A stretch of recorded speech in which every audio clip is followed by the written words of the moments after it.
Sorry about that, everybody. I had a little bit of a complication with the hot cocoa that I was finishing up right when I hit the, start streaming button.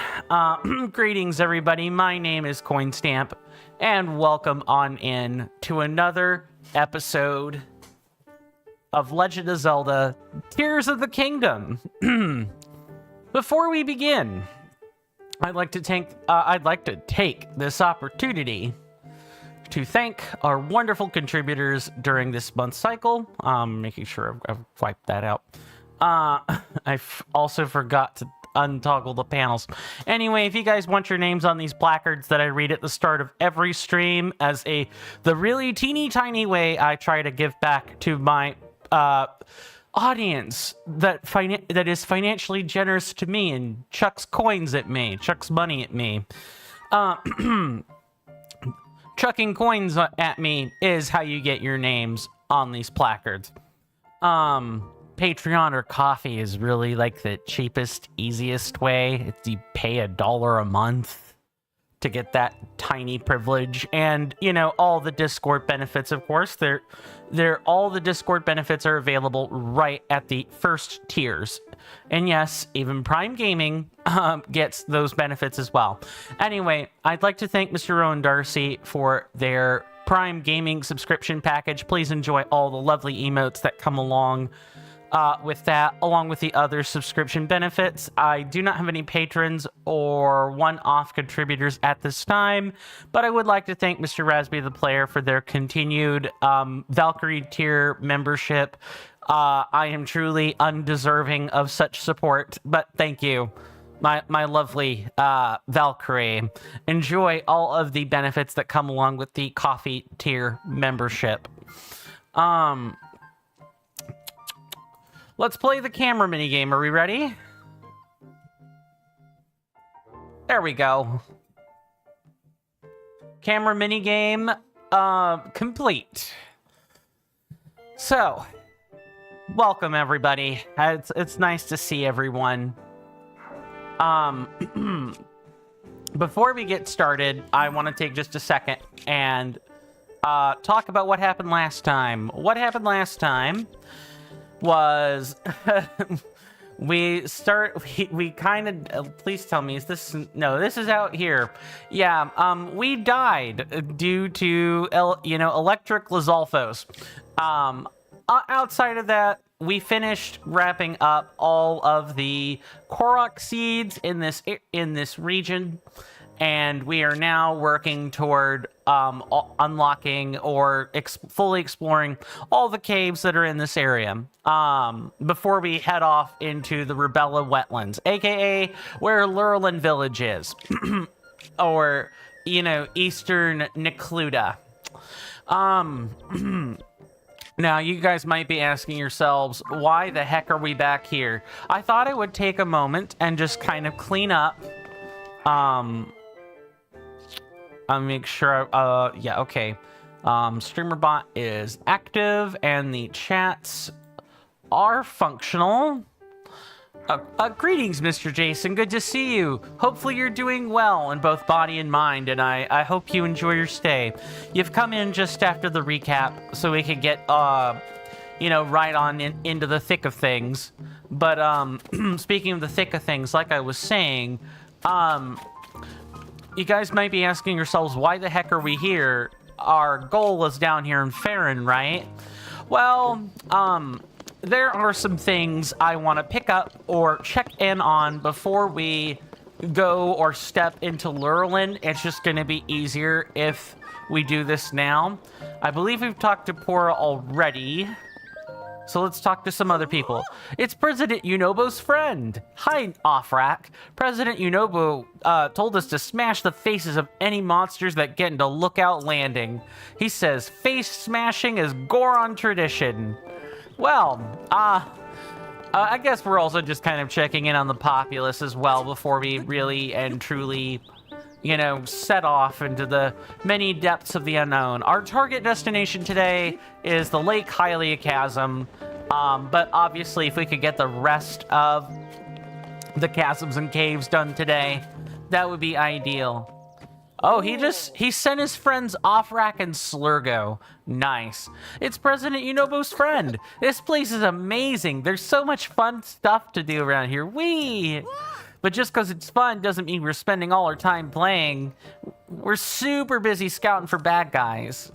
Yeah, I kind of am doubting that one. Press X to doubt. But it's fine. Yeah, we're here to just do our turn-ins. Mr. Jason says, I guess that region really does lure in people. Okay, it's not that the joke was bad. The joke was just fine. The issue is that the word lurelin makes it a bit stiff. So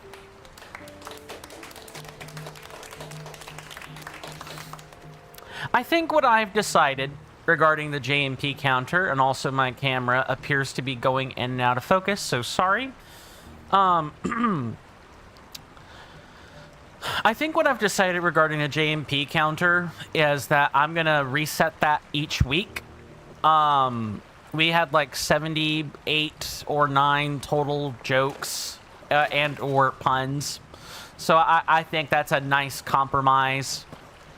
Between resetting it every day and not resetting it whatsoever. At least in my honest purview.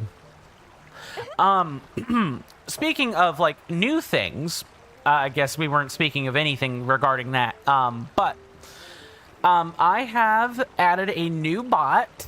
I made a secondary Twitch account again, and have... Sorry, I've been getting really bad sleep. I'm pretty sure the springs on my mattress gave out. Anyway, I added a new bot, and this new bot is just a secondary Twitch account. And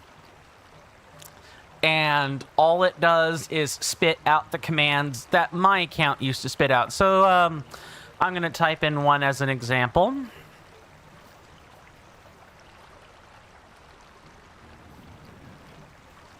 Okay, some of them, maybe that one was bad or I didn't save it. I still need to finish fixing it on Firebot. Like, I don't know what all the bot account, like, absolutely entails, but one that I know for sure should have worked should be this one.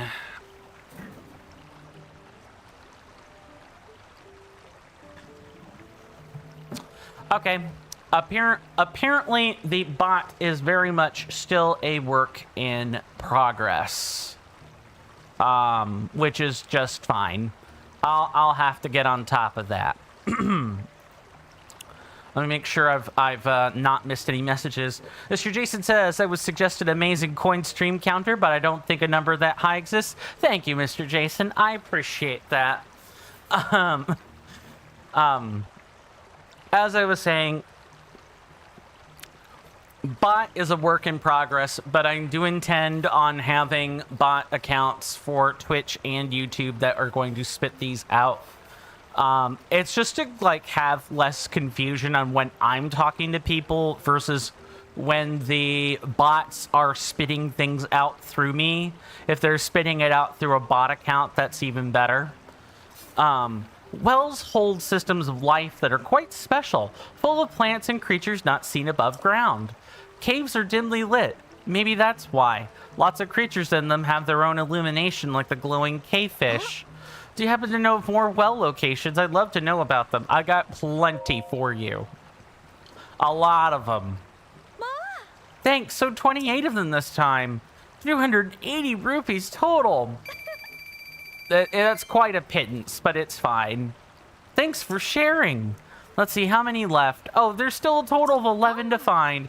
It can be hard to find old hidden wells. If only there was some sort of tool for searching for things. Let's chat again if you find any more well locations. You're so happy, Mr. Coin? What's got you all excited, Mr. Jason? And welcome on in, Mr. Rasby. Good to see you, good sir. Hopefully you're doing well in both body and mind on this fine day, and I hope you enjoy your stay. Oh, speaking of fine things, probably time to finish stirring that hot chocolate.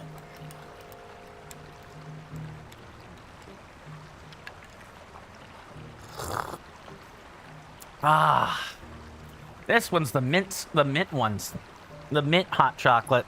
I'm liking it already. Not the best mint hot chocolate I've ever had, but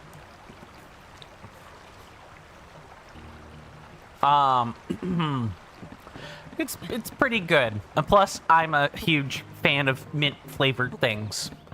I don't know why. Mint is one of those few smells that I can just smell, and it puts an almost immediate smile on my face. Mr. Rasby says, not doing great. I'm sorry to hear that. I hope I can make your day a little bit better, at least, my dear friend. You got shunted from the community you had issues in the past. I am going to hope that it is for mendable, fixable reasons, and not truly untenable ones. But regardless, I am sorry that happened. And again, I hope I can try to make that... I could try to make that fade out of view for a while. Mr. Jason says, I'm usually against modding a system, but I've decided to mod my original Nintendo 2DS. Oh, that console modding is nice. And add a save backup tool called Checkpoint, which finally allows me to get the garden data file for your town and back it up. And the first thing that you did was shift 2 annoying villager homes in front of your town hall so that you could place a fountain. My goodness. Mr. Jason... Mr. Rasby is cool. Mr. Rasby is a cool man indeed. He's a VIP for a reason. I'm thinking of throwing another person a VIP if I see them, but only if I see them and not before then, because I have sound effect attached with that. Mr. Rasby says, well, it is for something I did do. Well, okay, I mean, yeah, but nothing that was with ill intention. Sure. That's fine. The road to hell might be paved with good intentions. But as I like to say to countermand that turn of phrase, you can always pluck the bricks back out. If you can always make the road to hell a little bit worse by removing the bricks you laid in the first place. Mr. Jason says, I'm also going to move my home as you placed it in a bad area. Fair. Well, I mean, I guess if you don't like where your placements are, right, Mr. Jason, I imagine the mod is to help you fix or revert things, right? I am gonna grab these arrows, please and thank you, and this Nintendo cheese, and this rice. I want a lot of stuff. All right, let's talk to Greenie, because these two have a quest. It's one of the reasons I actually came back. I'm worried about everyone back home in Lurelin Village. I keep hoping they got away from the pirates. Me too. We're so fortunate to have refuge here. I can't say the same for everyone else. The village is way out on the edge of East Necluded to the southeast, and there's nowhere nearby for them to run to. In an effort to distract more from the bad things that may or may not have... Oh, well, I guess I should read this. There is always this... Mr. Rasby says, there was always this fear of just being overall shunted, like, from everywhere. God, I know exactly what I know that palpable fear. I may not have experienced it, but I think about it all the time in the back of my mind. I know what that feels like. And to have your fears come true is an awful, awful thing. Mr. Rasby then goes on to say, so if you want, I could share later the context. Only if you feel comfortable with it, Mr. Rasby. No more, no less than that. But to be direct, you had issues with limerence and had shared that limerence, like rhyming, or is that a person? And you'd shared that with one of the members. Didn't do anything creepy or ask extra stuff. Unless it's like jargon I'm not specifically aware of. That makes me think of limerick. Like liming. Yes. I need to put a lime in my mouth and suck on it and just get the bad taste of that misspeak out there. Rhyming. But that's not the. I don't think I made a word there.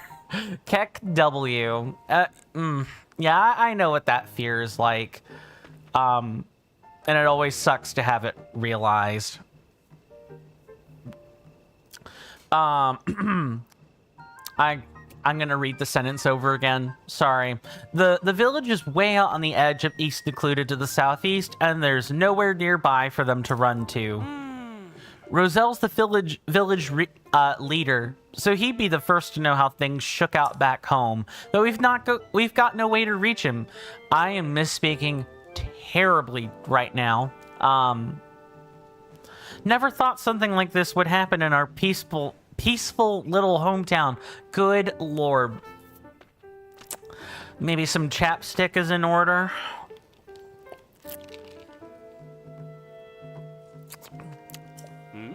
Huh? Are you a customer? You must have overheard the bad news. But enough about that. They gave us the quest and then told us more. Okay, there are a lot of messages. Let me go and catch up on those. Welcome on in, Destructus. Good to see you. Hopefully you're doing well in both body and mind today, and I hope you enjoy your stay. Destructus, before I say anything, I just want to say thank you for the message you left on my YouTube posting yesterday. I really appreciate that. I did give it a heart. But just in case, stuff happened, I really want you to know I appreciated that. I do read people's comments on YouTube posts and the videos I make. I may not always reply to them, but I do at least give a like or a heart, if nothing else.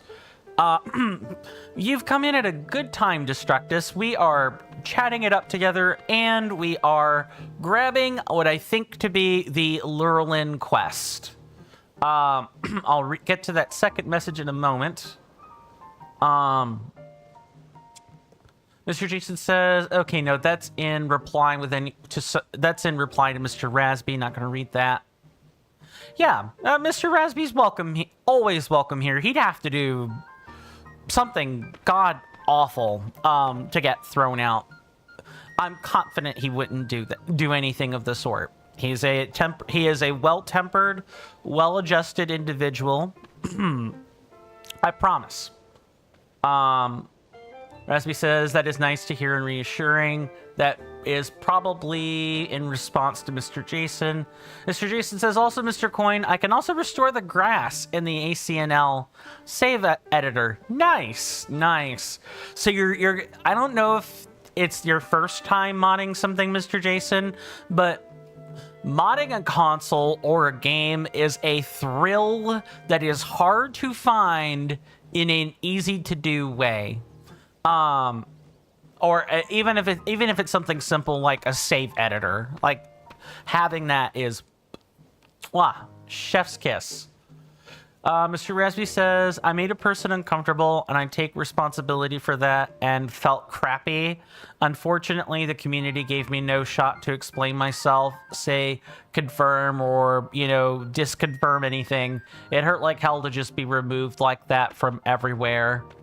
So, yeah, while I don't just share every little detail immediately and as public as possible, you're more than willing to own your mistakes. I agree. Unfortunately, not everyone has the temperance or patience to hear people out. I want to be careful because not every neurotypical or every neurodivergent person is yours truly.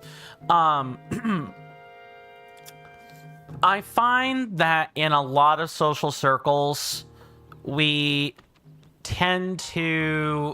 people tend to jump to conclusions, or they need to puff up their chest and show they're doing something. Kind of like politics. People puff up their chests and attempt to do things in politics because they can't be seen as weak. That's pretty much what I have to say. Destructus says, sorry you were late. You were having a bad time with your homework. Oh, I'm sorry to hear that. Yeah, that homework can be frustrating. Is it just tedious? Was it tedious homework, or did you have issues with, like, the type of questions that were posed? Like, was it something you just couldn't seem to get an answer for? Destructus goes on to say, so you're in a bit of a bad mood? Well, I'm going to do my best to try to brighten it, okay? Promise. And then Destructus goes on to say, but I am glad I could make your day with my comment. Thank you. I appreciate that. Mub says, I had to close up shop in my hometown. It just wasn't possible to do business there anymore. Do you like cheese? My shipment of Hiteno cheese just arrived. What does that have to do with pirates, ma'am? It's a rare product imported from... This is going to be a start of a good stream. I can feel it already. I could just feel my tongue sticking together for every word under the sun.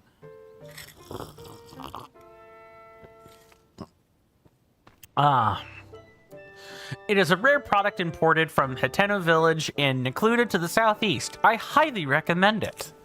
We appreciate your business. Tell me about your hometown. Oh, okay. Yup. You're telling me everything we've already read. Okay. Goodbye. Okay. Let's catch up on chat again and go from there. Let's see. Mr. Jason says, Mr. Rasby always pleases the Godfather and his conciliate. Agreed. Agreed. I hope we're not running into a Godfather. I'm not trying to put a Godfather sub-theme on the channel. Promise. Mr. Jason says, I also believe you can edit your ACWW garden data. Yeah, I mean, if you know how to use a hex editor, you can do anything. There's a really special man on YouTube that I've found recently. His name is Yahweasel. Yes, literally the portmanteau for the Jewish name of, you know, God himself. And a weasel like an animal. Yeah, and yes, there is an animal VTuber avatar to compensate. That man also knows how to hex edit games, and he's done a fair number of those in the past, especially with you know, various Baldur's Gate ports or any kind of Dungeons and Dragons thing. He has this whole gimmick where he sets his intelligence to -1 or 0 if at all possible. It's really amusing stuff. That said, if you're practiced with a hex editor, you can do anything. You just have to watch out. Mr. Jason says, Mr. Coin, in regards to what Mr. Rasby said, here's your take. If someone gets upset and takes it way too far, you just consider taking themselves out of my life. As an American says, the trash takes itself out. Too true. Too true. Don't keep people in your life that are gonna cause you nothing but pain. Take them out. It gets complicated when there is pleasure and pain, as always.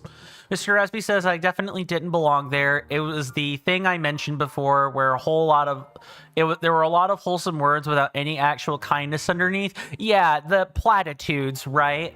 Or self-doubting themselves, or TBH care about how people feel. It was the kind of place where everyone is feeling stuff, especially negative stuff. And it's universally criticized, or you hear a 5-minute rant about how it's your responsibility with no understanding. Yeah, some people want to talk at you.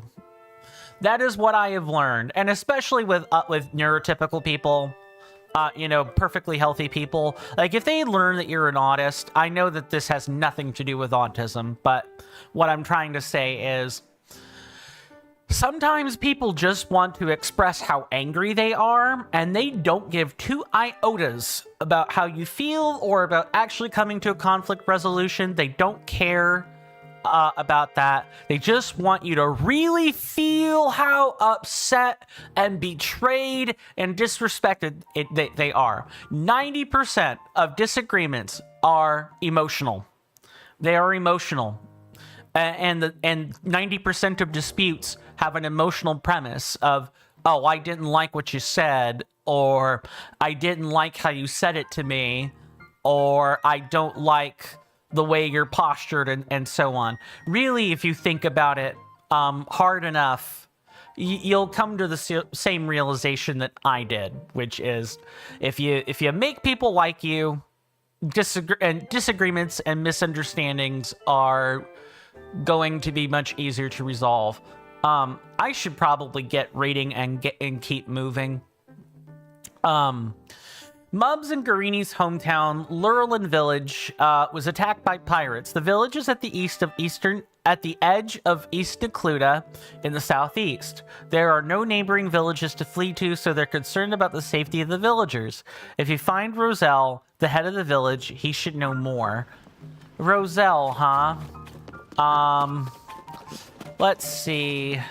Roselle's not going to be down here. He might be over that. He might be actually toward the village, which is fine. There's Dion, Chemo, Jaren, Mont, Nappin. I love how the guy's name is Nappin. That's hilarious. Okay.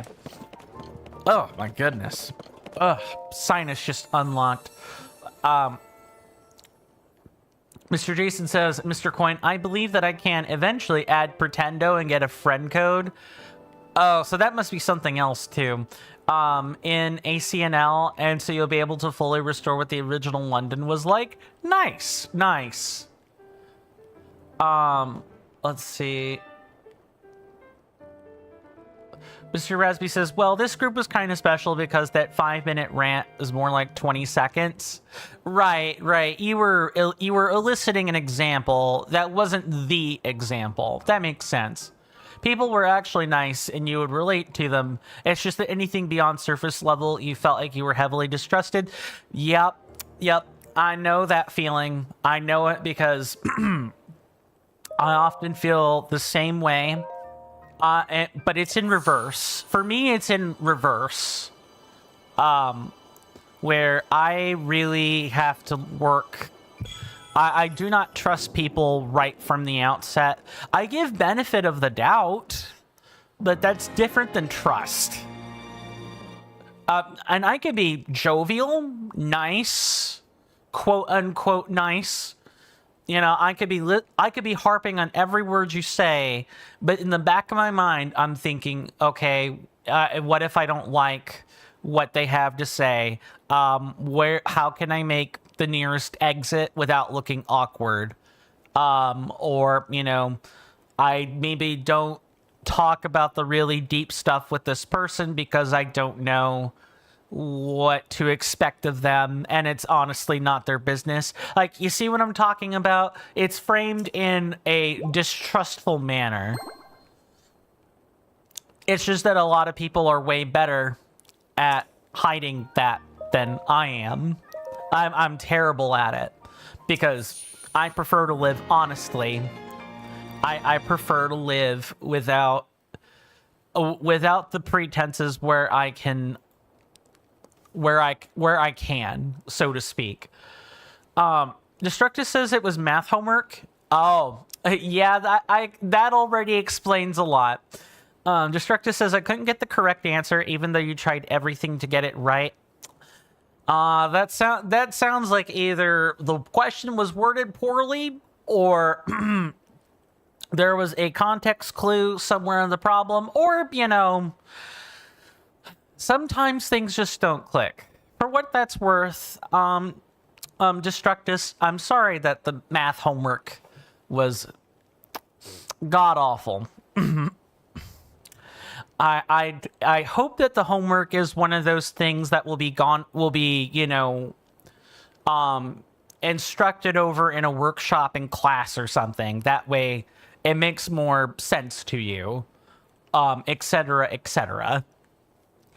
I remember having to really sit and think about things in my college stats class, because thinking about statistics is different than just equations and stuff. You have to think about what your answer means in stats. Mr. Jason says, Mr. Coin, I will keep this as vague as possible as it's TCC-related matters, but we had a verified streamer who accidentally left the TCC. That is very possible, and I saw that they were live, and you just asked if they accidentally left, as policy requires, so you could re-invite them. Then they got mad as they thought that I was calling them out, which clearly wasn't the case, and then they immediately unfriended you. How did you do it? Did you do it in chat? Or did you do it in a DM? If you did it in chat, like, I'm not agreeing with them or anything, but I could see how it would feel like a call out because it was public on a chat screen or whatever. If it was in private, then all that reasoning goes, it's jettisoned out the nearest airlock. Mr. Raspy says, yeah, well, in your case, Coin, is during the last conflict, you definitely have way more understanding than how much is needed in that place. It was mostly none. Yeah, like, that's... I guess that is the beauty of lived experience and philosophy, I guess is what I'll say without glazing myself too hard. And an untold amount of patience. Yeah, and I agree with Raspy. That is pretty unfortunate. They go on to say, I imagine the streamer didn't leave the TCC like how politicians keep falling off balconies randomly in the very far north of Europe. Kappa. Yeah, people aren't getting defenestrated or, you know, pushed over balconies. Mr. Jason says you did do it in chat, and you did apologize after that, although it was out of hours. The fact that it's outside of TCC hours is irrelevant, honestly. And that's, again, that's not to be mean or rude. That is, I'm explaining that generally that sort of stuff should just be, you know, chatted out in private and not in chat, because 9 times out of 10 the streamer's gonna see their name in some context. They're gonna see their name in some context. They're gonna give a surface level glance at it. I'm just telling you what streamer brain typically is. They're gonna read it at a surface level. They're not gonna think too hard about it. If they think that it's something that will make them upset, they will get upset, and they will, you know, unfriend you. And this is without throwing the human or the individual element to it. I don't know what who this person is, and it's fine. We don't need to know who this person is. All I'm saying is, generally speaking, stuff like that should just not be in public eye, because you just don't know what the interpretation is like, and the private interpretation and the public interpretation. What the streamer has to do to keep up appearances is completely different than how they would actually normally respond to you, etc., etc. Let me make sure I've not missed chat. Destructus says it was an online thing called Sparks Math. Oh, that sounds like my math lab. Oh no. So now we have to add the technology component. Yeah, I could see why. You know, I could definitely see why you might be in a bad mood. I would be too. Because all that has to happen is you can just enter the same answer, and literally it's like one decimal place off or whatever, and all of a sudden, no, you got it wrong. Even though the number is right, it looks correct.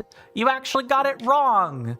I assume that Sparks Math is like a math portaling site or whatever. You like score things in there and it actually shows up on your grade and everything. I assume that's what Sparks Math is. If I got it wrong and you're feeling saucy or informative, do let me know. But I'm pretty confident that is a math portal like homework processing thing. Raspy says, well, the TCC is actually an underground mafia. You'll be utmost oblivious to it. Destructus says, to be honest, you don't know. That's fair. Okay, I'm going to take a second, and we're going to mark off 6 wells and or caves to look at as part of our... Okay, and yeah, as part of our touring the entirety of each region.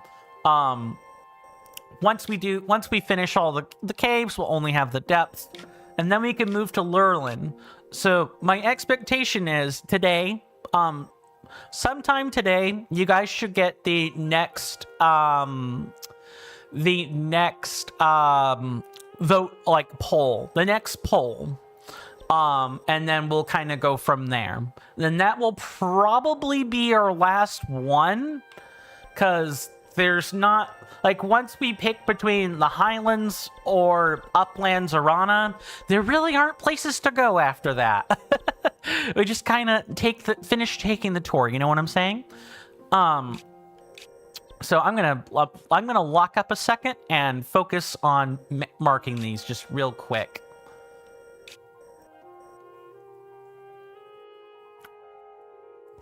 If you guys want to follow along as we're doing this, feel free to type in !TOTK MAP if you are on Twitch.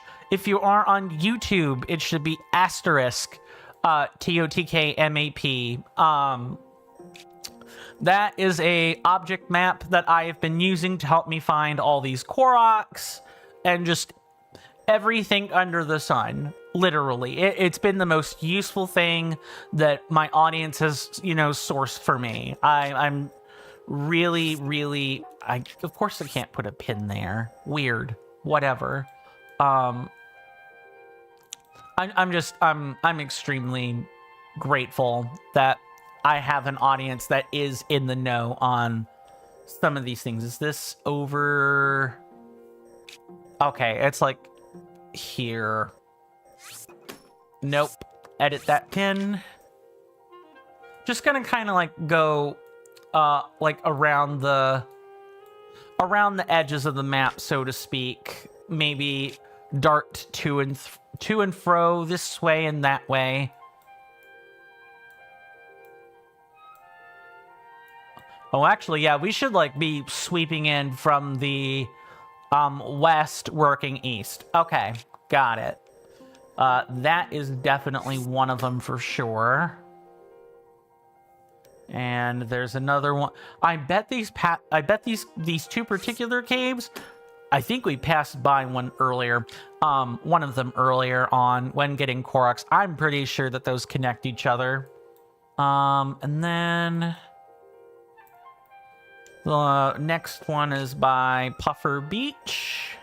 Probably nestled in the plateau, and then there's one over here. Okay, we'll get our start here. I should probably also say that I do not have, I did not go and do any farming. So what you see, the materials we have are the materials we have. I've just been so busy lately. I've been really trying hard to get the like tabletop stuff set up, because in addition to just scripts, NPCs, and so on, I've also been Pathfinder 2nd edition has really changed up a lot of names. Tiefling is Cambion, ASMRs are Empyreans, the Gorum, god of battle and war, is dead. And that's a lot of entries I have to change in my management software, and that takes a lot of time to do. So my apologies. Let me finish reading chat, and I know I've missed a lot. And go from there. I agree with you, Mr. Coin. Mistakes were made, and we're all human at the end of the day. Exactly. I'm not saying anything to try to lecture. It's just now you have, I hope you now have a little bit more insight into how the normies, let's call them. We have a little more insight into how the normies behave.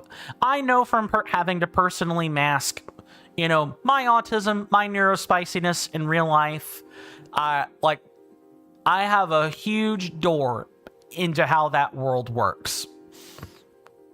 Mr. Jason says, although that is before I had you on the team, so now you can come to me for advice when you're able to discuss it with me. Absolutely. My office, my doors are always open to to anyone that wants to seek my counsel or feels they just need to have a second opinion. Absolutely. And don't worry, Mr. Jason, I've not forgotten about your messages. I went back and read them in order. Destructus says, I'm gonna have burgers and chips for dinner. Awesome. Yum, that sounds good.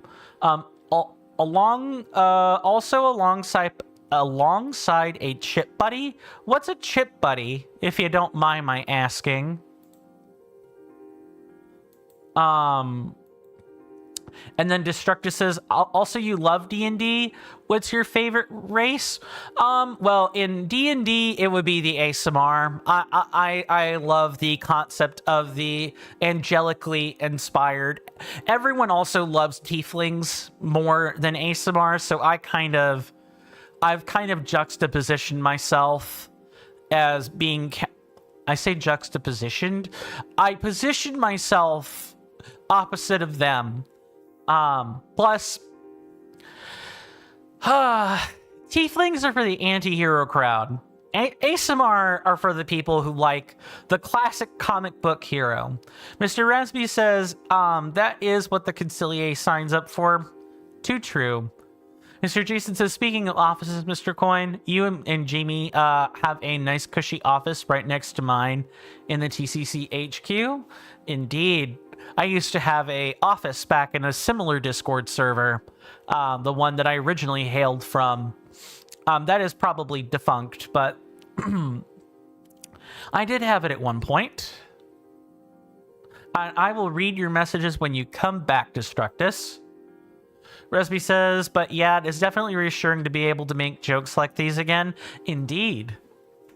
And, you know, not have people misunderstand them. Alrighty. So we are here at our first well. Let's not remove our clothes. I like to be able to sneak. Isn't that right, TCC Executive Vice President Coin? That is correct, Executive Chair, Mr. Jason. Absolutely. Another well, but at least we don't have a bubble frog to worry about. You and Jamie are my personal advisors, and you didn't even have to make up a new role. Indeed, because it's folded into a previous position. What's with the CAC W there, Mr. Rasby? Oh, I was wondering when we were going to find another one of these places. The road of a gourmand is fraught with thorns. It's why I choose to travel alone. But this life does have its share of lonely nights. That's when you need to shine a light to keep the darkness at bay. These newly discovered bright ingredients have the strange effect of making the body glow. Mr. Resby says, laughing together with the Godfather. Indeed. I need to get another laugh track. I really need a couple of those. I got plenty of applause tracks, but I don't have any like true laugh tracks. Maybe you receive a side quest. That's up to the Godfather himself, I suppose. Destructus says, okay, so I need to go back and read these since you're back. Destructus says, oh cool, hang on, I need to get my dinner to answer your question soon. No worries. And then you say, okay, so chip buddy is basically a British way of saying chip sandwiches. I'm an American, forgive me. I'm gonna look at a chip sandwich to make sure I know what you're talking about. Like, I get what the individual words mean, but this is clearly meant to be something. Something particular, so I'm gonna do that.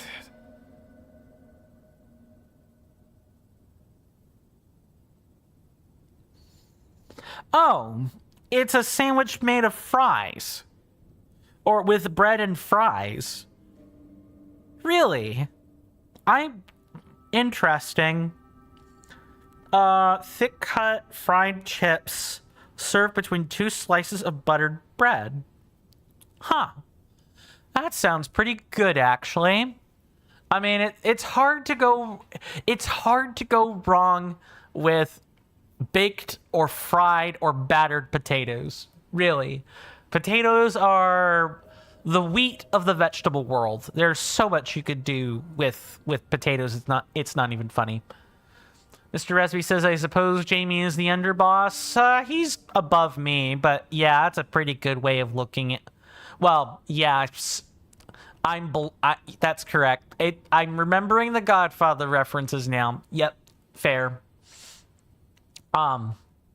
Resby then goes on to say the only chips you're familiar with are poker chips, and then strong drink, a game of chance and companionship, and the rush of life.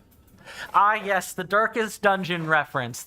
That is also pretty apropos for the Godfather's Den with poker chips and,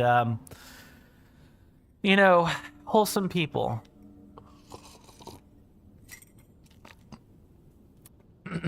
Destructus says, but unfortunately I never got my chip buddy, but you were happy to eat.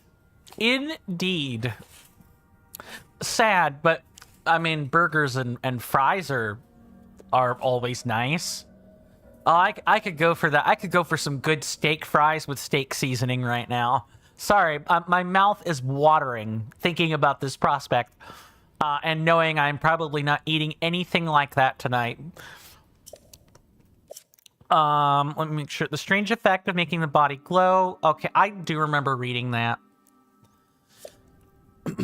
I've recently discovered that the intensity of the light changes depending on the materials you use. For instance, when I ate a dish cooked with a glowing cavefish, I produced more light than I did after my bright cap dish. I wonder if the effect is more powerful the harder the ingredient is to collect. Good God, I cannot talk today. Or could the quantity of each material play a part somehow? I clearly have more experimenting to do. There is no shame in not knowing, for beyond that lies the joy of knowing. Tonight, I am the candlelight. Chef Aritamu, the lonely cook. Ah, we found another one of these hovels. Nice. Asby says, man, I miss having appetite. Your ADHD meds really mess up with the appetite. Interesting. So is it like just no appetite whatsoever, or is it like is it weird? Obviously, if it's too uncomfortable or too specific to talk about, no worries. But I'm merely curious. Destructor says I also got some coleslaw. Coleslaw is good. I like a good coleslaw. Now, my family swears by one of my aunt's coleslaws, but she makes it bitter, bitter and salty. And I'm not really a fan of just bitter and salty by itself. Makes me feel like I'm tasting a salt lick. I need like a bit of sweetness or sourness to the coleslaw to really like make it punchy and delicious for whatever reason. Mr. Jason says, Mr. Coin, for a moment, I need you to look at an area at the TCC called Global Roles.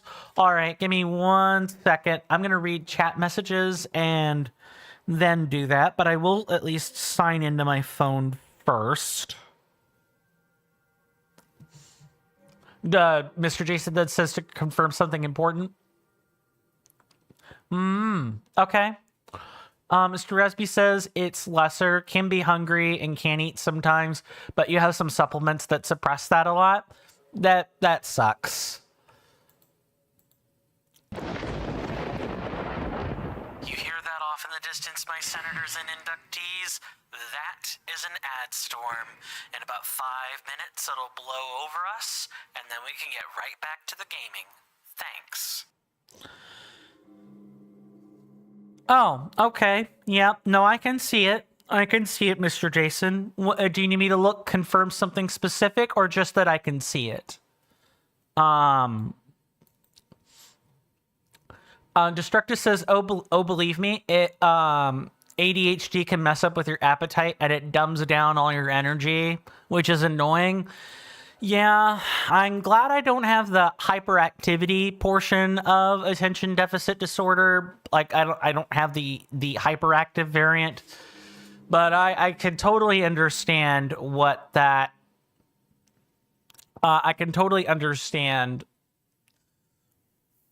what that's like. Like someone, like the more your attention is splintered, or the more you're having to focus on too many different things, the more drained you are. This is without the hyperactivity. Let's see. Mr. Jason says 99% of the things don't require immediate attention. This is one of the 1%. I hear you. Mr. Jason says, just that you can see your global role as second in command. I do see it. Although executive president should be second, yeah? Wouldn't that make me third? Well, okay, fair enough. You don't count as you're not part of operations. Fair enough. Then, yeah, in that case, that checks out. Now I get your framing. Let's see. Anything else I need to say on YouTube? Okay, no. You're the executive vice, Mr. Coin? Exactly. Yeah, I get it now. Speaking of getting things, let's get to the shilling, shall we? First, I want to thank everyone for hanging out with me today so far. I know that we've gotten a little bit slow going. I promise to speed that up after our commercial break and everything. If you guys like this content or you like me, maybe you don't like the content, but you like me, right? I am for the most part a live stream channel, so maybe you're here for me. Consider following on Twitch or subscribing on YouTube or both. And Mr. Jason, if you wouldn't mind, perhaps doling out the Discord link, if you would please, good sir. I'm going to do the same on YouTube. I do have a Discord server. We work pretty hard to cultivate it. It's once you get I will say it's a little bit tedious to get used to. There is a lot, but once you get used to the way things laid out, I promise the organization will all make sense. I work pretty hard on providing resources and stuff for people. Links, not only just links, but like hyperlinks and other stuff. We also share pictures and chat with each other, among other things.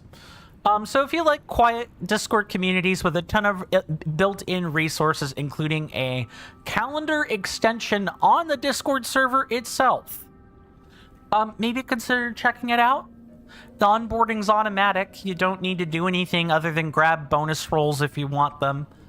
Let me go ahead and finish chatting up, or checking chat here, because, I've pretty much said what I needed to say. I'm no one's parent. I'm not going to make anyone do anything.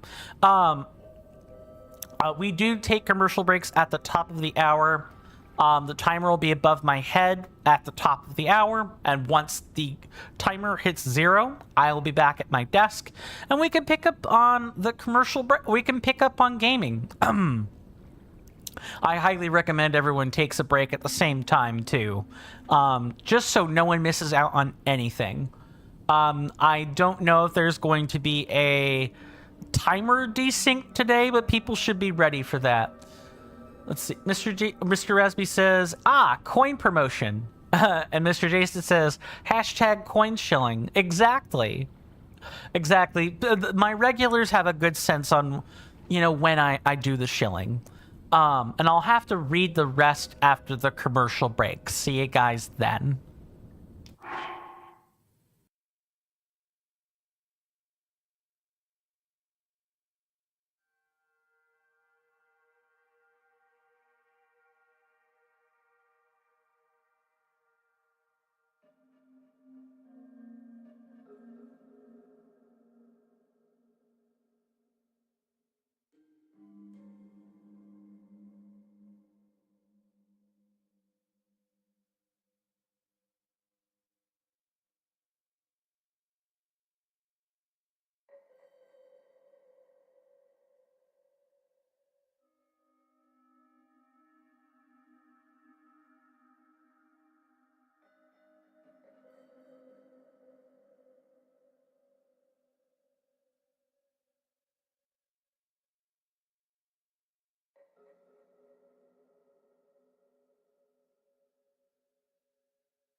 Sorry about that, everybody. I am back. Let me quickly kind of just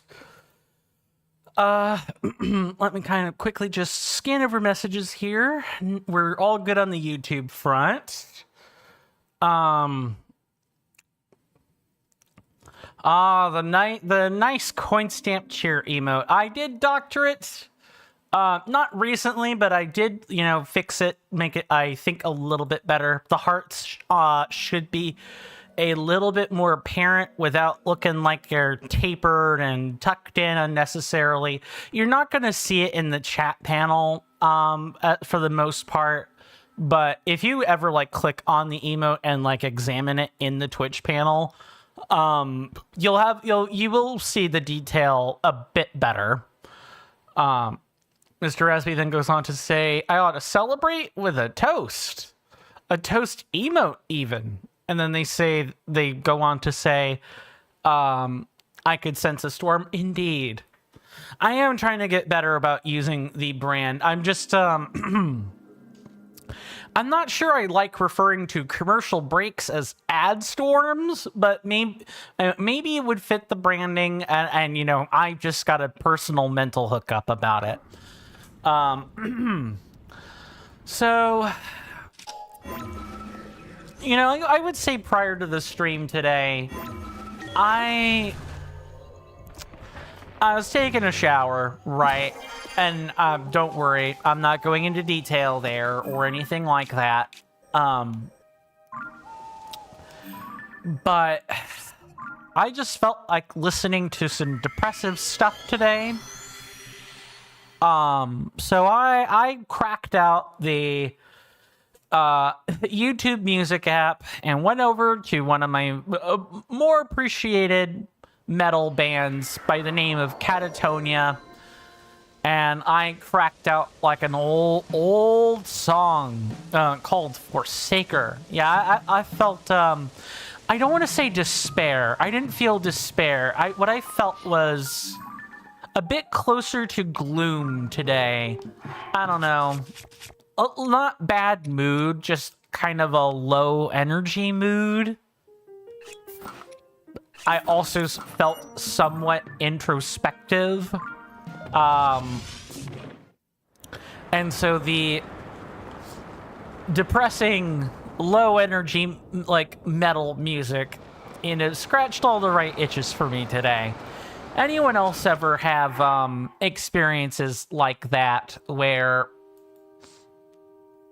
sometimes you just need to listen to a song that's gonna have a song that's gonna fit the mood for what you're looking for? There are really two times that I'm searching for music to listen to for that express reason. One of those is whenever I'm sad, upset, sad, depressed, introspective. I get particularly solemn, and I just need to find something to listen to. The other time is when I'm angry. If I'm angry but not yet raging, yeah, I'll just crank up the headphones as loud as I can reasonably tolerate it, and listen to some hard rock. I'm usually a synthwave enthusiast. I love listening to synthwave, and it can have plenty of rock elements in it all on its own. But when I'm feeling introspective, sad, or angry, I need something a bit stiffer, a bit more bristly than synthwave, and that's where the rock appreciation for rock, hard rock, and metal kind of come into play. Mr. Jason says, Mr. Coin, it's amazing what you find when you tidy a room. Yeah, indeed. You tidied up mine. You tidied up yours a little today and found your original parcel that you got from, to use a wordplay pun, Nintendo Direct, with 2 brand new and sealed Super Mario Maker 2 Nintendo Switch styluses. Nice. Switch, bona fide Switch styluses and not DS styluses, just to make sure I understand and I'm not mucking it up. One. And one more. Also, I'm wearing the wrong gear. Let's fix that. Okay, so we're in a bona fide cave, so we need to find a bubble frog for sure. Any other keys in here? No. All right. Oh, no.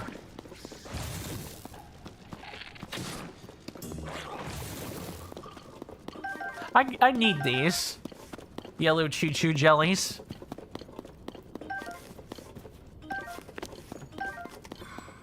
I'm going to try and focus on getting the Elden Ring Reforged series, like, kind of done. I know I'm kind of just saying something random, but, hello. But, you know, if I do decide, you know, to not take any of the suggestions in the channel that you guys have left for me in the game suggestions to heart, you know, I want to be ready to go with Elden Ring Reforged again. That is a serious contention on my list of things I really want to do. Hello. I'm going to stand a little bit back from that and snap a pic. Mr. Jason says, indeed, Mr. Coin, the genuine Nintendo Switch stylus, Super Mario Maker 2, HAC 0-040. Nice. I didn't know that the Switch had a stylus like that.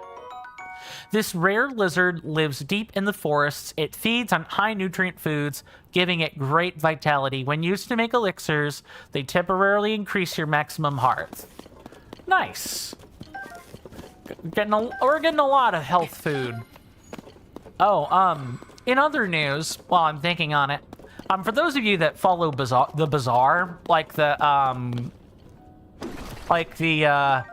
auto battler, like pack battler style game, Jules, like actual Jules, got recently released. She's a 4-armed chef with cooking equipment, like themed cards as like her items or food ingredients. Which is really cool. And that's just like baseline what I know about Jules. So if you guys like auto battlers, you guys might like the new release today. The company behind it is definitely not perfect, but they do generally listen to they're willing to not only listen to their customers, but they're also willing to just try random off-the-wall stuff to see how it does.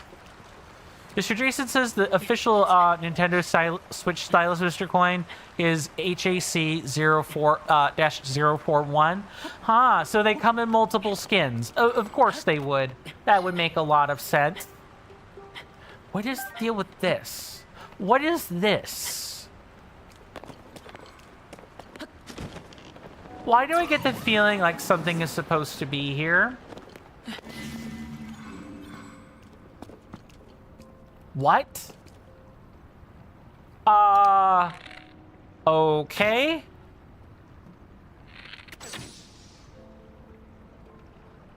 That's not it. What do I do here? Interesting.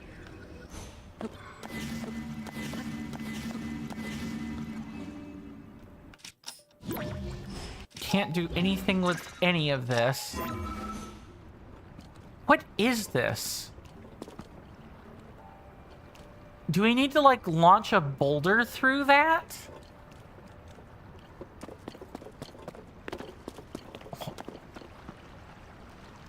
Or are they wanting us to throw a spear through it? Okay, there's actually something to read here. Read the tattered notebook? Try and read it.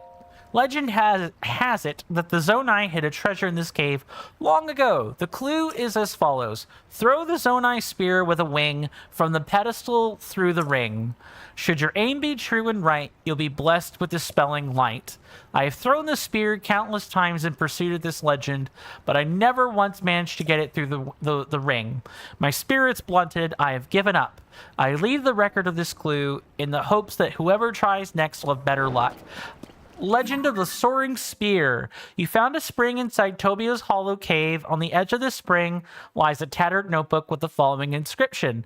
Throw the Zonai spear with a wing from the pedestal through the ring. Should your aim be true and right, you'll be blessed with dispelling light. Okay, I think I kind of already know what they want us to do. We're gonna fuse a wing to this. As weird as that is, I think that's what they want us to do. The aim has to be straight and true. So that means... find a key swing somewhere around here. I'll read messages in a second, I promise. It's got to be one of these. Mr. Jason says, and Mr. Coin, the Super Mario Maker to Nintendo Switch stylus, HAC-040 was never officially released in America, just Japan and the United Kingdom, and Europe, of course.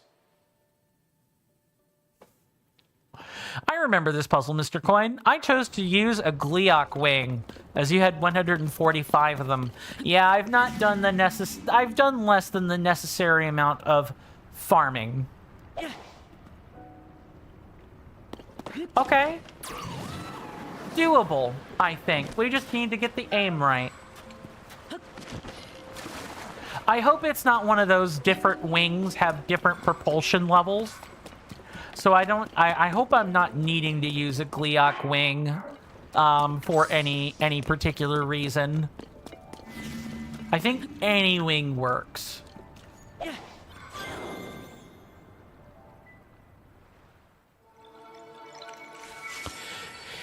Wow, that was so intuitive and so easy a caveman could do it. Sure, Jan. 10 points to anyone who could get the reference. You threw a Zonai spear from the pedestal through the glowing ring. A shrine of light appeared inside the cave. Now we only have one thing left to do once we're done with whatever the shrine's gonna give us.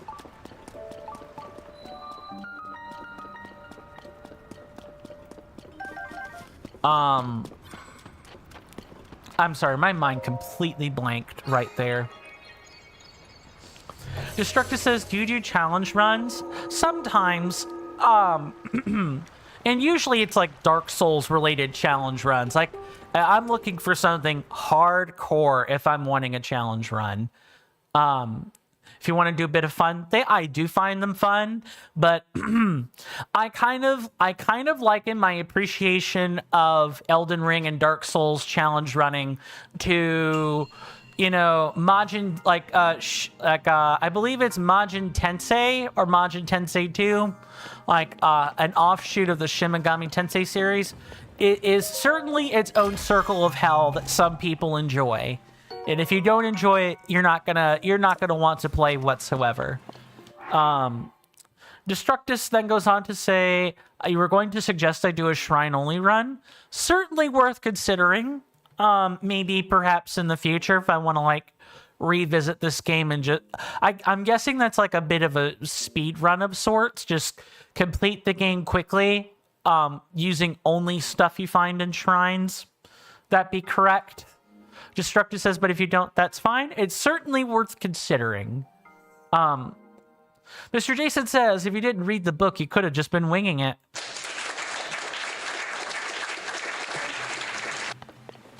Let's grab our blessing of light and move on, get on with our day, shall we? I'm pretty sure we're at 25 hearts. Do. One more and we can swap in for another heart container. I think someone might ask me if, ask me to like swap in for the full 40 heart container experience for our dear friend Ganondorf. I really get the feeling I'm going to be asked that at some point, because people are going to be looking at the hearts and thinking, why don't you have the complete 2 rows of hearts? I'm like, well, I want stamina. And people are going to be like, well, I don't care. please, full 2 rows of hearts. I could feel that particular request coming in the back of my mind. Okay, just smack once and they're dead. Easy. Works every time, all the time. Insert that meme here. Ah, we did lose a shield. Okay. And I believe we've already gotten that particular express shield. Here's another one. Plonk. I'll take every little bit of arrow replenishment that these guys are going to offer up. I will drop this just to get it out of the chest, and then I will take that axe. Yay! Wait, but why? 3, 4, 5. I really hope... Ah, there's our friend, the Bubble Frog. I was wondering where you were gonna be, friend. Well, I think we all know what it's time for. It's time to frog it up.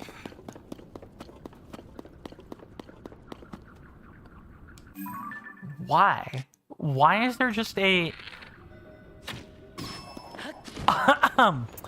I promise I am not that good. I'm good, but I'm not that good at archery. You want to see a man really get used to, like, being an archer? You should go. You guys should go watch Alexandri on YouTube. That man is a legend when it comes to the wild era archery. No, I'm not kidding. Destructus says he will be hopping mad when you kill him. Indeed. Seeing as how these are all bloopies anyway, though, I feel confident in saying that they would probably actually be okay if we freed them from their fate as a bubble frog. Probably. Okay, so I think we're definitely on top of a hill. Yeah, that's what I thought. That's why we were in here that long. Okay. Is it time to whip out the... It might be time to whip out a hover bike, now that I'm thinking on it. Yeah, why don't we do that? Let's whip out the hover bike. Okay, I'm getting rid of these. Because they were fun exercise, but I definitely... We definitely don't need, there's a reason people use the single pair of fans, never mind the duals. I'm using the dual fan setup on the hover bike for weight reasons.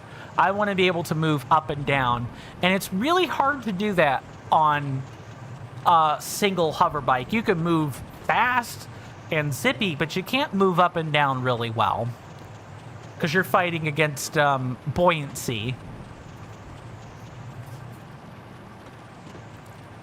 We got so many things to check out in this landscape, it's not funny. And I really can't wait to show you guys every little nook and cranny, and I really do mean that. I know we're all here because we are... Even though I'm not necessarily the most hardcore of Zelda enthusiasts, I do generally like the franchise.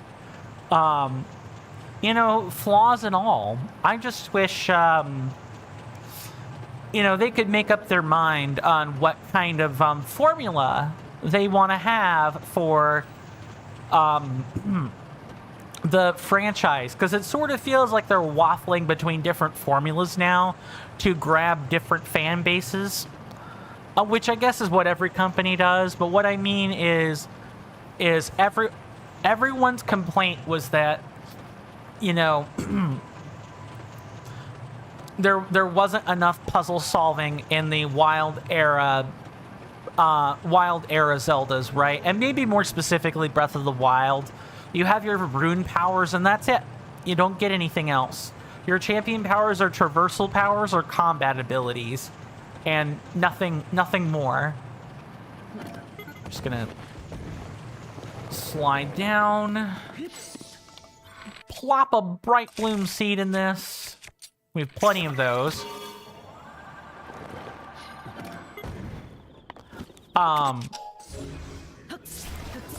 I sort of appreciate the break from the mold that is, you know, the Wild era Zeldas. It's not just, oh, Link gets an item, and then the, you know, 6 or 7 dungeons down the line, he gets an upgrade that, or a new item that totally voids out a previous item. Like, period. Like, I can't tell you how nice it is to not have to worry about, oh, did I get every possible upgrade? Oh, how do I incorporate, you know, how do I incorporate the upgrade, the previous upgrade, that the new upgrade totally doesn't invalidate whatsoever?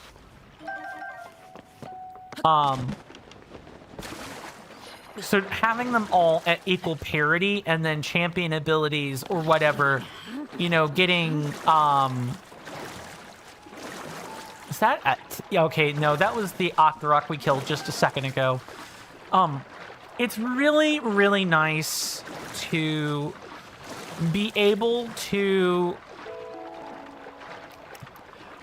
have just that totally different experience in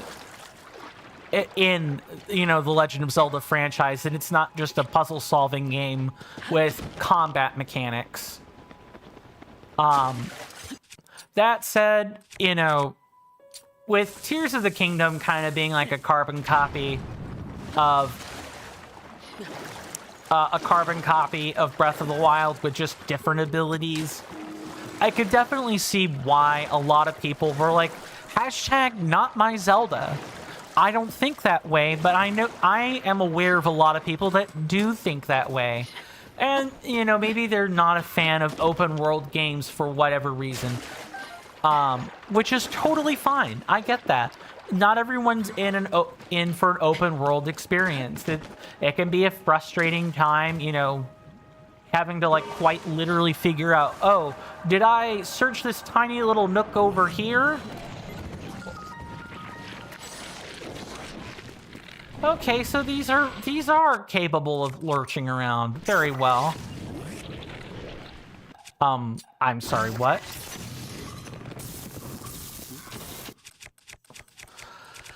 Very well, video game. This is what you wish to do.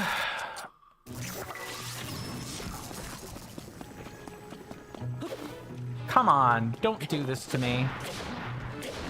Thank you. All I wanted was your death. That shouldn't have been too particularly hard, but whatever, video game. What are we getting here? Anything worth our while? This shield features a traditional design from Necluda. Its combat capabilities aren't much better than the standard wooden shield, but it found popularity for its design. I really want to frame these shields.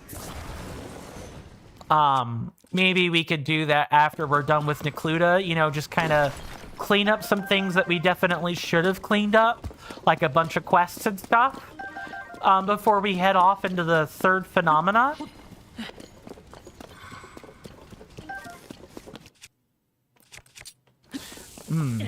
Maybe that's a sort of way that I can, you know, give us additional votes. Is like, do you guys want me to just do the quests as we go, or, you know, do them all at like a set time or whatever? Things to think about more than anything.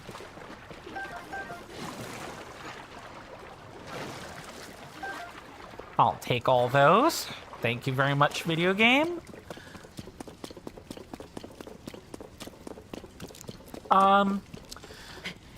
So I know I'm nerding out about Pathfinder a lot.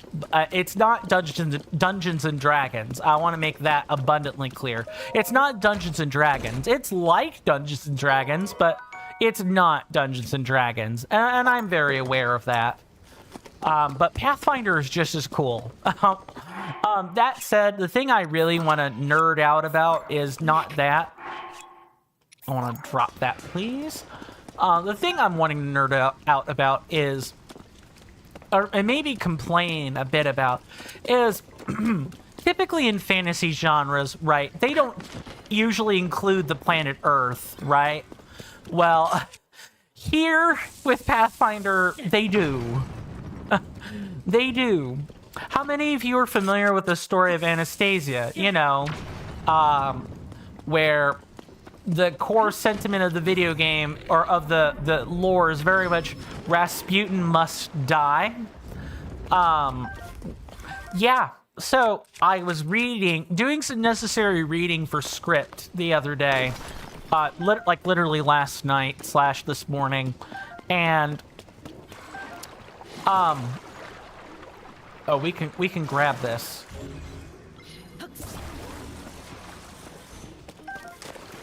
Okay, where's the guy making noise at?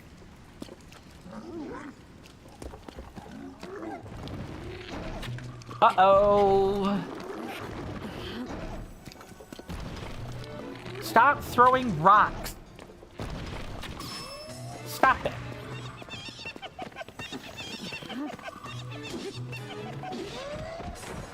Yeah, go into the water and die. Thank you. Yeah, so it turns out that let's see. Do I want to get rid of anything for this? Maybe not. It's fine. So Anastasia in the Pathfinder setting, you know, she's in the Russian Federation, or like the Russian Empire. And there's this old witch, this old 2,000-year-old witch named Baba Yaga. Yes, that Baba Yaga, who also was originally on Earth. And there's this whole, I'm like super simplifying and not even talking about half of it, but basically they get rid of Rasputin and his little helper that he conspired with, and at the end of it, Anastasia gets crowned the ruling queen of a land called Irisen, Irrisen. It is a land of witches that, you know, as you could probably guess, was founded by Baba Yaga. And Irrisen has a famous history of sacrificing their queens. Okay, when they puff up like that, there's nothing I can do except strike them or wait for them to finish.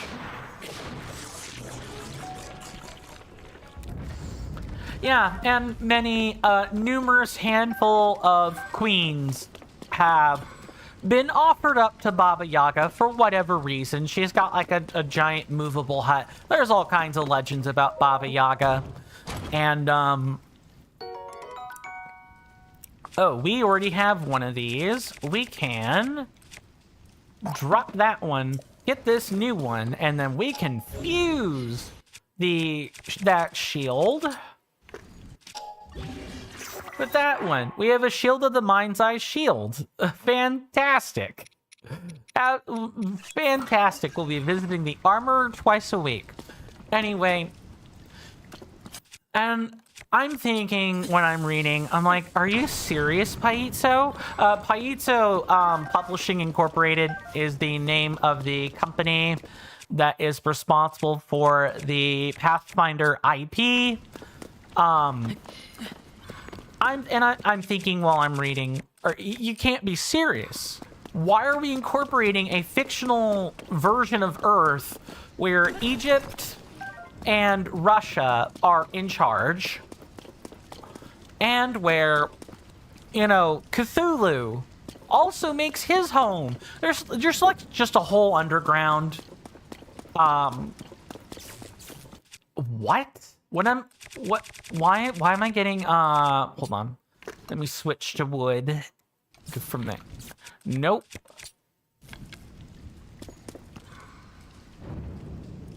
Why? Oh, there's a lightning storm. That's why.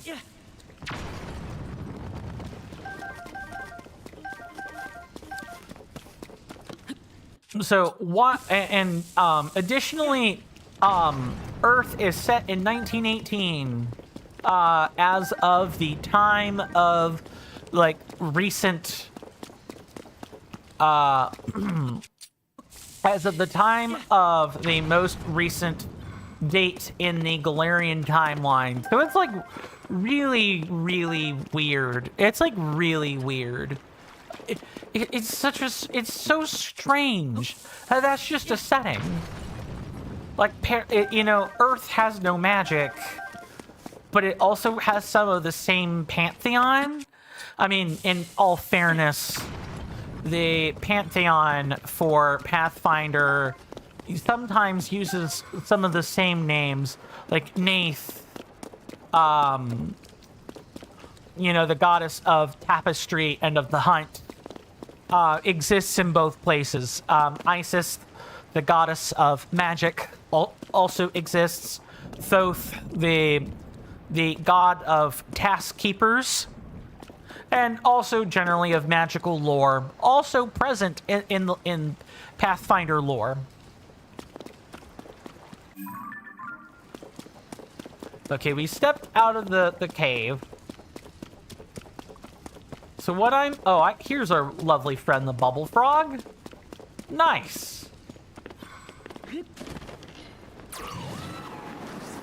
I hope there's not a monster chest in here. It doesn't seem like there would be, but that doesn't mean there isn't. Okay, let's fly around, and because this is exposed to the outside, it's literally an exposed cave. We can fly up here and just kind of pop him one.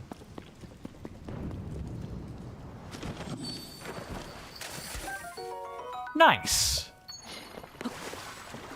So we got 2 caves completed for the price of 1.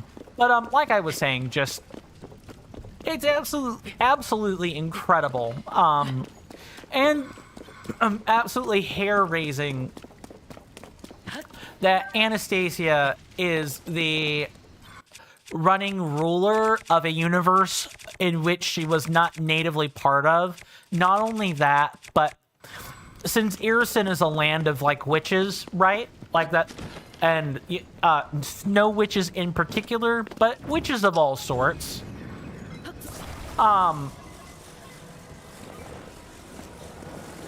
She's not even magically inclined, and she's considered a false queen for that reason.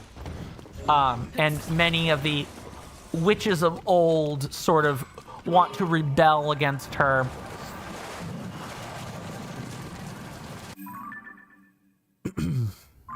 I find the whole thing to be a bit ludicrous, if I'm being honest. Like, why do we have to include an alternative version of the real world as a parallel universe in a, like, setting? I think that's just crazy stuff. Mr. Jason says, I just got the dinner pots washed. Nice. And out of the way so you can enjoy the rest of the evening, Mr. Coin. I appreciate that. Thank you, Mr. Jason. I trust the dinner pot washing went smoothly. You missed the entire segment of me nerding out, and that is probably for the best.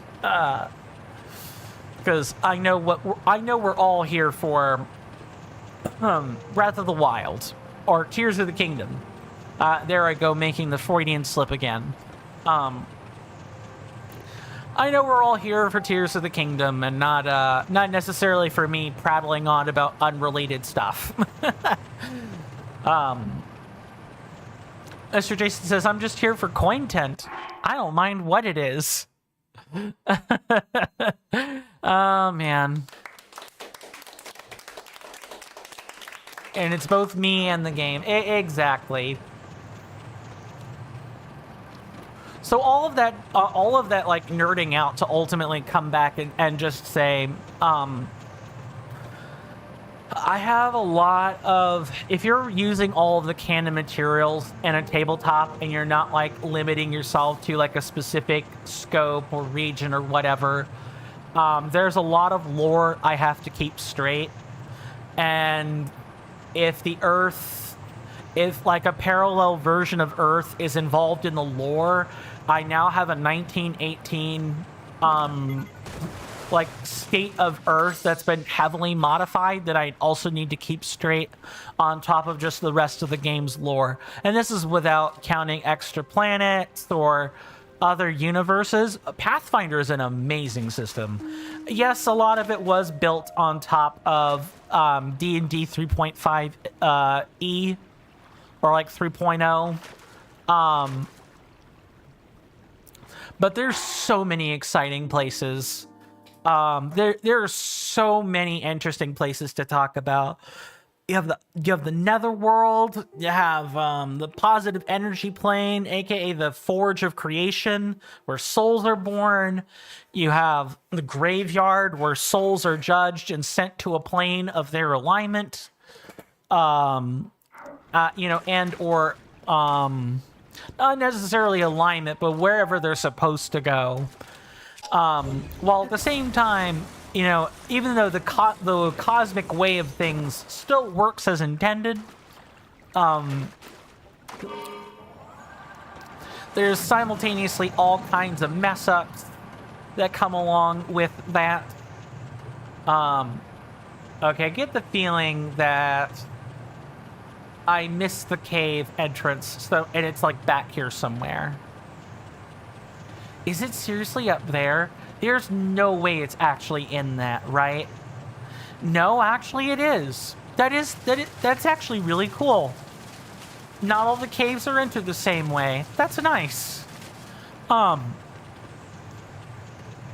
Yeah, sorry, I am absolutely continuing to nerd out about this, but I have played Pathfinder a long time, like Pathfinder First Edition, and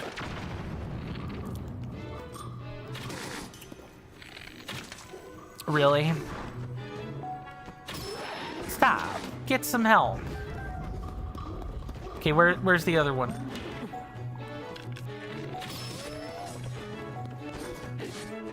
I'm just gonna get you away from the edge so you don't mess up stuff.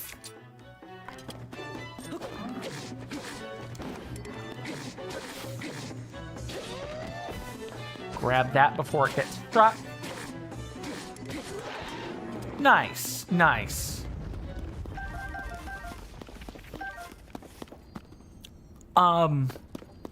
There's so many amazing stories that could be told within the Pathfinder system without, there are so many different ways you could take it. There are places that are based on, like, the Americas. That would be the continent of Arcadia that you could go visit. There's Asia in the form, and like the Asia as a whole, with Tianxia, or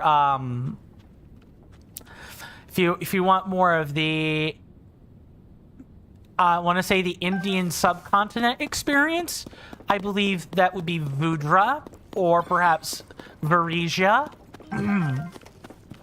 If you're looking for continental Europe, there's a combination of Casmaron and Avestan.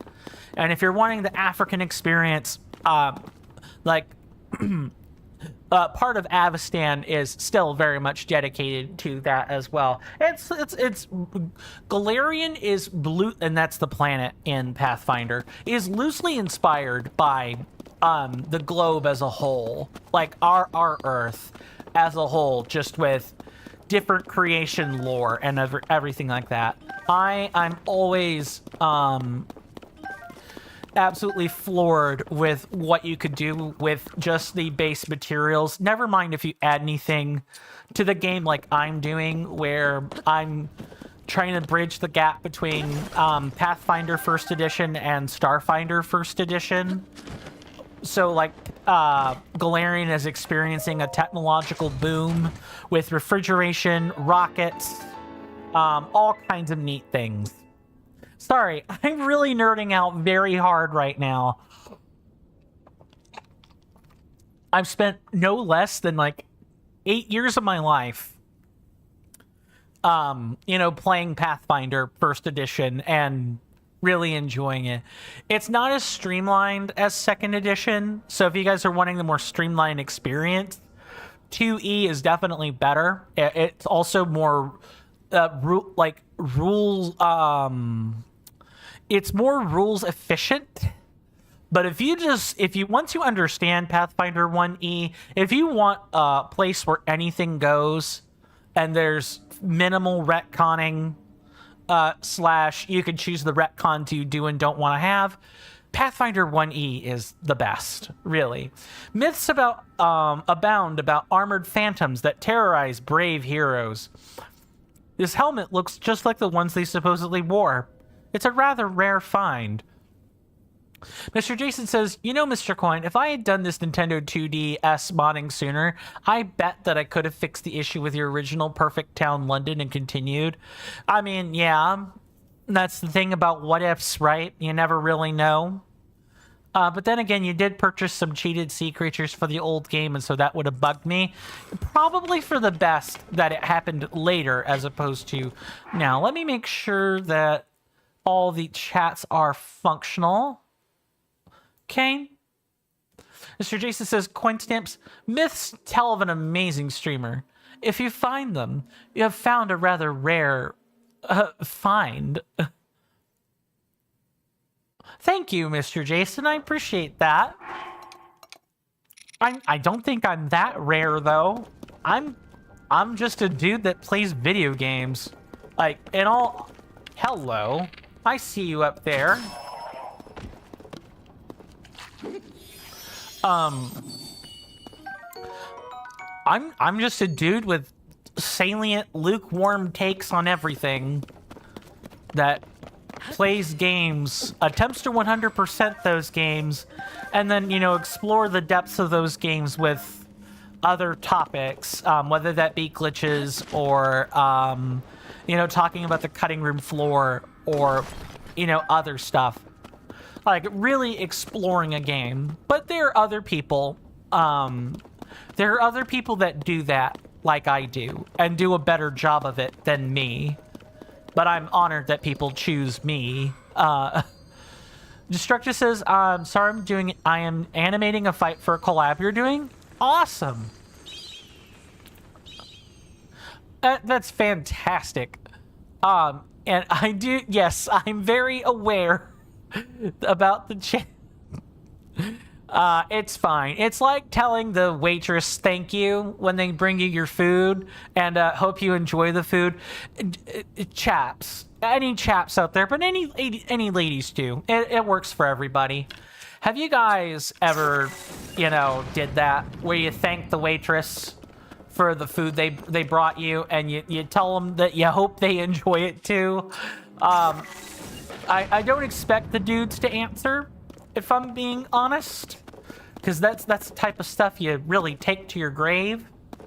But I've done it like once or twice, and I felt super embarrassed after that.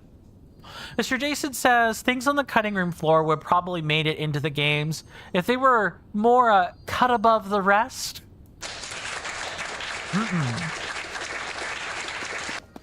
I guess the stuff in the cutting room floor just wasn't cut of the same cloth, now was it? Sure, Jan. I was more over quipping rather than making a joke, but I mean, it's sure Jan worthy nonetheless. Okay. We're good here. Let's drop it underneath the cave and let's get out of here.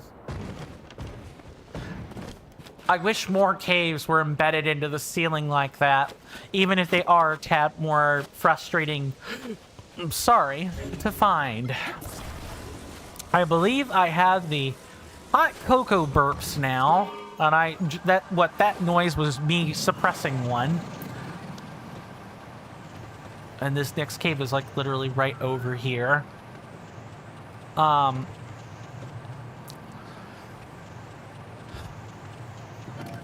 So, Destructus, I believe you asked me earlier if, what my favorite Dungeons and Dragons race was. I'd like to mirror that question back to you when you have a free moment. What's your favorite race? And I can ask anyone else, too. If you're a Dungeons and Dragons enthusiast, what races in the game or like settings in the game do you really enjoy? I'm familiar with the Sword Coast, just because Baldur's Gate 3. I know the titular title where everything tends to take place. Yes, that's like the part of, oh god, Toril, I think is the name of the planet. D&D has gone through some serious retcons. I'm not even joking about that. They have really gone through some serious retcons. If you guys thought, me trying to talk about Pathfinder and keep it straight, was bad, Dungeons and Dragons had so many lore revisions and reboots that it's not funny. Let's see. Mr. Jason says, Mr. Coin, if when you get to see your town history at the town tree and it says Mayor Jason took office on the 14th of June 2013, you could keep that as your forever town. I think you'll be able to view that after 50 days of playing. Well, nothing to do but count down the time then, right? Here's to hoping the time passes and you get to enjoy that sooner rather than later. Destructus says, my favorite race is the Tabaxi. Oh, those are cat people, right? Like that's the official name for them. You think it is underused because people affiliate it with furries, which is freaking annoying. I know the feeling.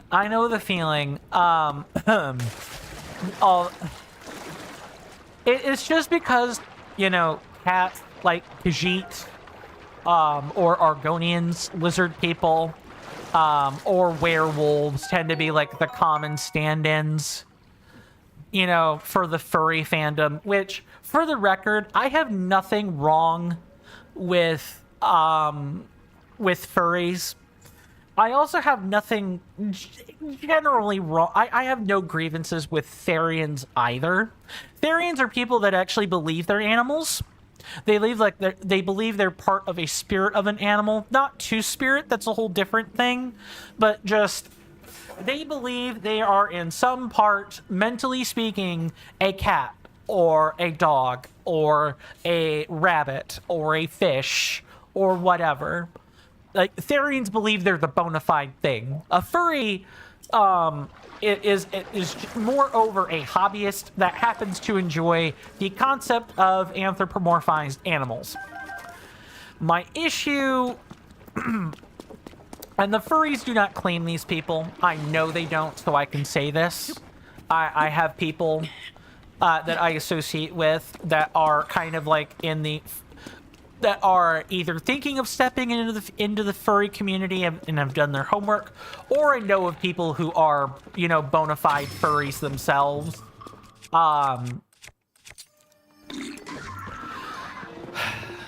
I'm being careful with what I'm saying here. So,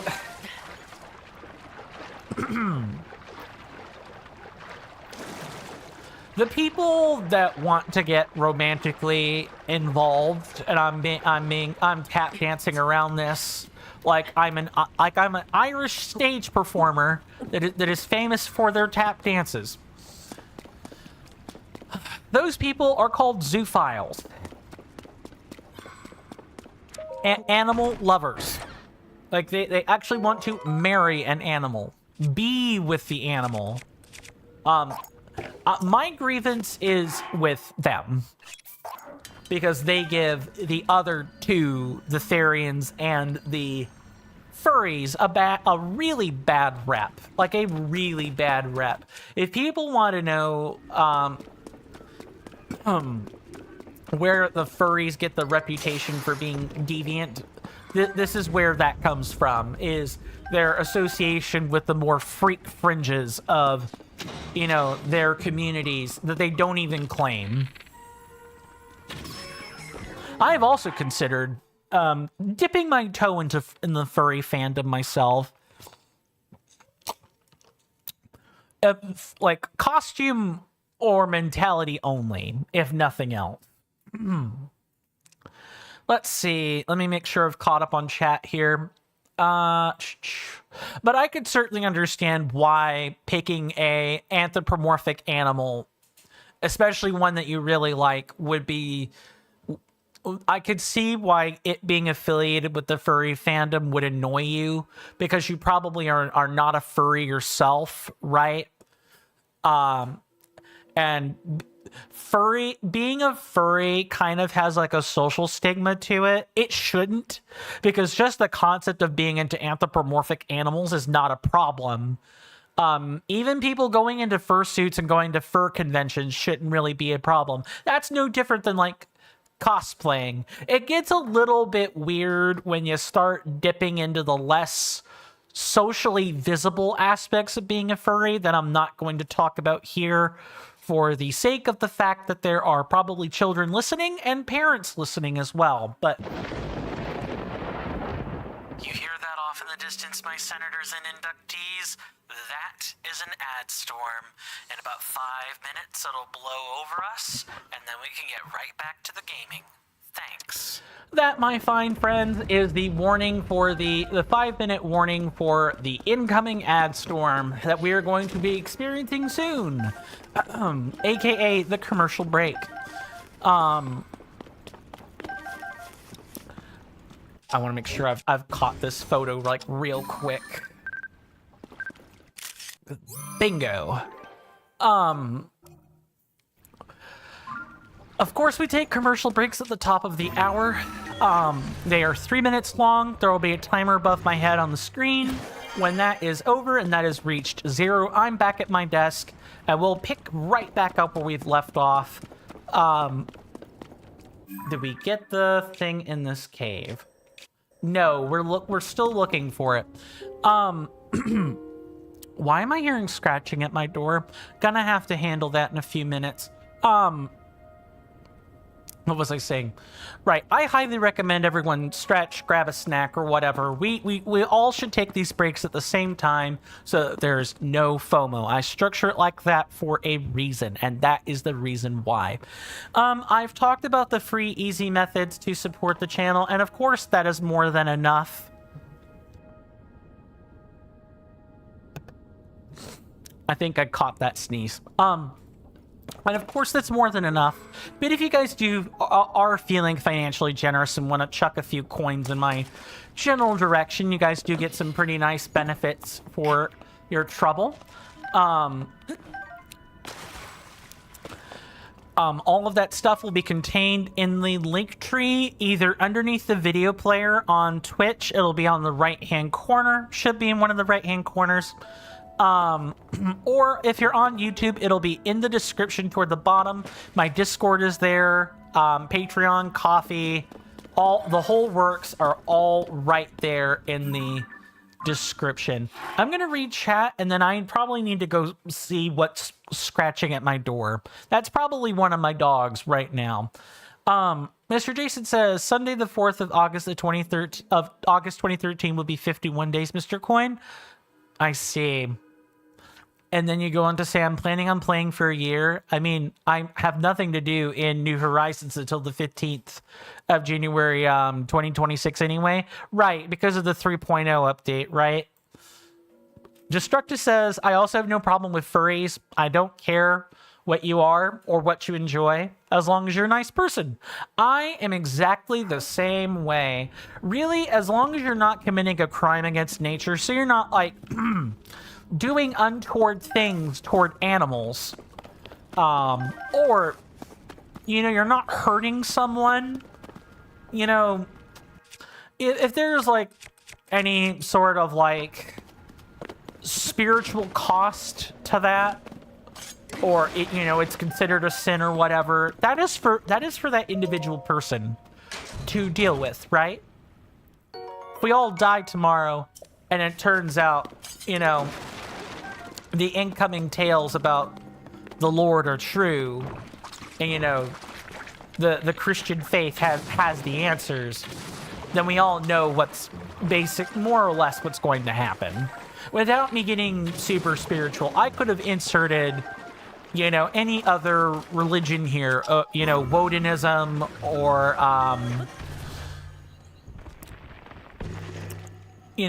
Hinduism or some other pantheon here, and I would be saying the same things.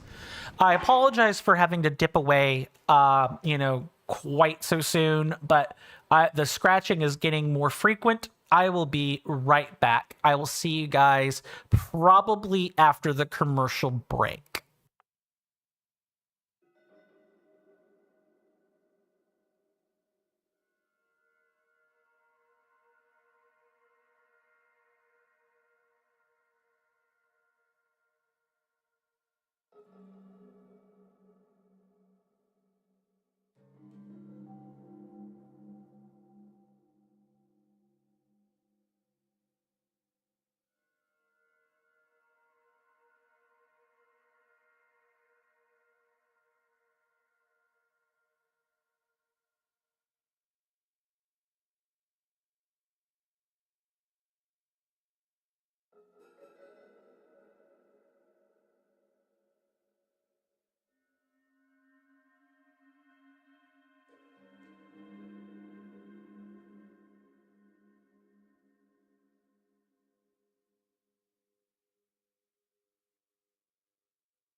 Sorry about that, everybody. I am back. Okay, let's just do this. And I believe we are good to go. Hopefully everybody got something they wanted out of the commercial break. Surely it's not going to be, you know, it's not going to be advertisements. It's going to be something else. Whether that be the snack or the beverage or whatever fits your fancy, really. There is a ton of stuff in this cave. Oh my goodness. And I also figured out what that noise was. Turns out it was probably, it was probably, gotta be careful. Let's just back up.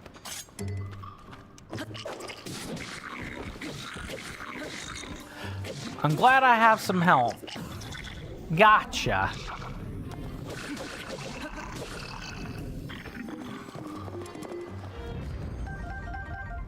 Oh no, actually that might... give me a second, guys.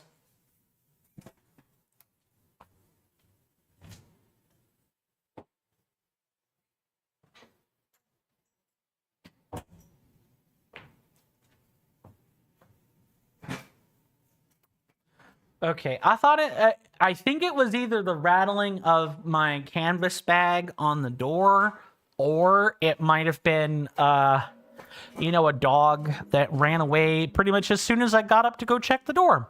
Not 100% sure, but we're gonna pretend that that is no longer a thing we have to worry about.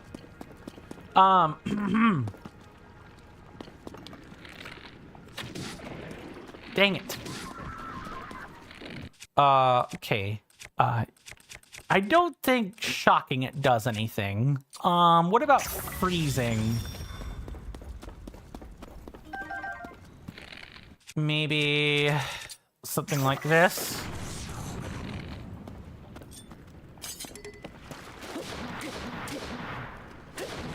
There, got it.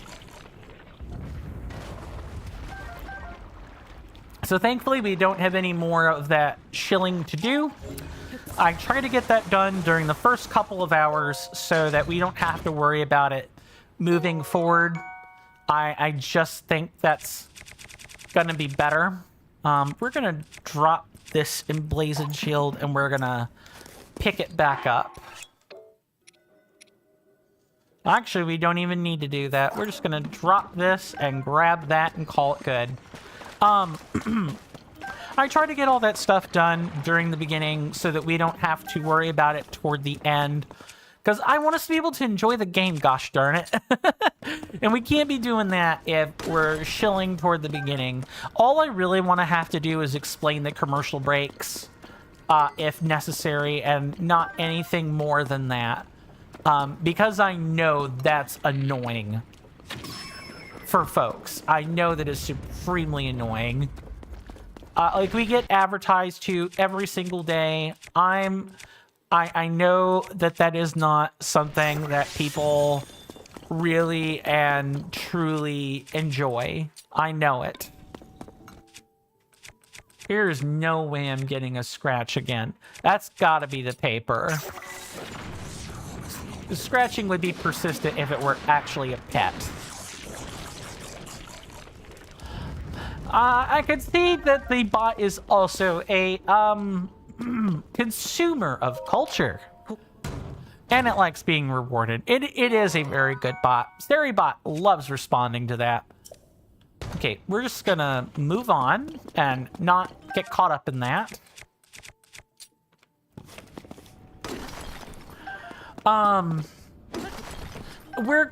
Actually, I'm not even sure we're coming up on caves. I actually sort of think we still got kind of a long way to go. There are many waterfall caves. There are so many waterfall caves. We also have yet to find the bubble frog. I guess I'm getting a bit pessimistic, and I probably should not be getting so pessimistic because there are, there's just a lot of ground. Are we about to get underneath a well? Is this well about to connect out to the beach? Wow, that's actually impressive if that's the case.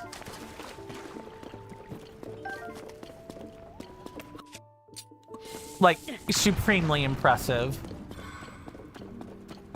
Yep. As it turns out, the cave and the well are one and the same. I guess we might as well come back up out of it. Mr. Jason says, and that's why we back up our backups, Mr. Coin. You kind of messed up with the ACNL save editor.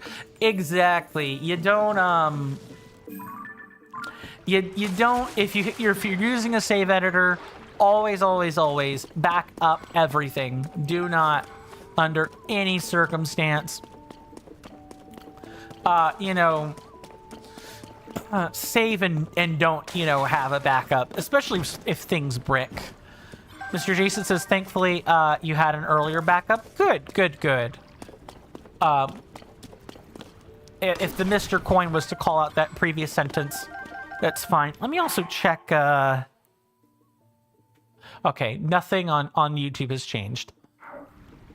If I had a fursona, I'm thinking, and this is the last thing I'm probably going to say regarding furries. If there is, like, any fursona I'd probably be thinking about, I'm thinking of, like, a bear of sorts. I'm simple. I like simple. I like straightforward. Oh, hell, that's probably where our bubble frog friend is right up there. Let me see if I'm right. Come on, Mr. Link, get up there. Hello? Is this just like a way back to where we were? Or is this like a whole different thing? Mr. Jason says, I'm being a totally responsible mayor. You've used public funds to build a fountain in front of the town hall. I mean, that's not irresponsible. I mean, a fountain can help with, like, public appearance. It's not the most responsible thing money could be spent on. But hey, you know what, Mr. Jason? I would like to say that you were probably way better than Mayor Lewis of Stardew Valley. For those that don't know who Mayor Lewis is of Stardew Valley, Mayor Lewis is the mayor of Pelican Town. And in the beginning, he's kind of like your helper against a corporation called Joja Corp, helmed by Mr. Morris. Well, even though Joja Corp does Joja Corp does bad things for the environment, at least they are honest and straightforward about it. If you continue to help Mayor Lewis in runoff elections get elected, it turns out that he had been siphoning public money for a golden statue of himself, which is just like super stupid. If you're not spending on golden statues of yourself, Mr. Jason, I think you are just fine. Mr. Jason says, and then I'm going to add one in front of Mr. Jason's house. I mean, that's just like real estate 101.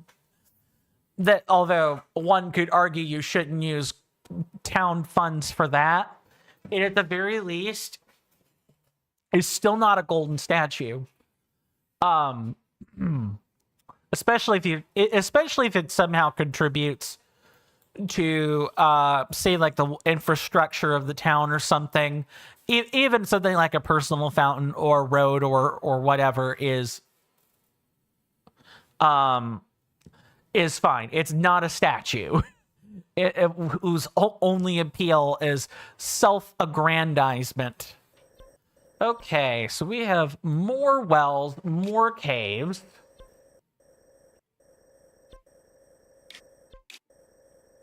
Did I just totally not? Okay, no, this is... that's Heron Lake. So here is another well. I'm starting to see what these look like now. And then we kind of just move back and forth until we find everything.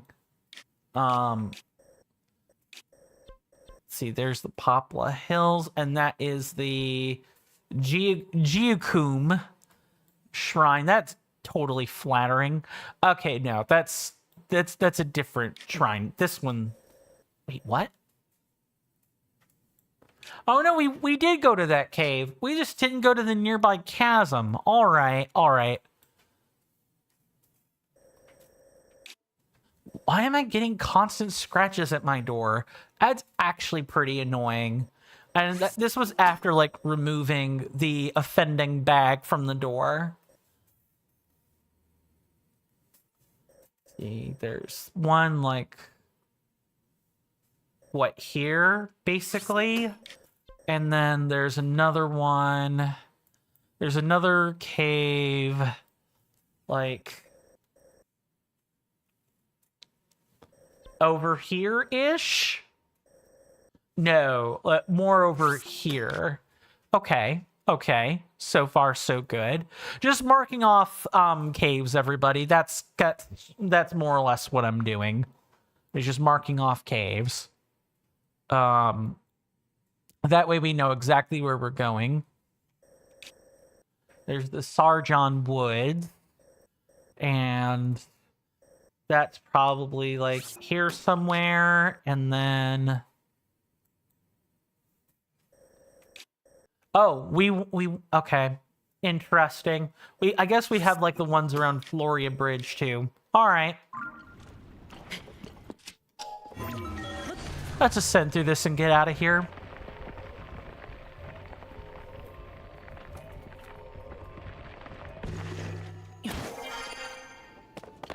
I probably could mark these with pins ahead of time, but I kind of don't want to give away the caves until after, you know, we're done with the surface and everything. I just think that makes more sense and keeps the suspense for that much longer. Ooh, are there fleet lotus seeds here? This feels like a spot that should have fleet lotus seeds, but it doesn't. That's fine. Now, what's with the random well out here?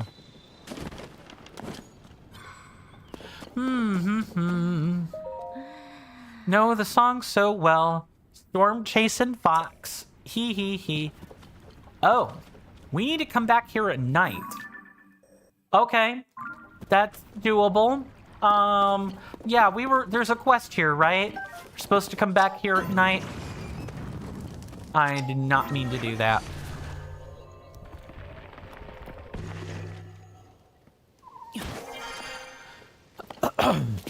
So sorry, did not mean to cough into the mic there.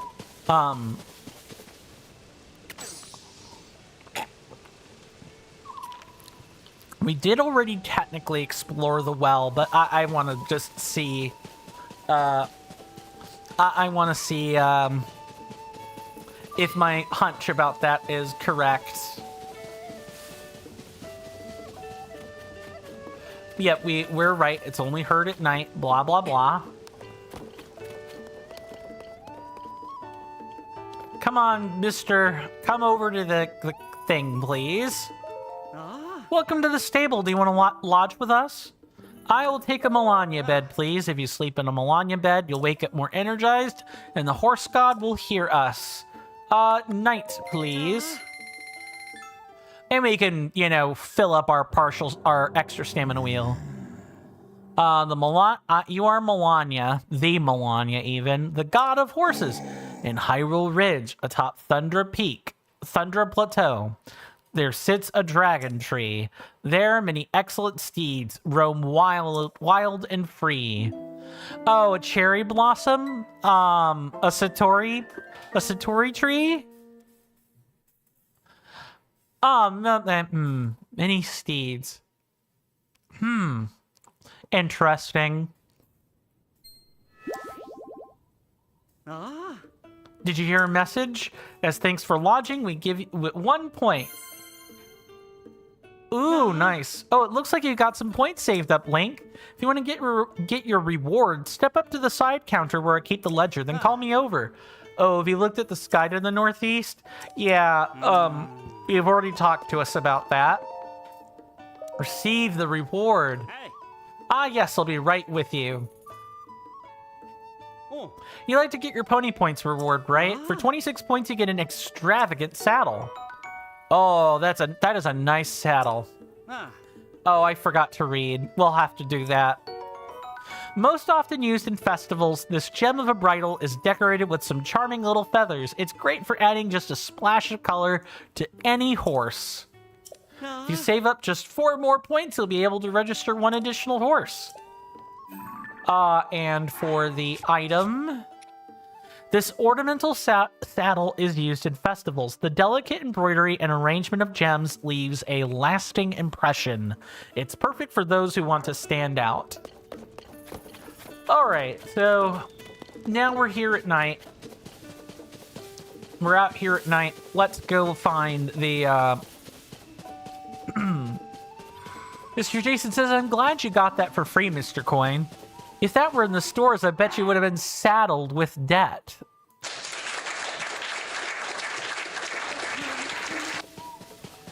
We had 8 last time. Someone actually recorded a track for that. Nice. Focus.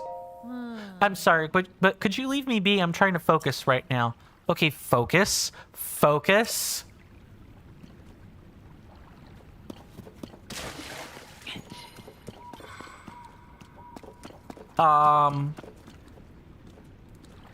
Okay, the quest might give us a bit of information about what to do with that.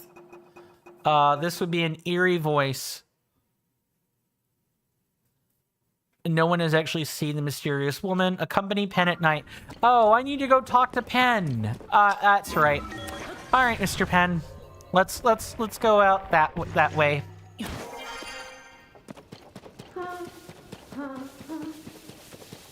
What is all that scratching? My goodness. I guess we're kind of doing this quest, you know, right here. Come on, Mr. Penn. I'm here at night. A pretty great night, isn't it, partner? It's around the time the eerie voice has been heard on Furrow Plain to the northwest. Folks say it happens night after night after night. Could it really be Princess Zelda, though? And if it's her, why is she doing it?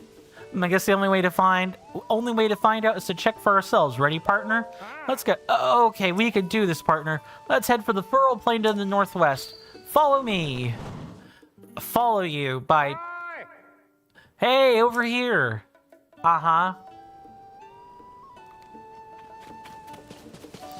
Really? You're gonna do this like 2 times? We know where the voice is.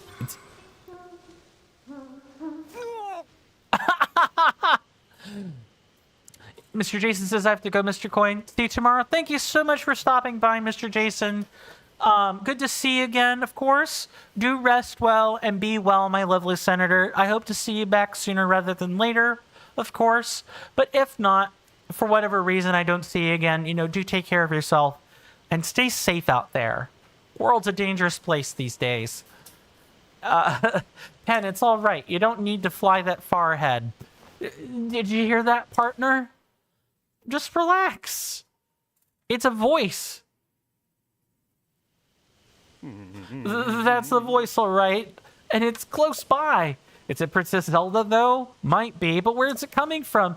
My legs won't move. My wings won't flap. I'd duck out of here if I could, but you can't. Quit being a scaredy cat.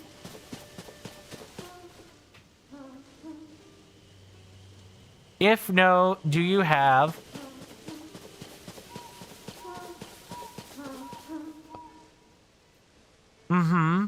If not, do you harm?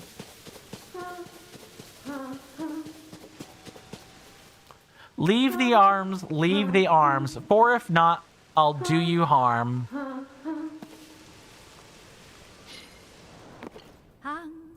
Seek the storm, seek the storm.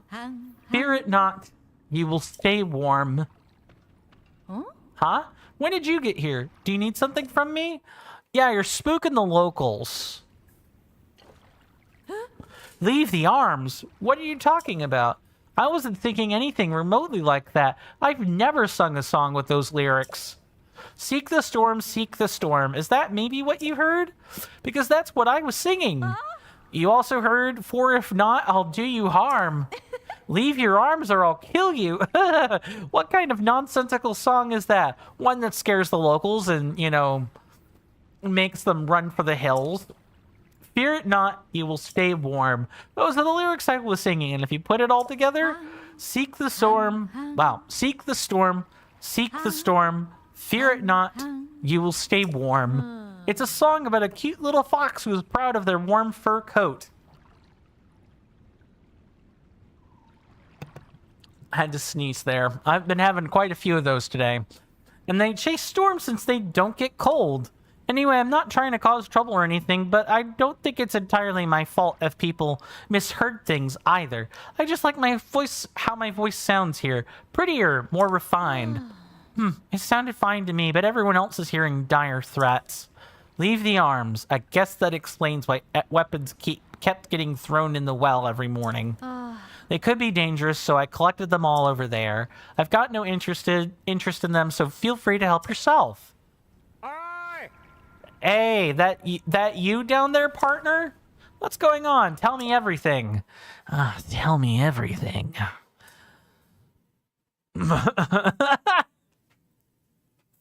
Mr. Jason says, never mind, Mr. Coin. I am back. Welcome back.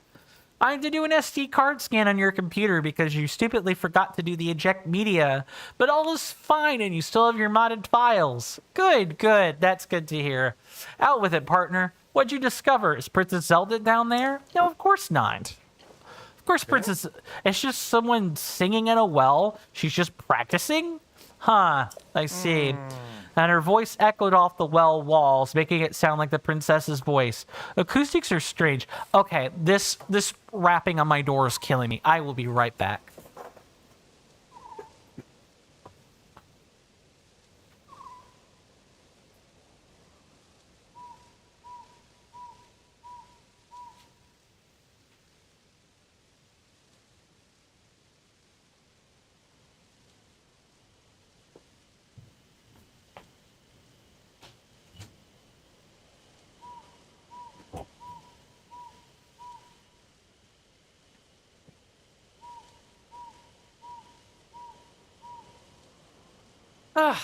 Sorry about that. Turns out it was a piece of paper. It was a piece of paper making a rapping noise on the back of the corkboard, which made the impression that someone was rapping on my door, like rapping their knuckles or pawing at the door. Mr. Jason says you've also permanently disconnected your Nintendo 2DS, the modded device, from the internet. You just insert your you just insert your Animal Crossing New Leaf cartridge if you want to back it up or restore it. Oh, so it was wrapping paper, Mr. Coin?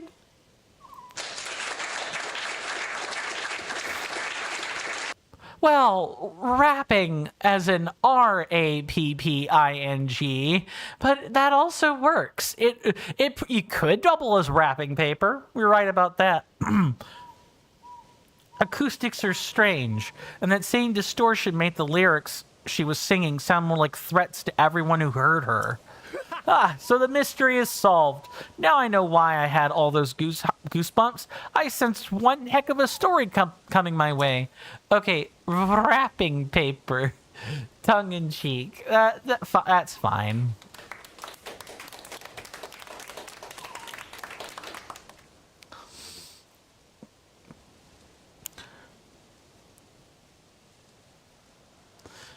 I forget if the act of making rap lyrics and rapping your knuckles on a door are the same. Hold on. Coin needs to know this for his own benefit. Like, are those words spelled the same in English?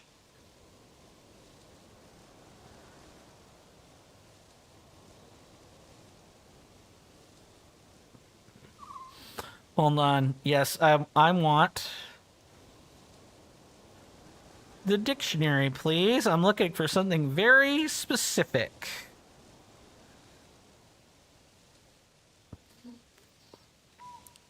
Yes, a sharp blow or knock.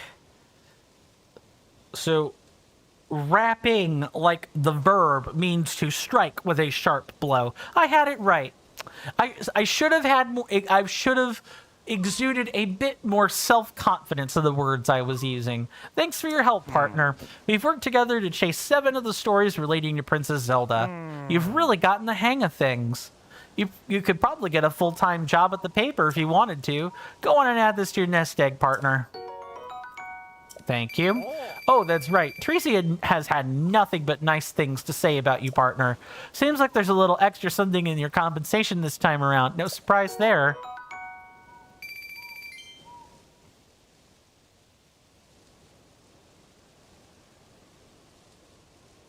Gee, this is uplifting. Yep. Okay, I'll head on back to the office and write this one up. I better hurry too. We wouldn't want more people thinking the princess was casting spells from a well. Until next time, partner. Bye. Mr. Jason says, I cannot remember if I told you or not, Mr. Coin, but the main issues that bothered me enough to reset your almost 4,000 hour-long Animal Crossing New Leaf Town was because the mayor Jason took office date was not for the 14th of June 2013, and also as you said earlier, Mr. Coin, I had purchased the more annoying sea creatures from eBay, and that bugged you as well. And Mr. Jason also then goes on to say, I cannot wait to eventually get the TNT Emporium again in my Animal Crossing New Leaf, as the 3rd floor is my favorite shop, Gracie Grace. The carpets, right? It's always the carpets. I think that's what she does, is carpets. Or flooring, I forget. In that game it is flooring. And it's only a rug sometimes. Alright, let's get to exploring some caves. Gracie is the Animal Crossing version of Lady Jacinth as well, Mr. Coin. Yep. I was about to say she's also like super rich, so that doesn't surprise me whatsoever. When you know someone's tight, you just know it, especially if it's consistent. I see the cave. It is literally right down there. Why don't we get this ship turned right around, and now maybe think about nose diving in.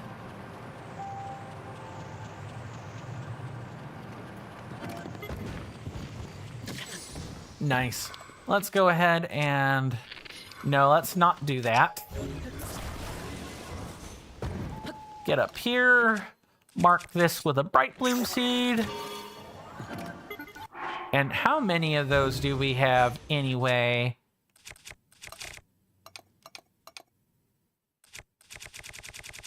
$934. Oh, we're just about ready to, you know, sell off another like 400. Fantastic.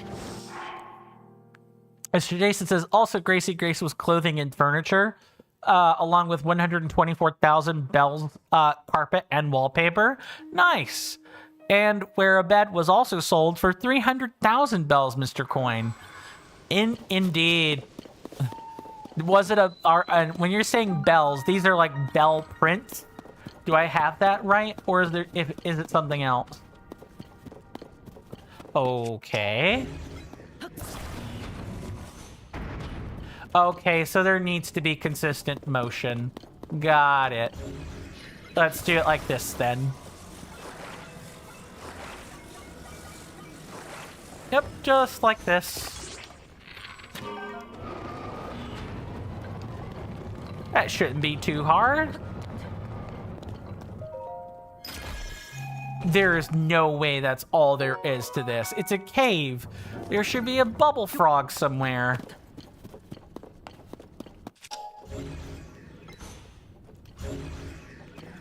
I think I see our friend up there. Or at least what I think it is. Bells are the in-game currency, Mr. Coin. I'm aware of that. I'm trying to remember if there was like a money print. You know, something with like dollar signs emblazoned on it or whatever, but in bell form. Mr. Jason says you have 550 million bells in Animal Crossing's New Horizons. That's a lot of money. Too much money for me.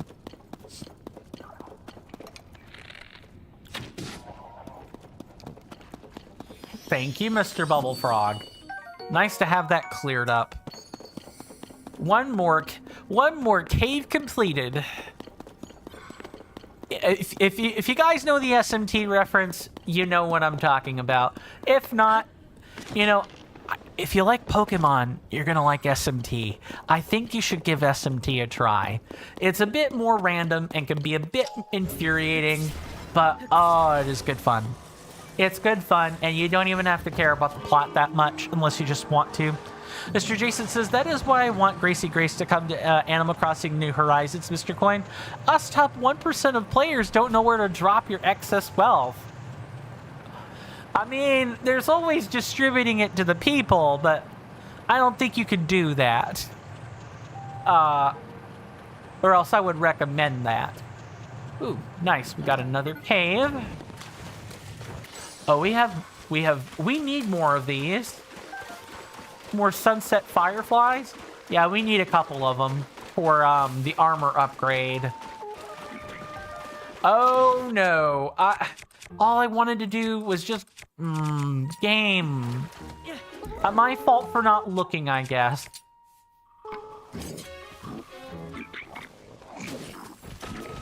Just gonna give him a nice old bop.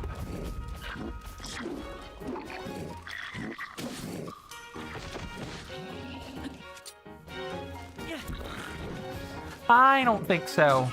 Get out of here.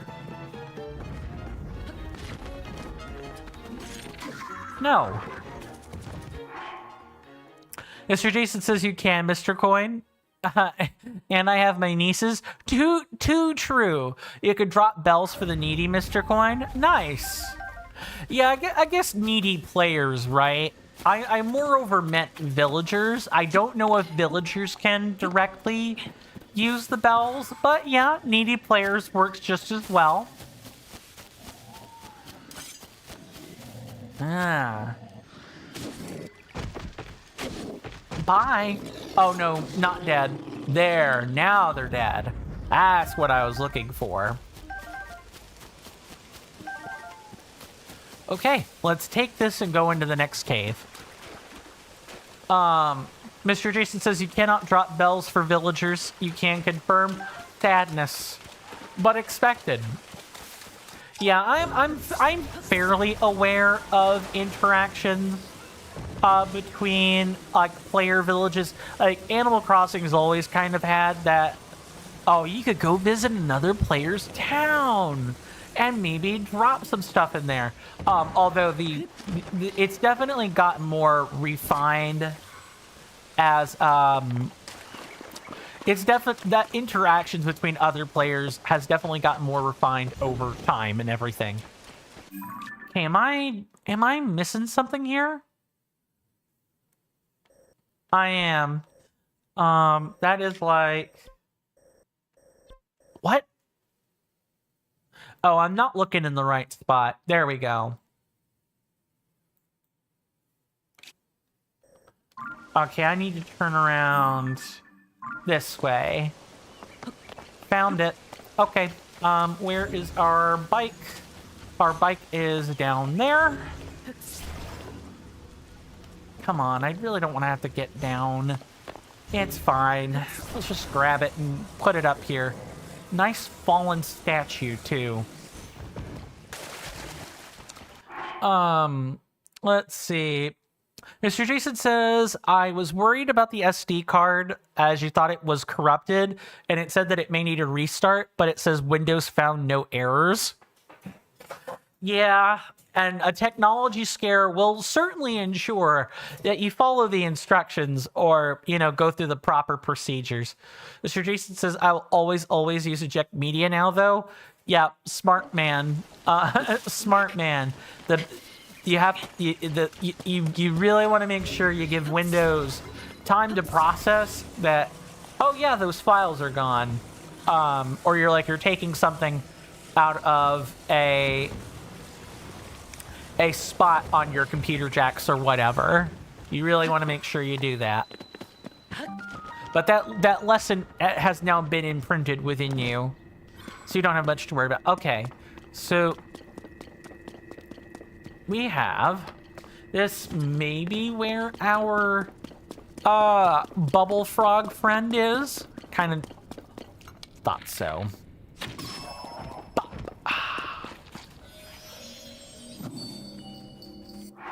Mr. Jason says that was basically a silent promotion, by the way, Executive Vice President Coin from earlier.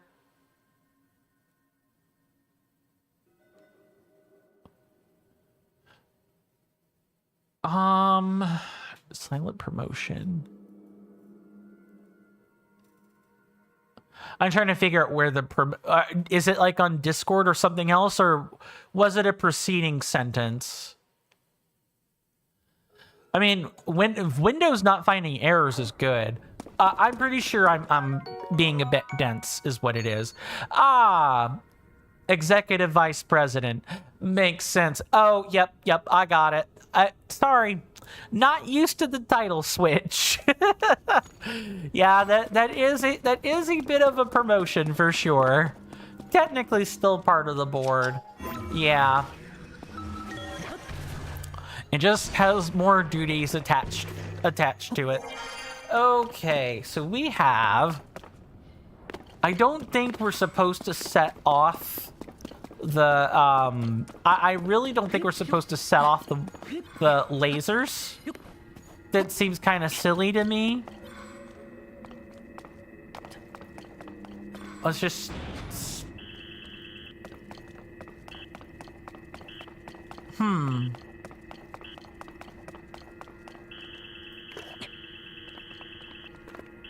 Interesting.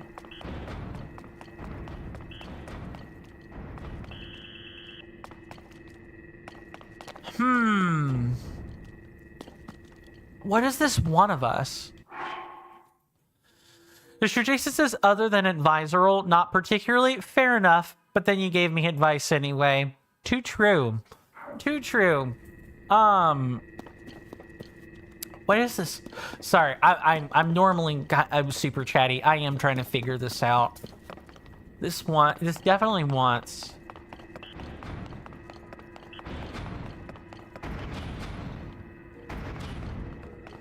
Okay, so there's like an order. Yeah, that's why they give us these parts. We need to zip zoom. We need to make something that zip zooms through this.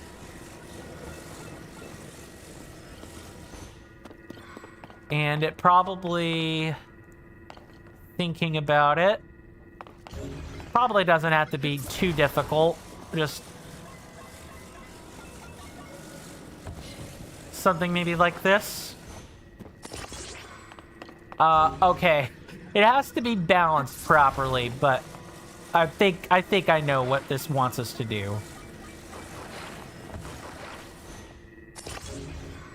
Maybe with 100% less balancing errors. Oh! Get back. Stay upright. I love this video game so much.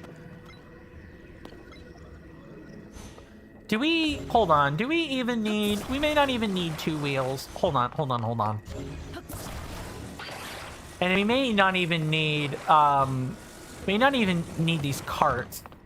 I wonder if we could do something like... Thinking... Oh, maybe... Well, okay. Different, but whatever. Let's make sure these are facing the right way. You could probably just stack them vertically, and that should work. Okay, now we can sit these upright.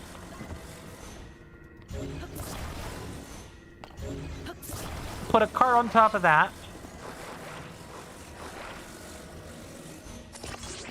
And there we go. Okay, that's not quite correct. Mr. Jason says, Mr. Coin, if it is possible to do so, and I hope that it is,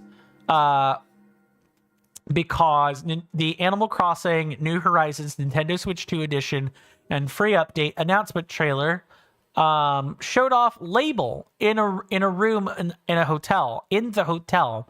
I simply must send an invite out to have the Gracie as a resident of the new hotel from the 15th of January 2026. And then Mr. Jason goes on to say, and in the TCC, it is slightly less confusing now. Jamie has always been the second in command, like he always has been. And then you have Mr. Coin directly under that. Well, at least we have a clear hierarchy for where things are, eh? All right, let's align this nice and straight.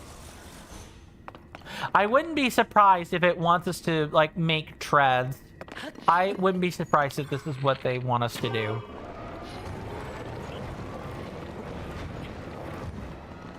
Yep. No! Don't go in there. Don't go in there. That would have been awful. Alright. Maybe we don't... Yeah, maybe we don't need this. Let's just try the two wheels. And see what happens. If it turns out we need a stabilizer, fine. Link, I need you to climb this, buddy.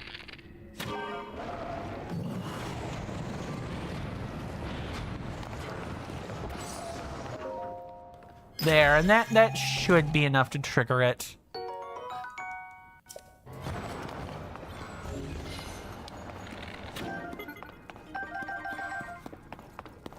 Okay, we got the Bright Bloom Seed. We've got the excavation site done. Okay.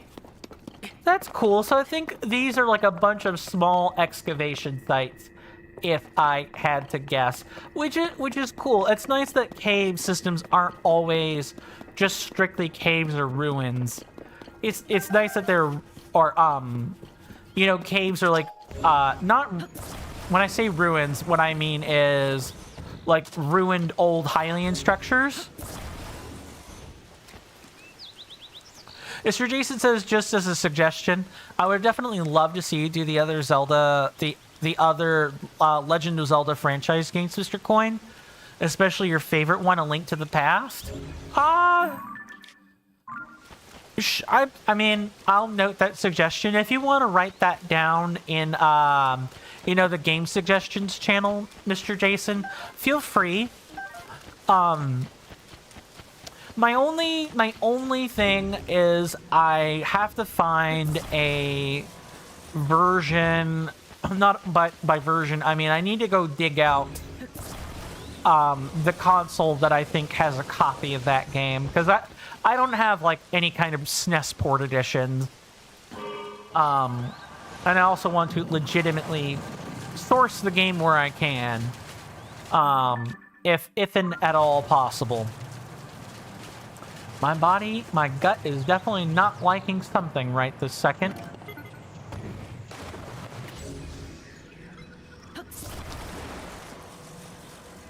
Mr. Coin, my new Nintendo 3D XL is also disconnected from the internet. Smart. But this one is only temporary until you get that data. Until you get to the date. Sorry, I should have read it how it was written. That the Animal Crossing New Leaf Welcome Amiibo update releases. Nice, nice. Update released. Excuse me. It's like a bunch of little... Okay.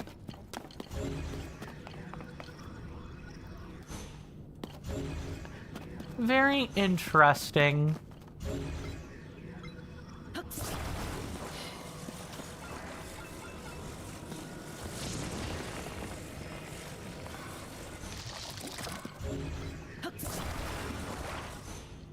I really don't think this is gonna work. Yeah, I think it's gotta be, there's gotta be like something else conductive. What can I do here for that? Got stakes, carts, rockets.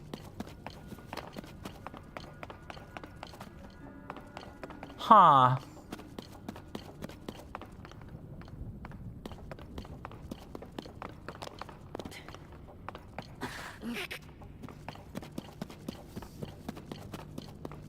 Wait, is this like a sign that... Because they see that one gate is open. This is an instance where we need the... Where we need, Hold on. No, that straight up... That just straight up did nothing. Alright.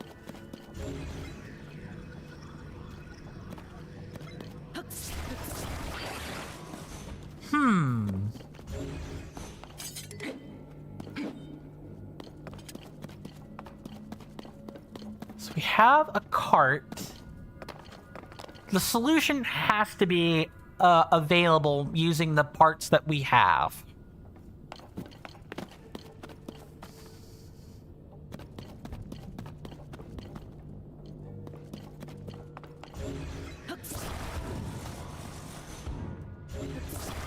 Hold on, let me try to do something like this. Maybe these like rounded bits are supposed to give us a clue. Oh, really? We're not allowed to do that. Alright, so let's try this.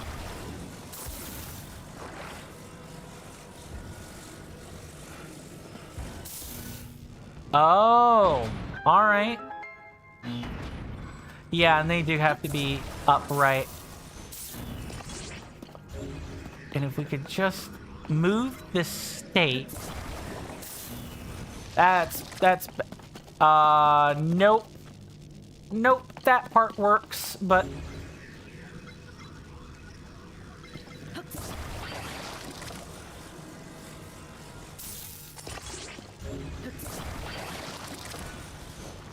Okay. I think I've got what to do. We just need to, like, catty corner it, like so.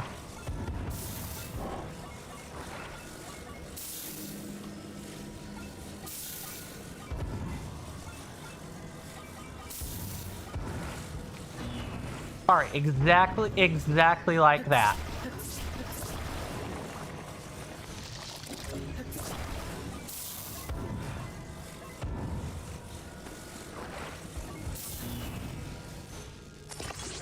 There. Nice. That only took me entirely too long to parse. Mr. Jason says the worst part of Animal Crossing New Horizons is that if you have a bit of OCD, the museum has 2 floors. The ground floor has 3 doors to the left for the bug exhibit, middle down to the basement for the fossil exhibit, and right for the fish exhibit. And then the first floor only has 2 doors, going to the left for the roost coffee shop and to the back for the art exhibit. And there's clearly a space in the right wall for a door, and Nintendo never gave us anything for.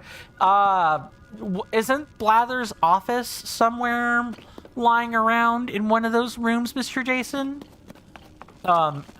Forgive me if I might not clearly know what I'm talking about, but I could have swore that Blathers had an office.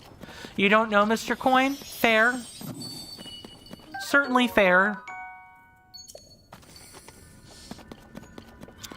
Maybe it's either in where the bugs are or where the fish are. There's supposed to be like a place for like equipment. Mr. Jason says he just kind of sleeps near the entrance.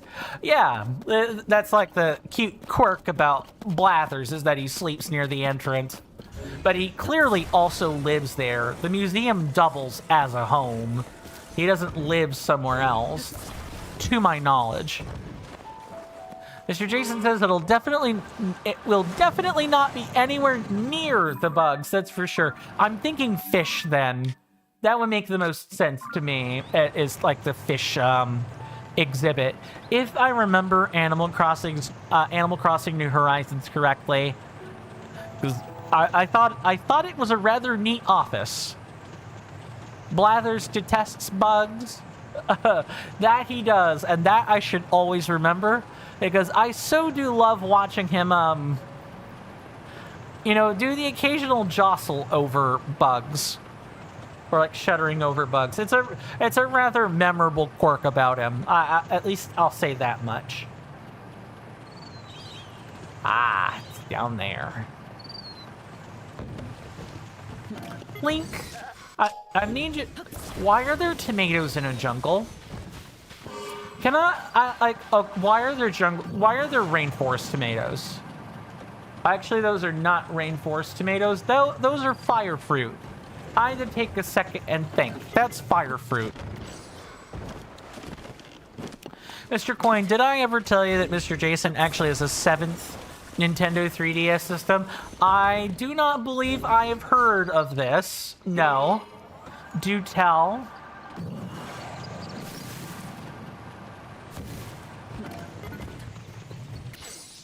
Why am I... Link, I need you to not be trapped in there, buddy, alright? Mr. Jason says, I have a brand new and sealed Nintendo 3DS, The Legend of Zelda 25th Anniversary System. Makes sense. I think I have heard of an Anniversary Edition.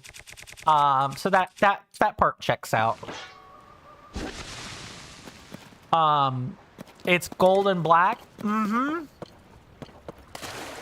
It's a... I know the Anniversary Edition has pretty nice color schemes. You hear that off in the distance, my senators and inductees? That is an ad storm. In about 5 minutes, it'll blow over us, and then we can get right back to the gaming. Thanks. You guys know what time that is. It is time for the 5-minute, or the 5-minute warning for the commercial breaks, aka the upcoming and fast approaching ad storm. I know nobody likes the ad storms. You just gotta weather through it, though. Oh, please don't throw rocks at me. Because we did all the shilling, all I have to do is explain the commercial breaks. We take them at the top of the hour. They are 3 minutes long. Once the commercial break is over, I'm back at my desk, and you know we can get back to gaming. The thing we actually care about. Tulin, I need you out of my way, buddy.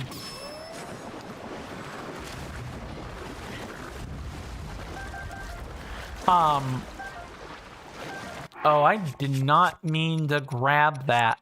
That's fine. And I can't drop it while I'm here. I have to, like, literally get up and then drop it.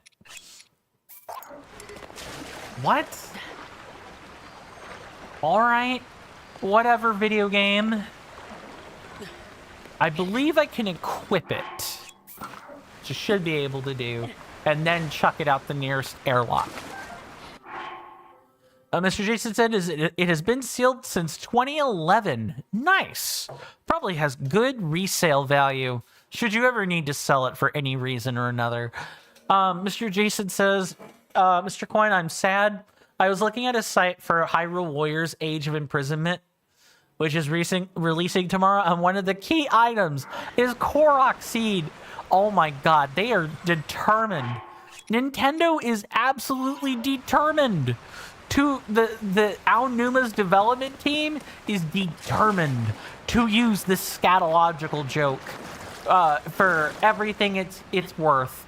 I just really yes, I am very saddened by this. The Korok seeds are hard enough on people without throwing in Dynasty Warriors mechanics. Never mind when the Dynasty Warriors mechanics do show up. Just wild. Just absolutely, ugh. Mr. Jason says, I was shocked that the Legend of Zelda Echoes of Wisdom didn't have Koroks. I'm happy it doesn't if I ever go to play it. I'm happy. That, like, whoever devved those... Actually, I can't be upset because I know the actual real reason why the Koroks were included. You know, outside of, like, lore implications, I get it. You know, video game devs should be allowed to put jokes in their games, too. I totally get it. But there's telling a joke, and then there's making the joke miserable. I am not so sure that the implementation of a less than upright and upstanding joke needed to be at the player's expense, necessarily speaking. Just gonna zip around.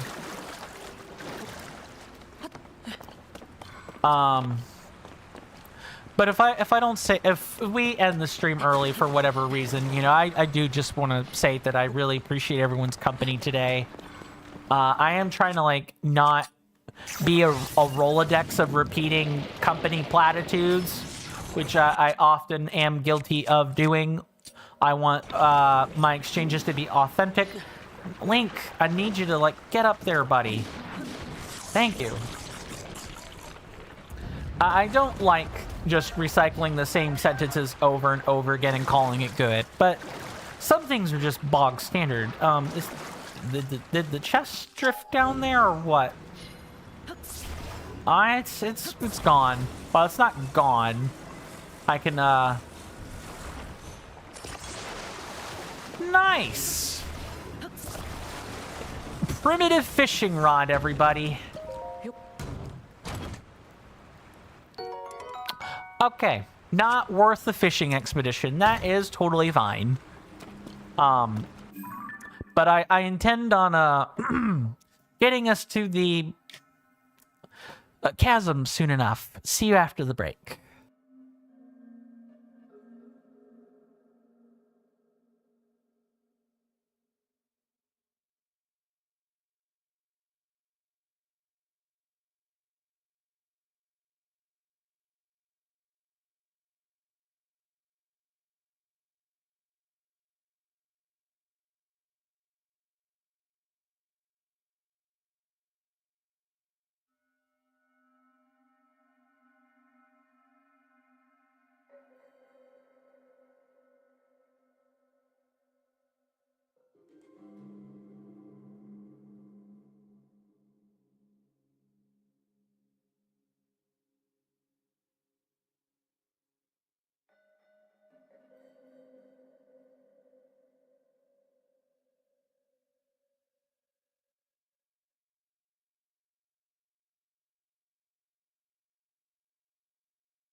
I am back, everybody. So sorry about that. Really, when we think about it, I should probably also make sure I'm checking chat while this is happening. Really, when I think about it, there are really only a handful of caves left. Like, yeah, we still have, actually, now that I'm looking at it, we have, like, maybe 5 or 6. 5 or 6. And then after that, we're, like, good. Got this woods cave has, like, a huge, like, an absolutely huge, like, cross-sectional area. And then after that, we probably are, do I have to, like, do this? Yeah, I got through it. I just went through the vines without so much as nary a slice required. I'm just gonna do this. Shoot. Oh, come back, Mr. Bubble Frog. Please. I'm wanting to get the gem. I just want your gem. And don't you want to be free from your existence as a bubble frog? I know I know if I were stuck as a bubble frog and my native form is that of a rabbit, I would definitely want to be. Oh, I shouldn't really be sprinting unless I absolutely have to, because of the hardy lizards that are around here. Rubber helm, a helmet made from ancient techniques and electricity-resistant material. It's made from something called rubber, a material that can no longer be found. Don't forget your message, Mr. Coin. Thank you for the reminder, Mr. Jason. I can't believe I forgot. So sorry. Let me make sure I start from the beginning.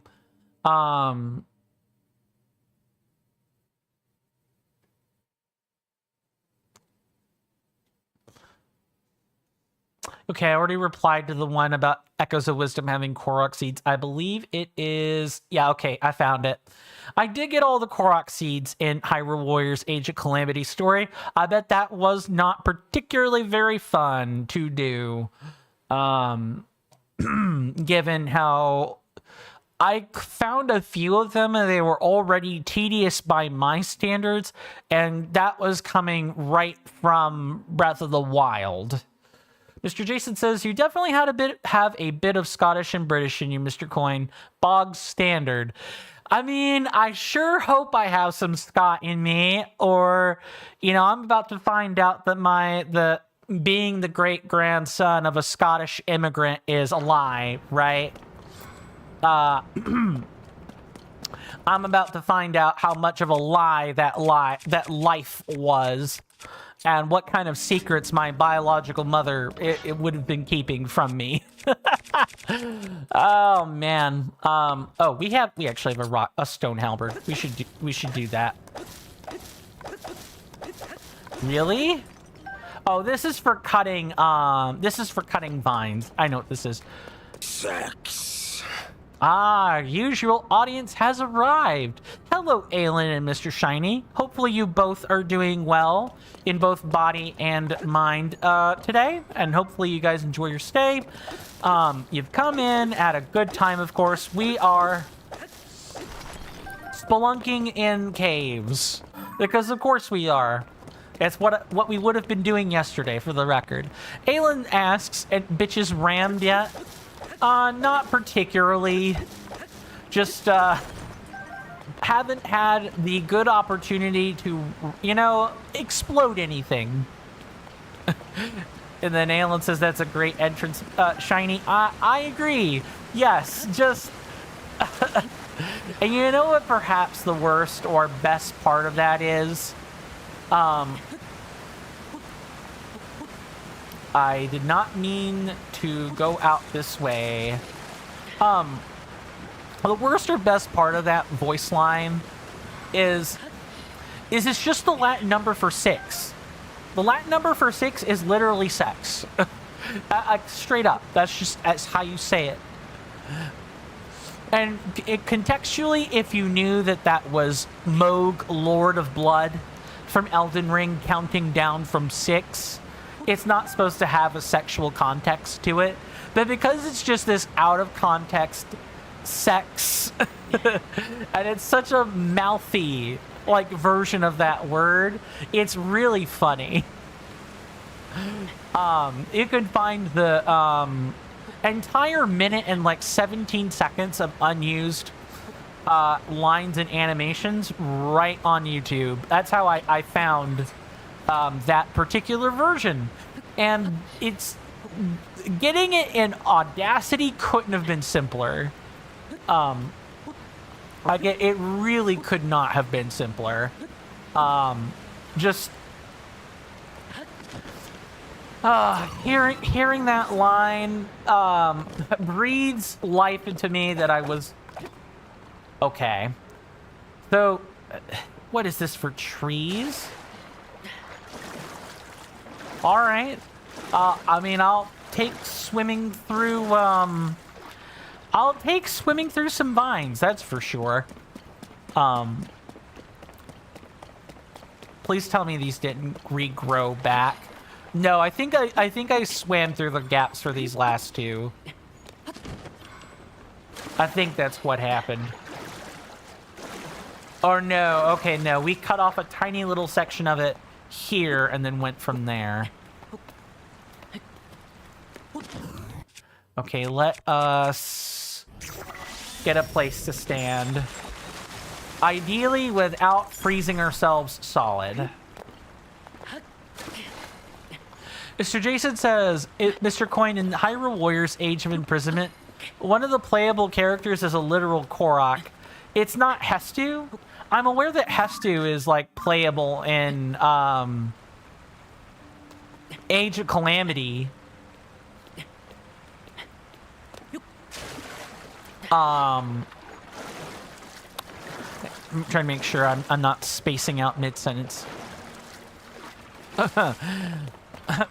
Mr. Shiny says, despite the Redeem saying otherwise, you don't F around with your entrances. Fair. Fair. Definitely fair. Let me get my applause tracks here.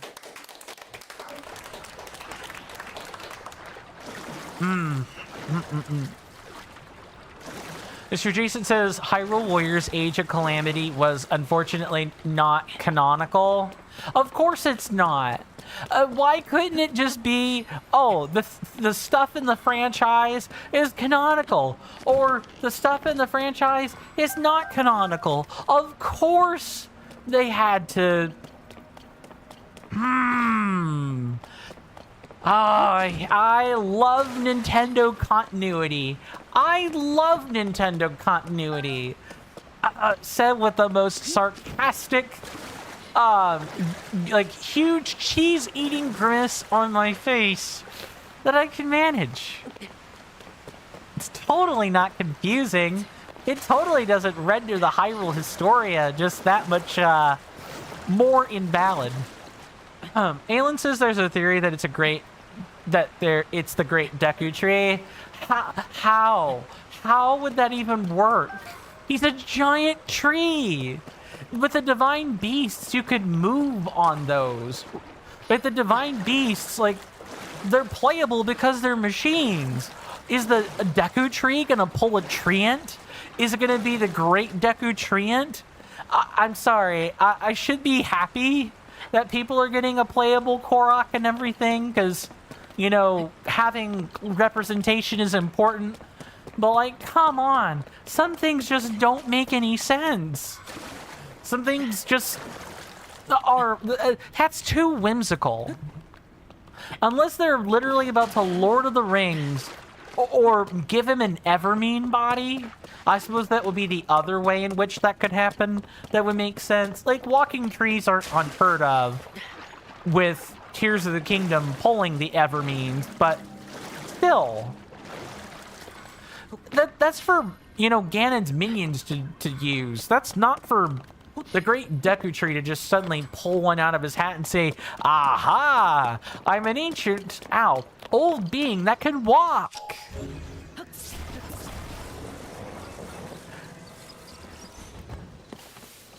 Okay, let's get this show on the road.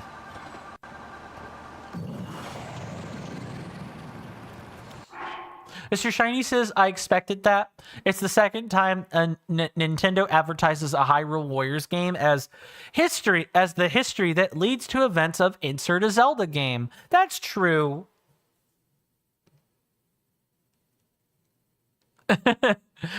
Mr. Jason says, Mr. Coin, I found this statement in an article. Okay. And then Aylin says, I'll just go ahead and read that quote last. I like how you take the Koroks so seriously. I take the lore of them seriously. I don't care that it's like, the fact that they're a scatological joke is whatever, right?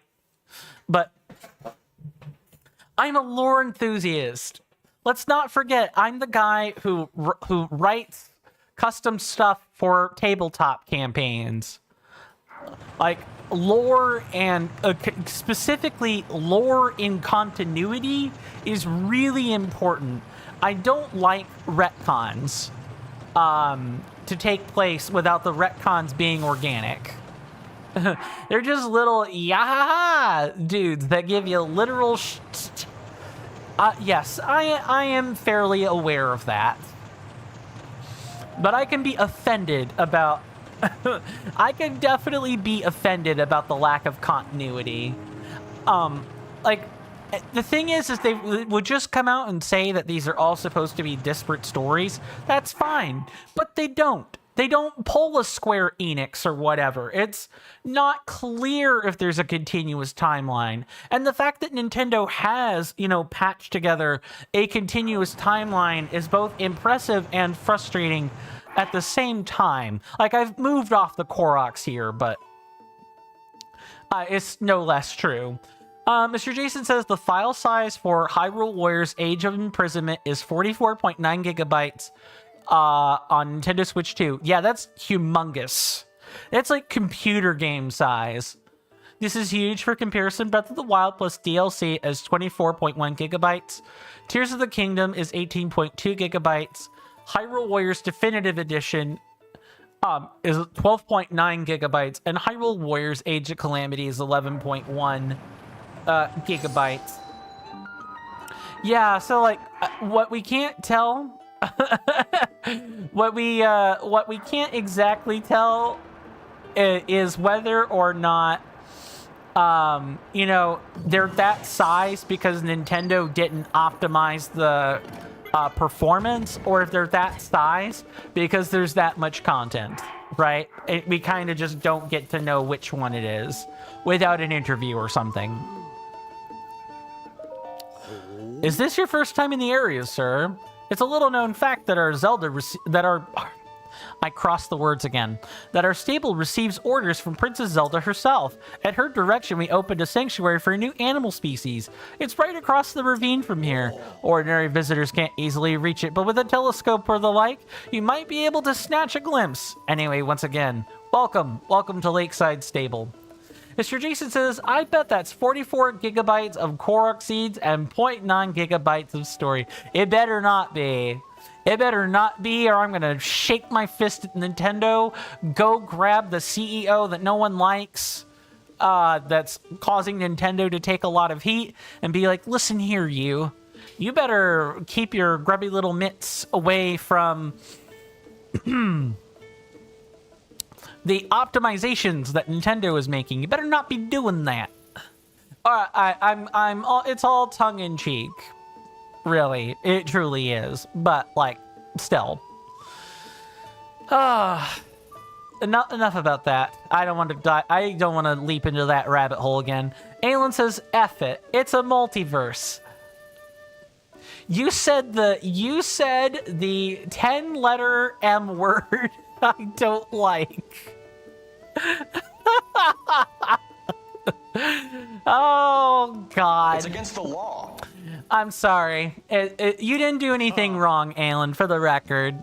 If there's one thing I really sincerely dislike, it is multiverses. I hate that stuff.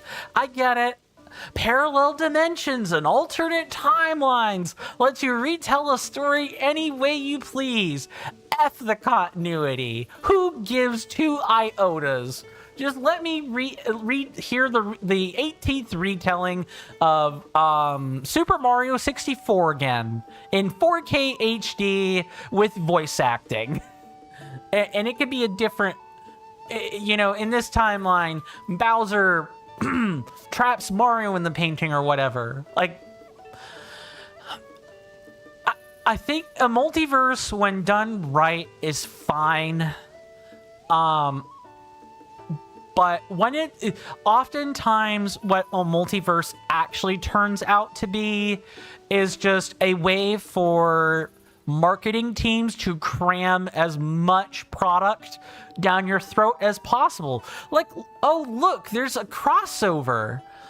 It's not Easter egg either. You just get the bona fide character in the crossover with no thought or explanation whatsoever. I'm sorry, I'm getting on a whole tangent. If people like multiverses, that's totally fine. You know, it's not a banned word, Alan. You can say it if you want to, or if you think censoring it is funny, continue. Your choice. But. Aliens is fair, but multiverses and superhero stuff is cool. I guess that's fine, as long as there is sufficient storytelling to back up a multiverse, I'm okay. I am coming from a portfolio of World of Warcraft experience where Blizzard Activision, or I guess it would be Blizzard Microsoft now, has a routine history of retconning things through alternate timelines and not really fixing their story in any meaningful capacity. And because they don't do that, because they don't fix it in any meaningful capacity, it's just giant confusing slop.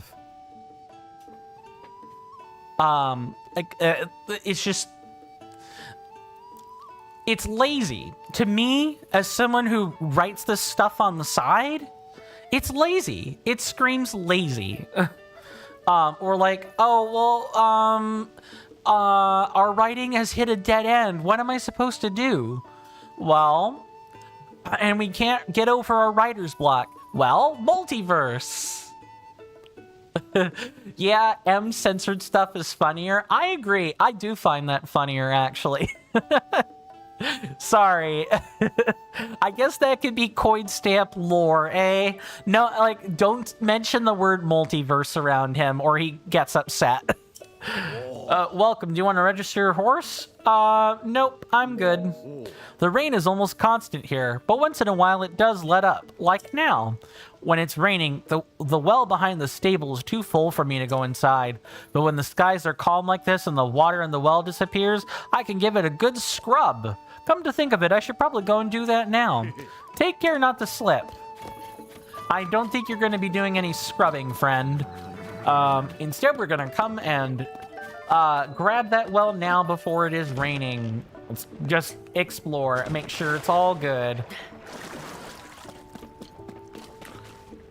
This isn't one of those well turns into a cave, does it? Aelin, new rules. Anyone who says the M word is banned immediately. I don't want to do that. But that maybe a playful timeout if they're all right with it. But I would never time someone out over that. That's got to remain like an in-joke or something. That way I don't scare people. My audience, for whatever reason, tends to be the like the young adult / teenager demographic, and I don't want to confuse people. That doesn't mean everyone. Sorry, I'm sounding ageist right now. That's not what I mean. I just mean I want to be straightforward and not confusing about that stuff. So this exchange is funny. I like this exchange. I'm glad we all had it in good, clean fun. I don't know if I would take it farther other than, you know, an inside chat joke. You know what I'm saying? Folks, can folks pick up what I'm putting down? Can you smell what the coin is cooking? It's a burnt egg. Because you can't cook too many nice things on a piece of metal. Sure, Jan. That was like a really long joke, by the way. It's also true. You can cook food on hot metal. I mean, the Gorons cook food on hot rocks, so the practice isn't that far out of line. Just thing of the matter is it's not sanitary. Ah, forgive me. I do hope I wasn't in the way. You're fine. The meal on this poster sure looks tasty, doesn't it? It's a simple recipe. Just stew some fresh seafood with Hylian tomato. It's not just delicious, but it's nutritious too. So once once my husband comes back from his travels in the north, this is the meal I plan on cooking for him. I used to get the fresh seafood to make this from Lurelin Village out east of here. But that was before it got attacked by pirates. What am I to do? Pirates? I heard that Lurelin Village, Alan says, do pans exist? Yeah, of course pans exist. People cook on hot metal every single day, dude. You know what? Fair. Okay. I'm putting my foot in my mouth. Like that. I feel like this is what this entire conversation is. Yes, I am aware that people cook on hot metal. It's called a pan. Yes, applause. Another.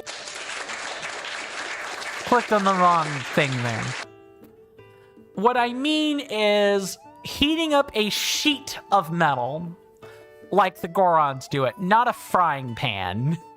I should have been more specific right from the beginning. That's my bad. I sound super stupid right now.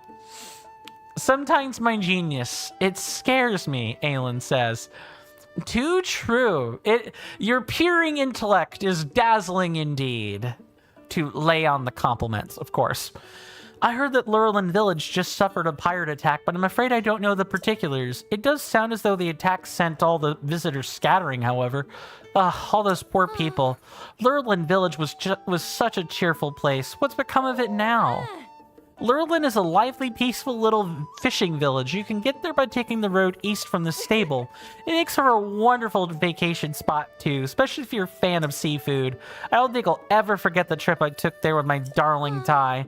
It's awful to imagine that wonderful place falling victim to pirates. I wanted to cook a nice meal for my husband's return, but pirates have attacked Lurelin Village. Where am I going to get my hands on fresh seafood now? Let's see. Yes. Goodbye.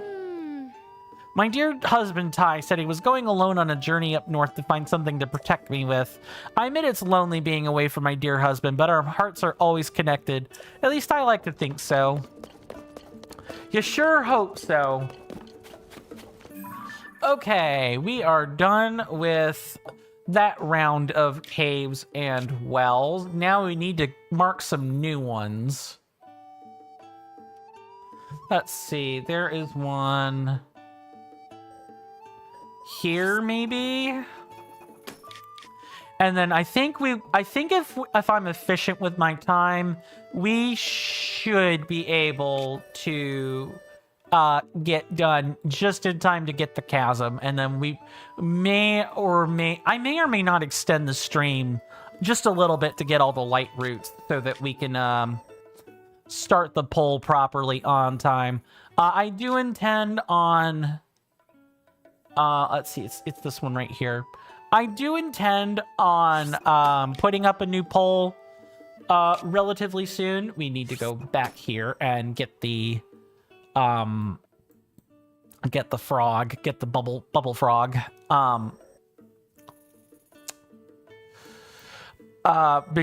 For us, I'm planning on putting up a poll for us to decide between Upland Zorana or the Gerudo Highlands. If I had to put a finger on the pulse of my audience, if I were to put such a poll today, I would likely say people would want to pick Upland Zorana and leave, Gerudo village or like the Gerudo areas for dead last. But that's just a streamer's intuition. For crying out loud. Of all the places those monsters could go, they decided to settle down in those caves. Our caves? I wonder if there's some way to chase them out for the stable's sake. Huh? Oh, hello. I was so deep in thought I didn't notice you there. Aelin says yes because Daddy Sidon. Oh my god, I can't believe those words left my mouth again. You and my sibling would get along very, very well on that front, Aelin, because their husbando is also Sidon. In fairness, my waifu was Mifa, so I can't. It's not like judgment or anything. It's more of a Sidon as like the common thing, like the common Hyrule champion that everyone oogles over. And Urbosa is mommy. I could definitely see why everyone would think that.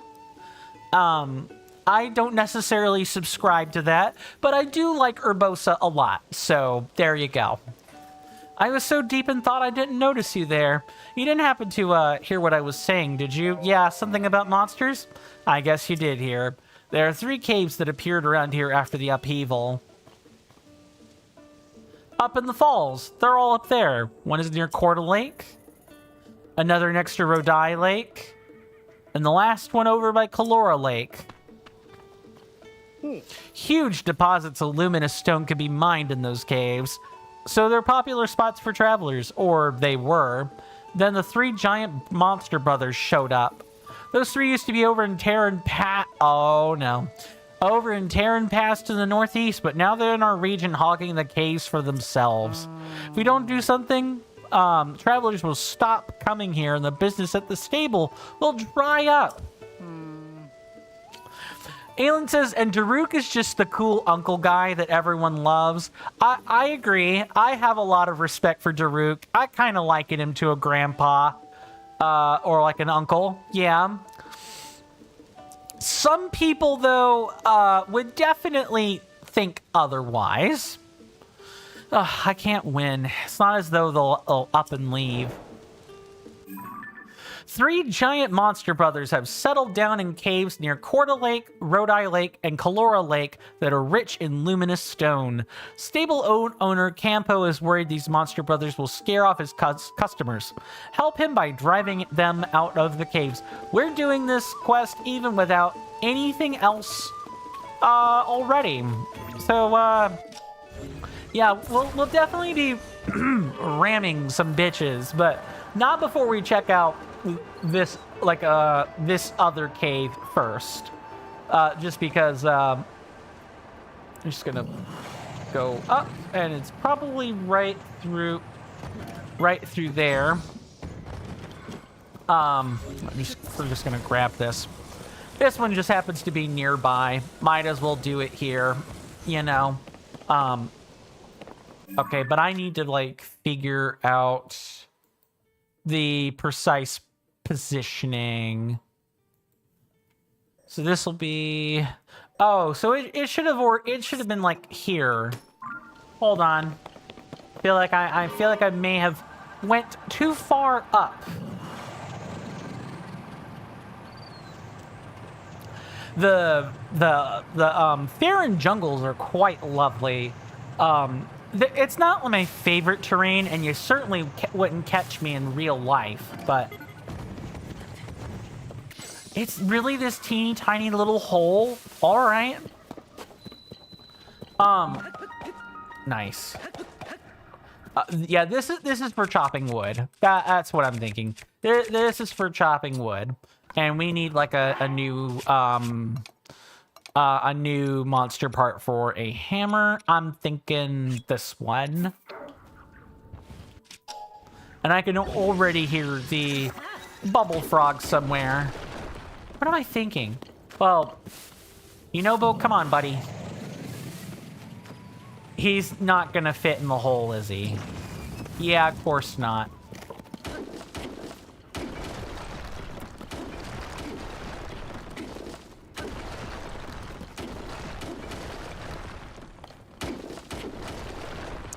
Alan says, I think Akala would be the nicest of regions IRL.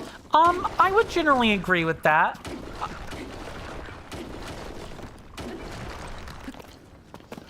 You know, it's got like a variety of different kinds of weather. Akala also has mountainous terrain, which is perfect for apples. Not only that, but there's like a huge lake and other stuff.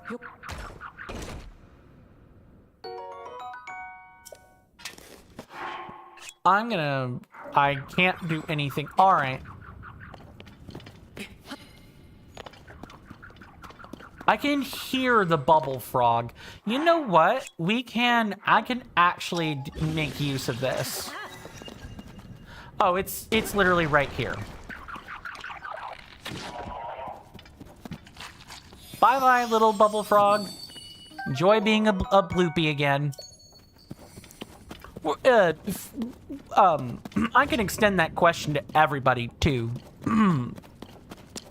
What do you, like, what region of, oh, I'm wearing a metal bow. I need to switch it out real quick. What region of Hyrule would you guys want to live in? Or maybe even the whole wide world in which the game takes place in? Me personally, I probably want to live in Labrina. I know, has nothing to do with Hyrule. But we've heard tales of other regions. They're just not named. And we're pretty sure Labrina would be a region that exists. I would actually, no joke. If we could wild airify the Oracle games, I would love the heck out of that. Especially Oracle of Ages. If we could get Oracle of Ages in this engine, I would be ecstatic. I would absolutely spend on a game like that. I know it's not, it would defile the classic, because Oracle of Ages does hold a special place in my heart. It's not my favorite one by any means, but it was a game I played a lot as a kid. I had a Game Boy Advance, and Oracle of Ages was something I did spend quite a bit of time figuring out and completing. And then getting sad when I realized I couldn't. You always have to yap. And then getting I'll try to like minimize my yapping. But I would sincerely love if that were a thing that could happen. Just the Oracle games and the Wild Engine. Nintendo, you have my idea. Aonuma, make it happen. Don't know what else to say other than that. I blew myself up. Cool. Alan says that my King Bolson is there. Fair. Yeah. Alan says, oh no, it's fine. I just thought it would be funny. Fair enough. Fair enough. I'm gonna drop this. Do I want that shield badly enough? Maybe. Maybe I staple it on. Yeah, I'll staple a wooden shield, sure. I'm sure that's gonna go over real well.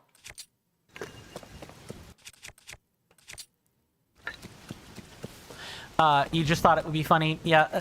Sorry, when I get nerdy or when I get to talking about something that actually piques my interest, I can be a bona fide chatterbox and just talk for hours. Which I guess is kind of the whole point of, you know, streaming, right? Is that you chit-chat for hours about random things now that you think about it. But, oh, yeah, Oracle of Ages and Seasons, and maybe even, you know, the canceled Oracle of Secrets. We can make that happen. Yeah, you have permission to steal, Nintendo. Because, and moreover than that even, right, like, Do I want... I'm gonna drop this, because we can, like, snap off the 2 sticks or whatever.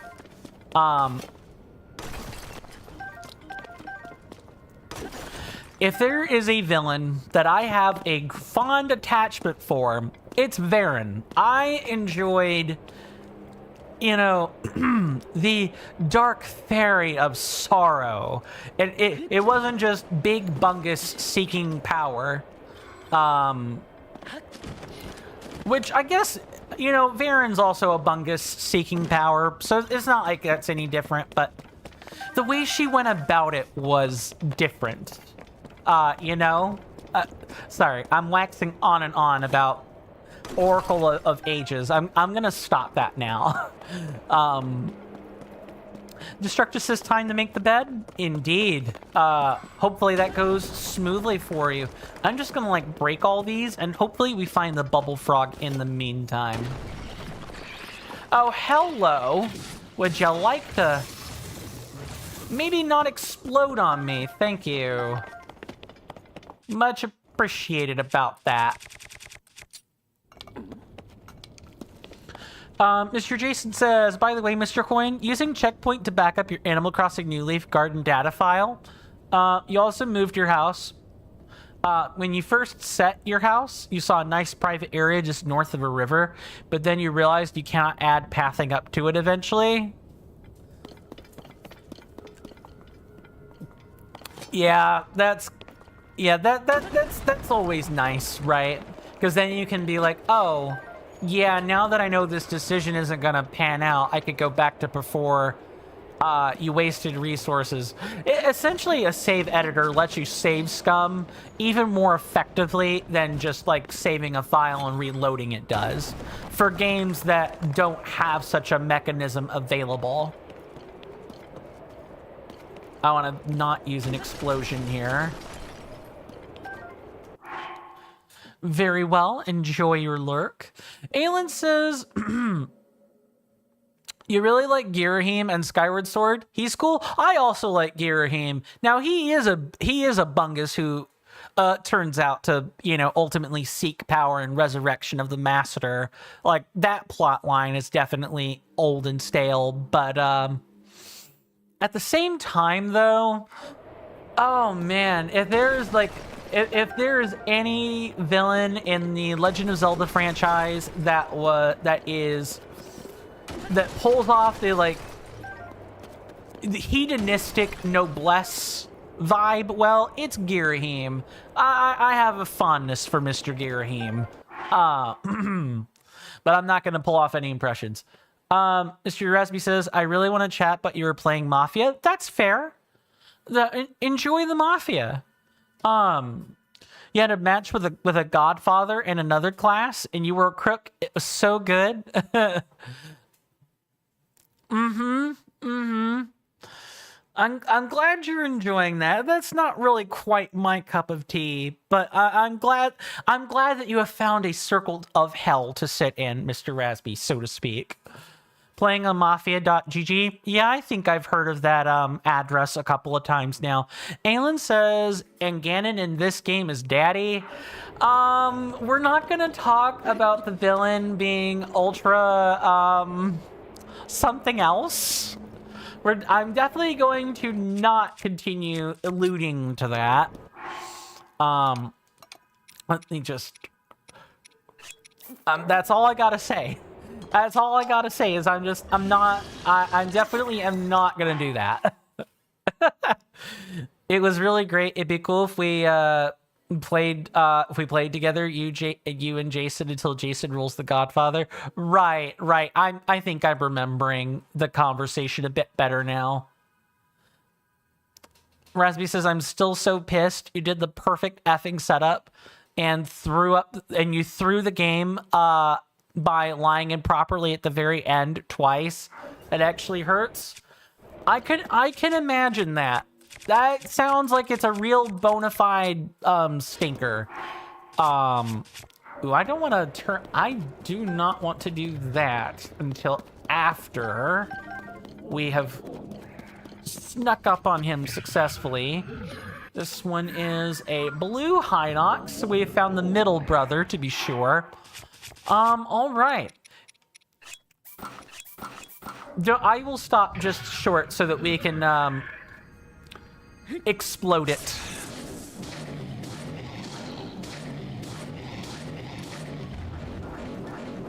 All right. And then let's whip out the 5-shot. And bye. Explosions. F's in the chat for our lovely here, you ungodly cur. Oh god, I'd forgotten I had put that there. Oh, it's so effective. Yes. If you guys like Ivy Valentine, like I do, in the totally platonic, non-perverted sense, you guys will enjoy those voice lines. At least I think so. And the thing about Ivy Valentine is that I know she has gigantic booba, which is like, you know, almost most heterosexual fantasies ever. F's in the chat for our Hinox friends. Indeed, Destructus, indeed. I'm the albinoric woman. In context with this previous discussion, that's really hilarious. Find the Albinoric woman is a quote that Gideon Ofnir, the all-knowing from Elden Ring, makes in response to finding an Albinoric woman who holds 1/2 of the talismans that you need to get up into Altus Plateau. If you don't take the back road in, the lift requires that you put together a medallion and hold it up. It's a magical lock of sorts. Well, okay, a divinely magical lock, but... sorry, I explained when you didn't need an explanation. Forgive me. I just kind of geeked out about that. Even though Gideon's character is something to be loathed. But Gideon's voice lines also kind of like carry Elden Ring a little bit. There are a few good voice actors in there, but well, okay, there are fantastic voice actors in there. And then there are definitely, like, you can tell they're first-time voice actors in there. But, Gideon Ofnir is one of the more memorable ones because he just yaps so much. Like me. He's like me, but I'm nicer than him. I'm way nicer than him. If people are wondering what I'm looking around for, it would be the,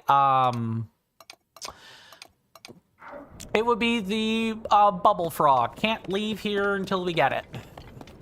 And it is possible that the bubble frog is hidden behind luminous sediment.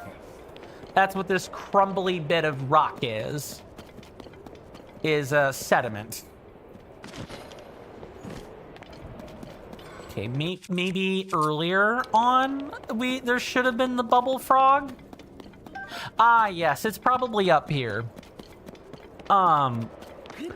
But yeah, I talk to my real life friends about Ivy Valentine on occasion, and it's always just like I'm rowing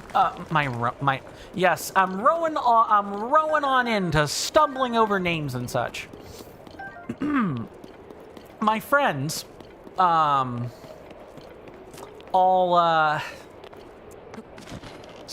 my friends always tease me and say, are you sure you don't just like being stomped on by, like, a dominatrix with a whip sword? Are you sure you don't have that, you know, kink lying around somewhere, Mr. Coin? And I usually say no.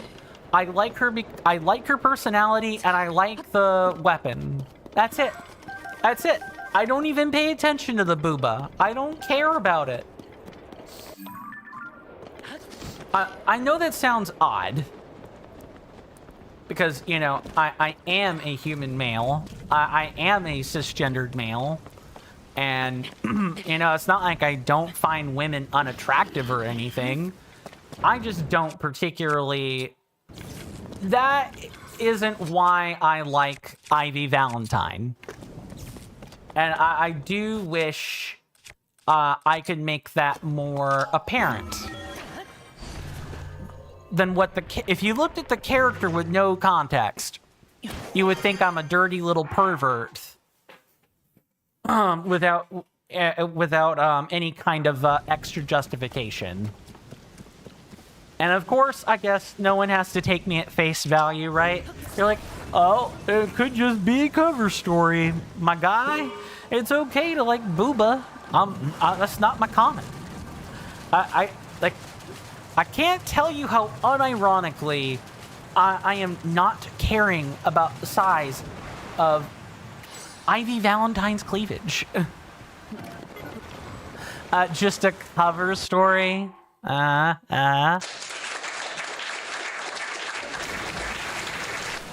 don't know. I apologize for getting so flustered about this. In case anyone couldn't tell, I'm always having to mount a defense for wanting to like the really tall Amazon-sized woman with huge gabongas and a whip sword. You would be amazed at how many people think I have some kind of weird fetish because of her parameters or whatever. Let me go up, go up, go up, and that's not gonna work. The cave is much higher up.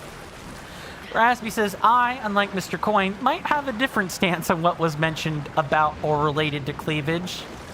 Oh, are you of the,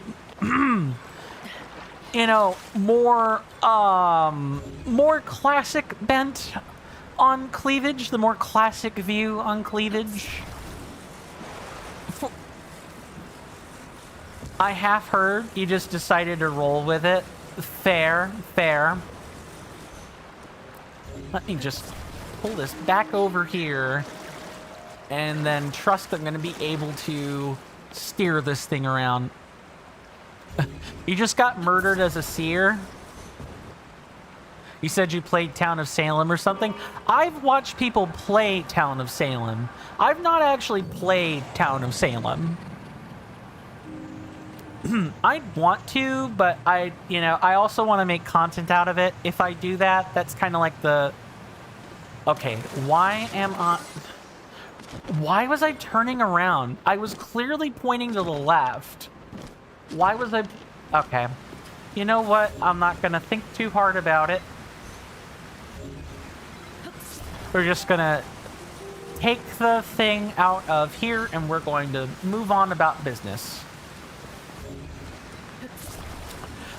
So the people that I know that have played Town of Salem are like Chilled Chaos, Z-Royal Viking, your Markiplier type of content creators. Like collabing is kind of their whole thing, right? And usually the witty banter and like the fun conversation is entirely the point of Town of Salem. Like, you are paying attention to like the mechanics or whatever, but it really truly is just, okay, are people gonna obey the spirit of the game, or are we about to get up to shenanigans in violation of the spirit of the game? Interesting. I don't know if I ever actually went in here. I'm not gonna lie. I don't think I've ever actually gone in here. I know what they want us to do. They want us to make a cart, which I guess we could technically do.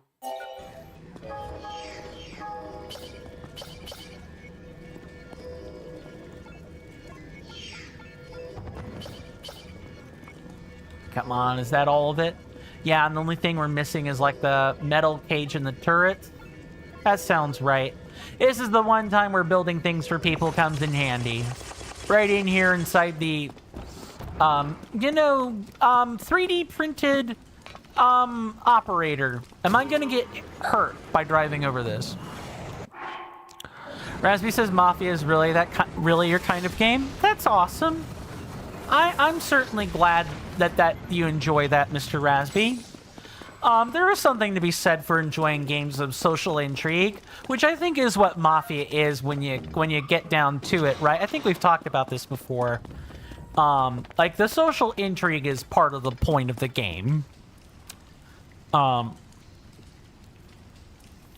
Mr. Jason says, when I do eventually update your copy of Animal Crossing New Leaf to Animal Crossing New Leaf Welcome Amiibo, Mr. Coin, I do believe that I can add Holden's RV, which means that you could get the Japanese exclusive Fuiki?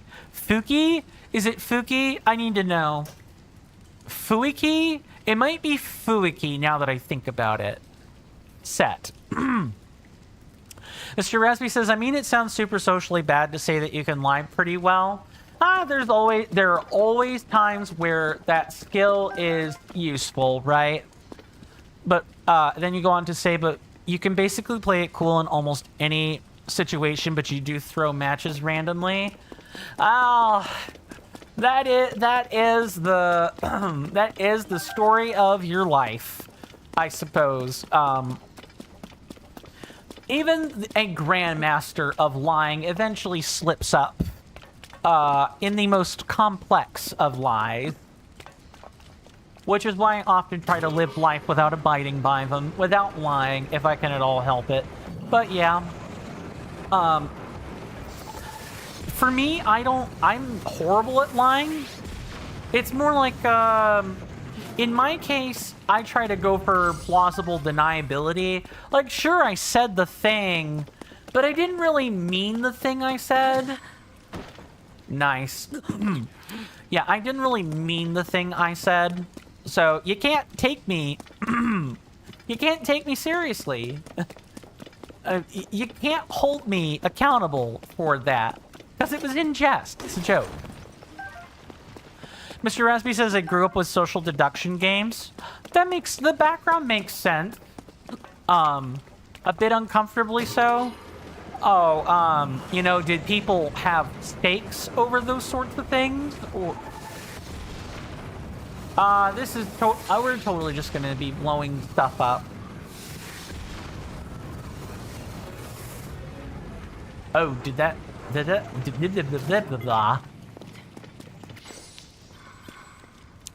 Oh, Mr. Rusby says, oh no, you just mean that you're uncomfortably good at lying. Okay. Well, I mean, I imagine the type of lie you're most... Actually, I shouldn't even presume. I should ask. What sort of lie are you most skilled at telling? For me personally, I know the lie that I'm capable of telling is usually the white one. You know, the considerate one. The one that's like, yeah, it's not the truth, but it certainly spares people's feelings. Or... I'll try to say the truth in a, in a non-repellent way. Maybe it's not so much lying, it's obfuscation. I'm better at that than lying. To give you, absolute pretext on just how horrid of a liar I am. Mr. Rasby says, well, it's a very touchy subject. Fair. I'm not going to ask for details you don't want to tell, Mr. Rasby. But you can act very well. Like, you can do acting, but you don't create intricate lies, because that makes a lot of sense. Besides, surface lies are way easier to maintain in the first place, and especially ones where the lie is just in plain sight. What the heck where am I heading? This was like... Oh, this was the Mount Floria cave. We just never actually went in here properly. Yeah, I'll trip myself up on an intricate lie. I just try not to tell it in the first place. The only... actually, I actually do have one that I'm reasonably good at telling. And that is the live omission. I just leave stuff out. I usually don't do it on purpose, but when I want to leave stuff out on purpose, I totally can. And if I blend it with a somewhat innocuous reason, that makes sense at surface glance, then I can easily get away with a lie of omission. I know from personal experience. I've done it actively on purpose. I'm sorry. I was right up in your grill and you still didn't notice me? Man, these guys are just so silly. Complete silly billies right there. Raspy says, if I ever lie accidentally or in exceptional cases where it might be a bit intentional, you'll always reveal and come off clean. You don't gamble with trust. That's fair. It's never anything like major. I guess I can ask other people this too. You know, if you guys have lied before, what is the type of lie you're best at telling? Whether that is a lie of omission or you're truly good at, you know, lying in plain sight, or a lie of misdirection, I think is how that would be phrased. Or are you good at actually coming up with the intricate stuff? Just out of curiosity. No one is judging here. Alan says I'm a good liar because you have a very good poker face. You keep the same expression no matter what. So you're very good at just saying something non-ironically and having plausible deniability for what you say. That's a sort of lie that would translate to.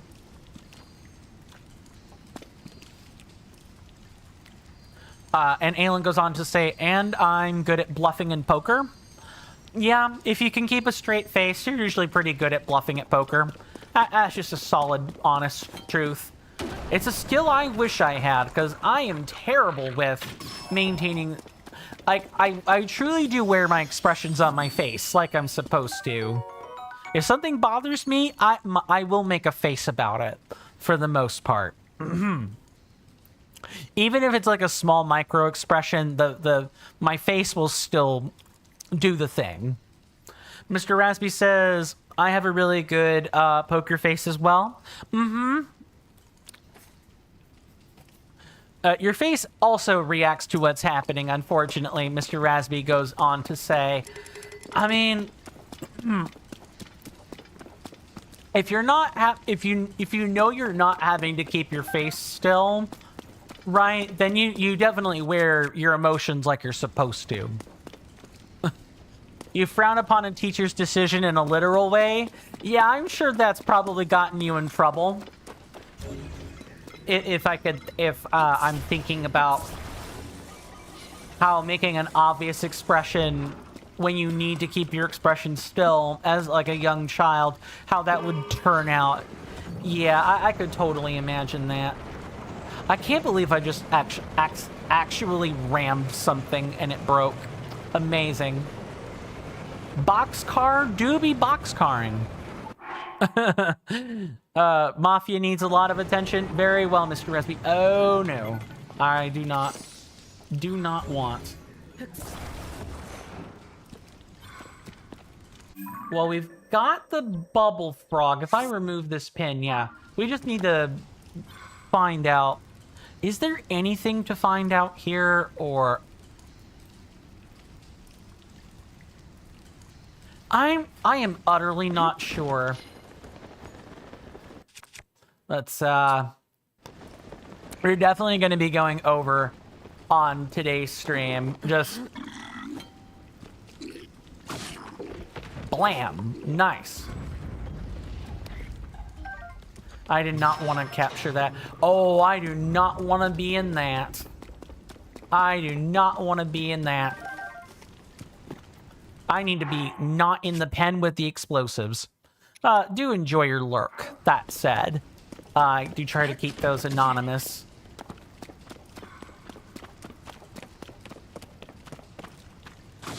Bye.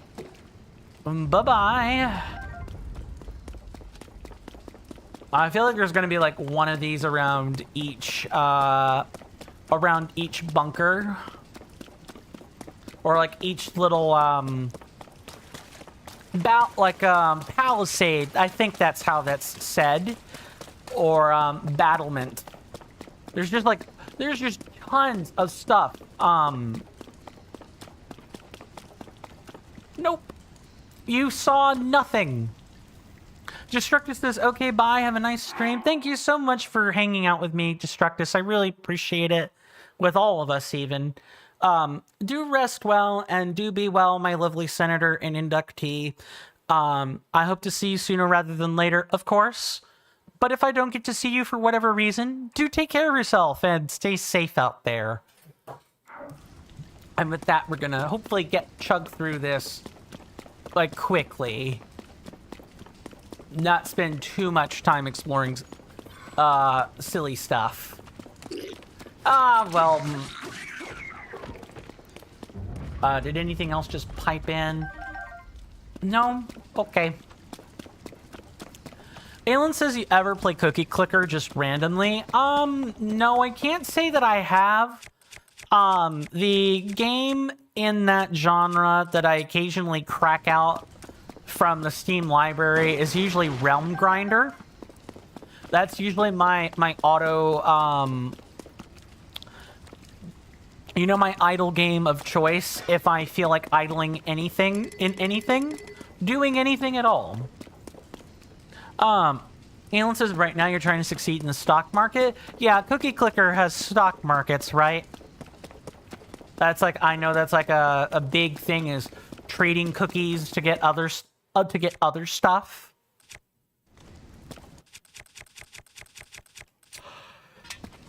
So sorry. 4 hours in, and we have not hit the object of the thumbnail. I'm definitely looking to change that, but... Nice! I love that for me. I'm gonna have to take, like... Nice. I need to climb up a hot minute is what's going on.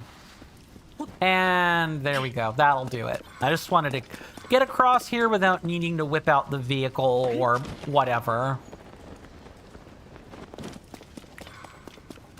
Okay, so see this thing at the bottom? Does this wrap around? I believe it does. I believe it does wrap around pretty nicely.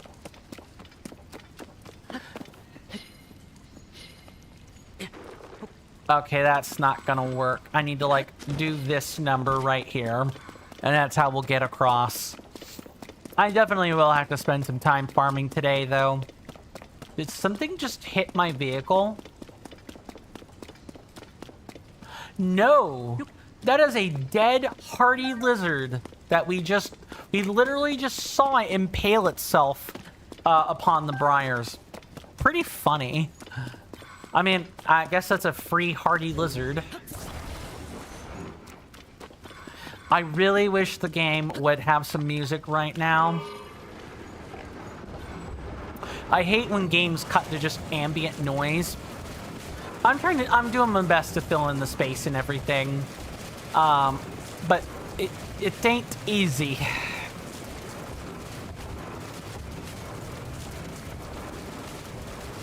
Let's just steer this thing on out of here. At least we found the bubble frog. It sucks that it was buried in the back, but at least we have it. All right.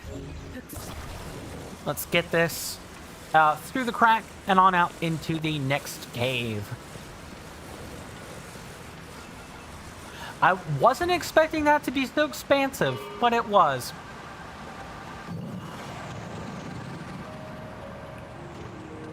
Okay.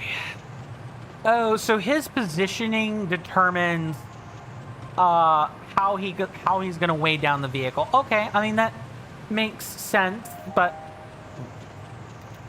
I didn't know his positioning being randomized affected the weight of the thing like it did. Rodi Lakefront Tunnel. So I had to guess that feels like a journey to the depth. And this is probably to go further on into the cave. Let's see if my hunch is correct. hold on, before that, Yunobo, buddy, I got a giant bit of rubble for you to break.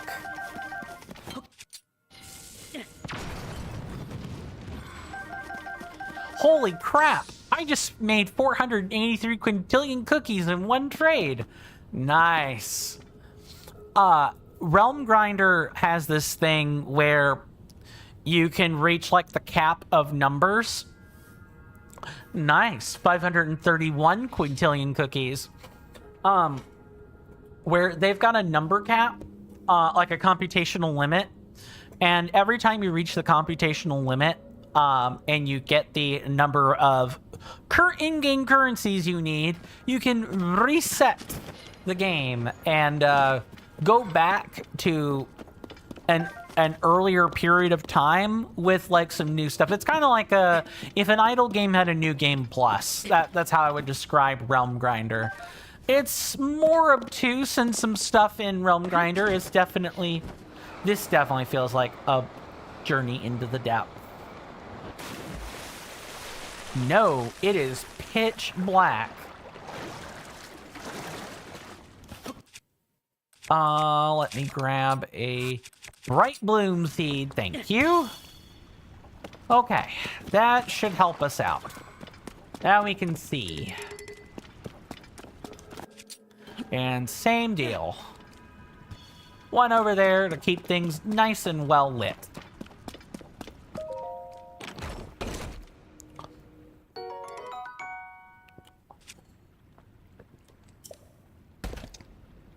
Okay. You know, Realm Grinder is kind of cool. I think Cookie Clicker is probably a bit more straightforward in terms of, like, idle games. Like, I'm sure there are plenty of mechanics and systems. But you fairly quickly get out of needing to click things in Cookie Clicker, well, whereas in Realm Grinder, not so much. Interesting. So we can continue going further down the hole. This thing looked like it would take you to the depths, but I guess it doesn't. Hello. Goodbye, Mr. Bubble Frog. 2 sextillion cookies. Nice. That would, if everyone in the entire world could feed on those cookies like 5 times over and be a satisfied customer. Let me just ascend up through this. Because the other thing we gotta do is we have to... The Rodai Lakefront Tunnel has a... a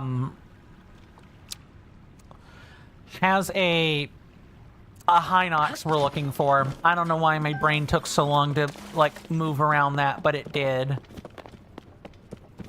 I think we have found what we were looking for.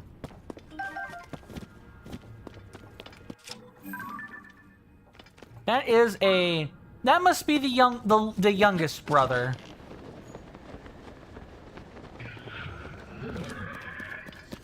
Okay, this one we're just gonna use like explosive arrows on, because I will definitely bypass the explodey bit if I'm not careful. Bye.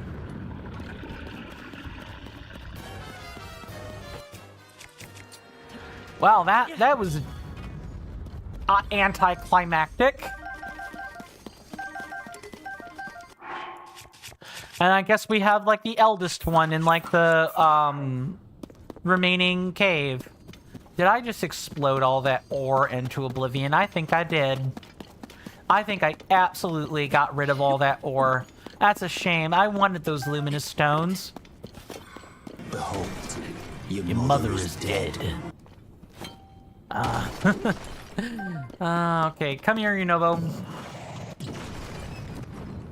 Wow. That did not do as much as I wanted it to. Wrong one. Sediment breaks easy. pretty nice. I need to be cognizant of which bows I am using.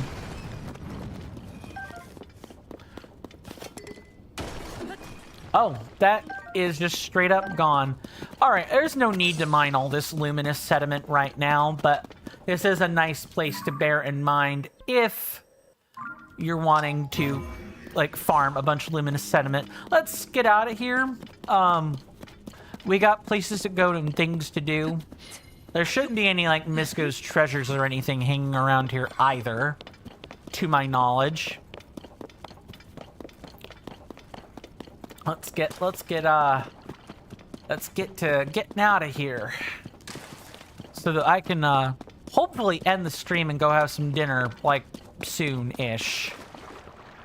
That is an ascend through the earth and come back up at the top moment. I wouldn't be surprised if the hover bike winked out of existence there, though. We did jump an especially far a far distance down into the not the depths, but like the deepest bottoms of the cave. But that's nice. Link, what are you doing, buddy? I need you to not be doing that.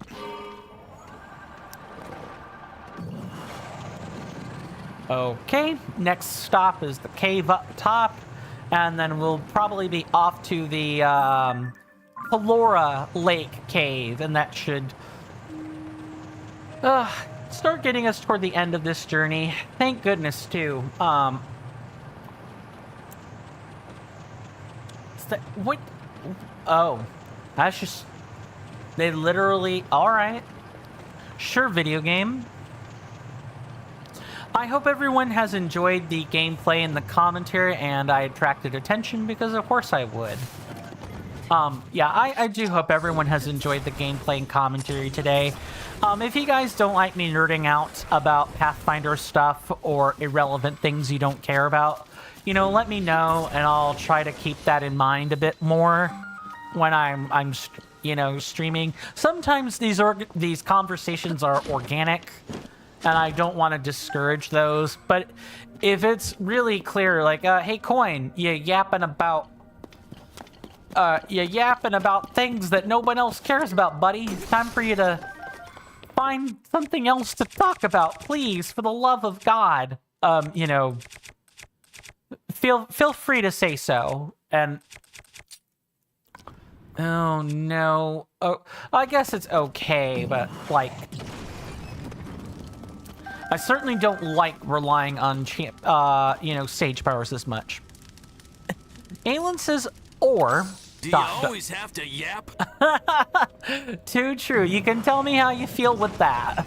That also works. And that's like a, hey, you know, make sure you're still staying on track or whatever.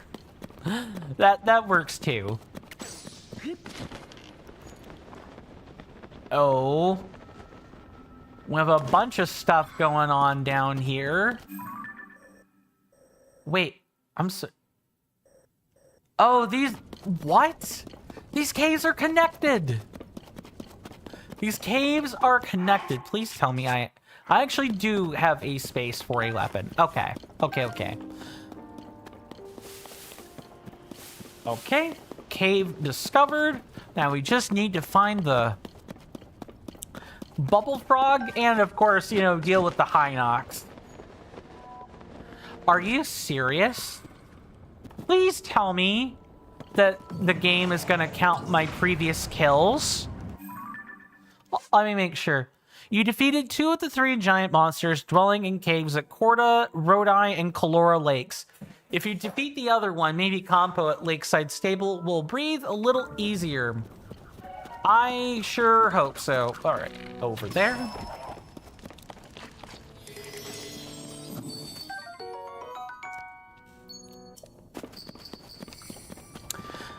If only I had known that there would be a reason for a bubble gem counter.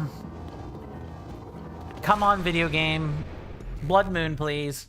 And make it skippable with X. Like, what are the devs doing? This could be a quality of life thing. Like, make it skippable with X. You already make, like, dialogue skippable with X. Just map the buttons the same, so they're less confusing. So I guess I have a question I can just ask generally. For those of you that have played MMOs or just maybe, like, semi-complicated games before, how do you guys feel about hotkeys? Like hotkeys, you know, and like macros by extension. Like, do you see them as, you know, amazing elements to a complicated game, or, you know, you're like, meh, I don't really care, like, whatever, or are you like, no, there's a reason why World of Warcraft did the rotation enabler on a single button. Like, pressing too many buttons should move the way of the dodo, and the one button rotation should be the norm. I'm just curious where people sit on stuff like that. And we did take a picture. It's amazing that there's not another, it's definitely amazing that there is not another, not another tier of Hinox. I'm gonna save in case things get weird for whatever reason, but he's technically got shin guards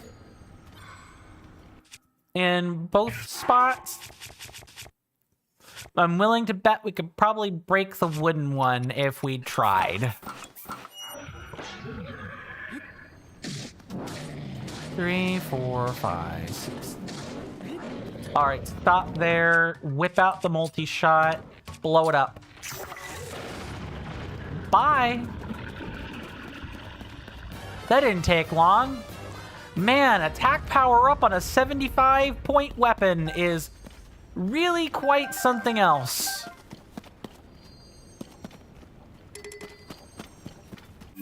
And I believe we already got the... Yep. So we really don't need to explore here any further. So let's get out of here.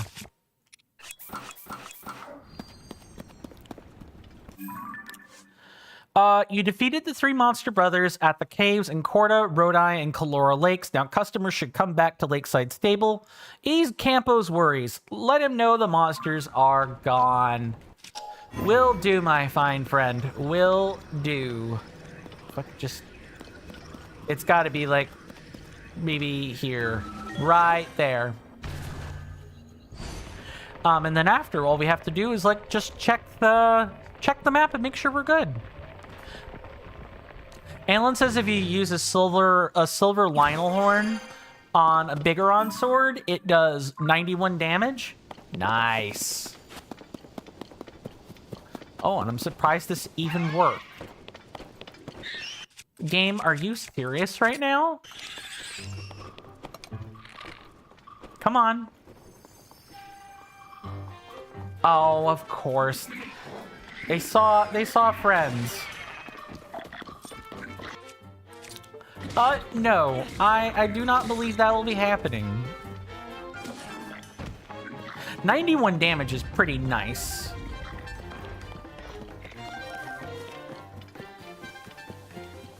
Okay, quickly. Bop. Goodbye.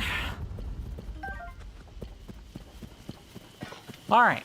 So we made it through those caves. Are there any more of them down south? The answer to that question is yes. At the right, I think I can already kind of spot it on this map. It's like right here. And then I think that's all of them. That'll have been every cave system inside of every cave system in the entirety of the Poplar region, and then we can get into the depths. And that'll be where we call it. I want to at least make it to the thumbnail today. Man, thank you so much, Seribot, for preventing that bot from spamming silly stuff. I really appreciate that. If you guys are thinking of making content for yourselves at any point, and you're considering streaming, do yourselves a favor and get if you're going to be on Twitch or Kick, you know, find some bots that work for you that will detect spam and stuff like that, and you know, let them go to work. Make the moderator, and they'll remove that stuff in like the blink of an eye. Seribot is fantastic. I have been using it for a little over a year now, maybe a bit closer to a year and a half, even if I'm being completely honest. And it's nice to not have to individually read every bit of spam and have to do that. It's nice that the bot does it for you. And this is like the type of AI I'd be perfectly okay with having. You know, make sure you talk to it and all that kind of stuff, but I'd feel comfortable with a virtual assistant helping me out with that. Maybe not AI, maybe VI would be better. Yeah, make it a virtual intelligence. Link, I need you to get that off of yourself, buddy. All right, this is the last cave. Before we... Nice statue. Let me double check. All right. Yeah. We're all good. I just wanted to make sure nothing had changed in chat or anything. Okay, so now we have up top or down bottom.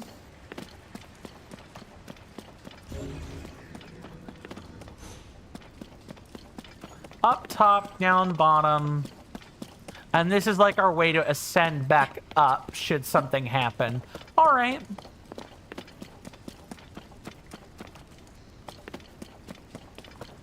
So let's start poking around then. Maybe throw out an icy platform so we can see what's up top first. Let's not bust this if we can at all help it. Oh yeah, Tulin's gust pushed it. That may actually have been a blessing in disguise, now that I think on it.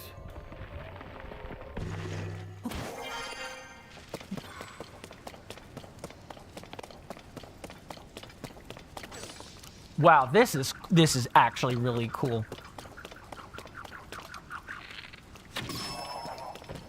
That can't be all there is to this room.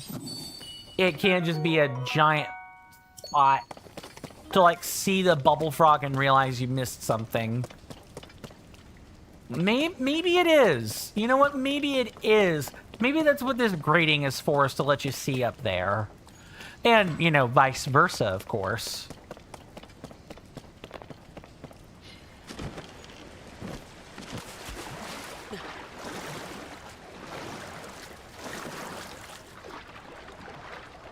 Ah, there's something back there.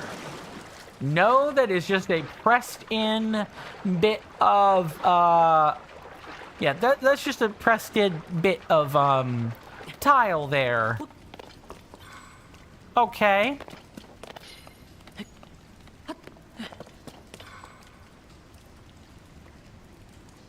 Yeah, and there's no, like, there's nothing clear. Is that all this was just a bubble frog spot? I feel like it's not correct. I feel like I've come somewhere maybe a bit too early. Or I'm missing something obvious.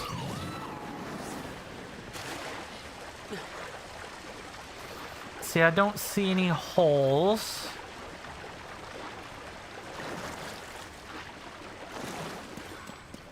I don't see any holes, and I don't see anything else. Aelin says, I'm tired, so farewell. Remember to ram the bitches, yada yada. I hear you, Aelin. Thank you so much for stopping by. Good to see you again, of course. Do rest well, and be well, my lovely senator. I hope to see you back sooner rather than later, of course. But if I don't see you for whatever reason, do stay safe and take care of yourself out there. And with that, we're just gonna quickly glance over all of these wells real quick. And then I kind of know exactly where I'm going. Let's see. There should be 6 wells in this, like, nublet. There's the 5 wells around the Dea Lake or the Susub Shrine. There should be the 2 wells near the tower and the excavation site cave. Yeah, making sense. We've got Tobio's Hollow Cave. Yep. And then somewhere along the way is a chasm that is also inside that cave system. Which you'll definitely have to, like, check out. That's like... It's actually within the cave system now that I'm thinking on it. Let's see. We have all of the waterfall and lake caves. 5 right in a row. Yep. Mr. Jason says, by the way, Mr. Coin, as you moved your house, you read that towns typically have permanent dead grass anyway. And I thought, oh dear, does that mean that where my house used to be would be obvious?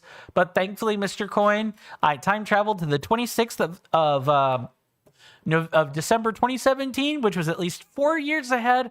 Happy to say the big patch of dead grass there due to your house healed nicely. Awesome. That's always good. Because I imagine that would be pretty unsightly, huh? Let's see, there's the Rasslick Lake Cave. We've got the well near the Lakeside Stable. There's the Uboda Point Cave, which we completed. Then we have, on the opposite side of Martha's Landing, we should have 2 caves. The Como Shoreline Cave and the Puffer Beach Overhead Cave. Yep. We should have 2 wells. Wait, 2 wells? Yep. The Highland Stable well and the Huron Lakefront well. Yep, we got that.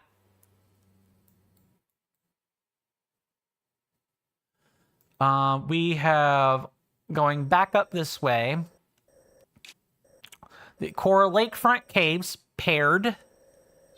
We have the Lake Hylia Whirlpool Cave. Yup, that's tracking. Complete with shrine.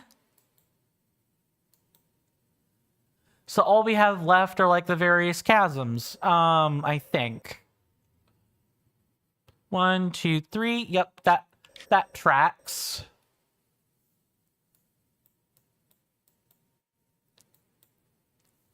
And then we have this lone cave in the Sargon Woods right over there. Yep, that's it. We got all of them. Awesome, awesome, awesome. All right. So why don't we hit the very titular namesake of the thumbnail for today. We're going to go right back to the tower, and we're going to actually fly down there. Actually, you know, now I'm thinking about it, we've already gone this far. I might as well, you know, wrap up the caves and just get this over with. Huh. My activity feed is not working properly.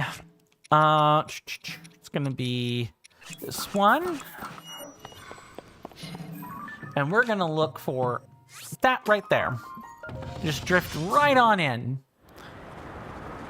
And I'll do the same thing as with the other parts of the depths. We'll get the light routes, and I'll kind of scout them on my own. And if we find interesting spots, you know, I'll go and I'll make a note of them on the map, and we can either discover them together, or I can make note of all the various unique chests and things. That way we can keep things moving. Am I getting pursued? But yeah, I sure am.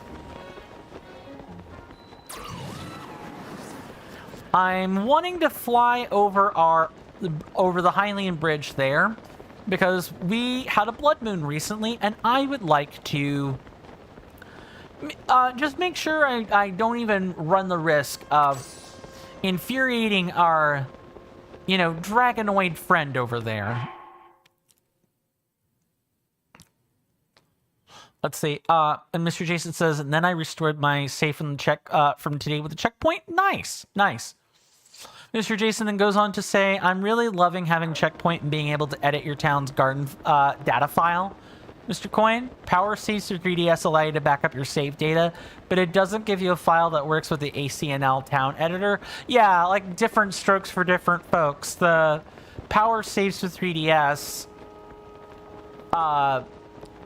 is just like you need a general like ability to save in your games. This is how that's how you get it, is right there. All right, we're just gonna drop down like so. Right into the chasm.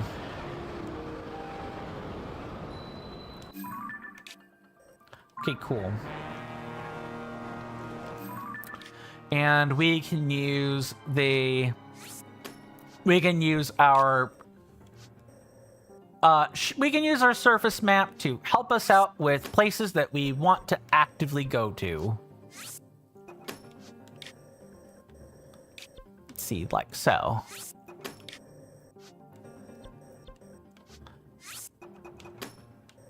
And there's at least one more. Oh, there's actually a couple. There are actually a couple that we still need to... Yep, right here. Might do those out of order. Mr. Jason says you're going to go now as well, Mr. Coin. Thank you so much for stopping by, Mr. Jason. I appreciate your company, as always. Do rest well and be well, my lovely senator. Hope to see you around sooner rather than later. But if I can't, for whatever reason, should something happen, you know, do take care of yourself out there. And I'll see you when I see you. See you tomorrow, Executive VP. See you tomorrow, Executive Chair. You got it. All right, we're gonna plop ourselves a new hover bike, and hopefully it shouldn't take that long to do.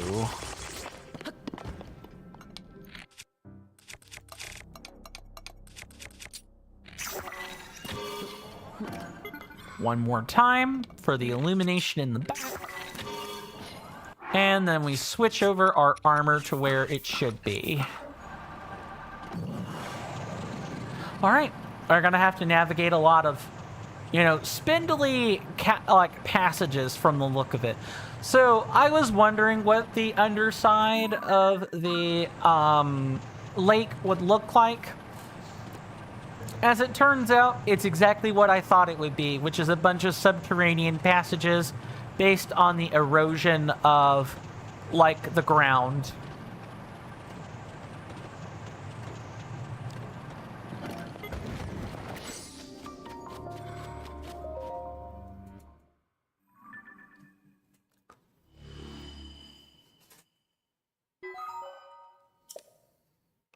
Oh, really? Oh, there are a bunch of individual chasms? All right. That's certainly something. That means, if my thoughts are correct, wow, this is actually really interesting that there is just straight up a, I want to be careful not to hit that. I was not expecting all these disparate, disconnected passageways. Absolutely incredible.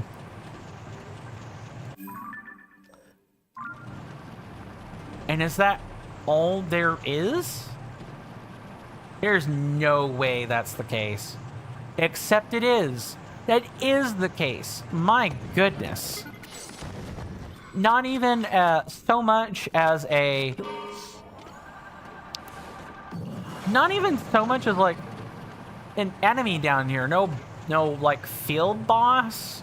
Nothing. There's just nothing here. Huh. Alright, let's see if we can fly out of here then.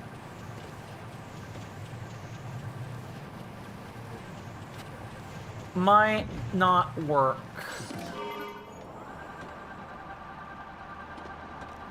Or, well, we're gonna try. We're gonna try. We just gotta really...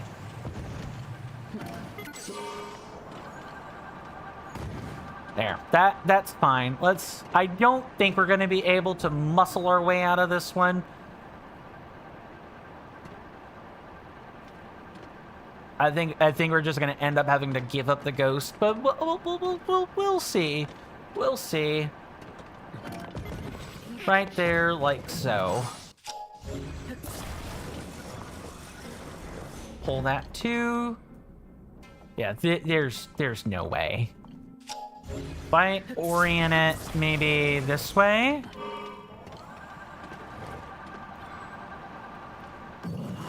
Okay. I have to, like, kind of counteract.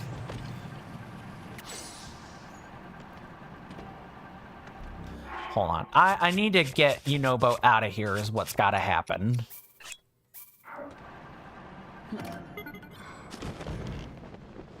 Sadness. Sadness, sadness, sadness. And it broke. Because of course it did. Well, in that case, there's actually very little point to keeping up the charade, so we might as well like head to the next chasm then.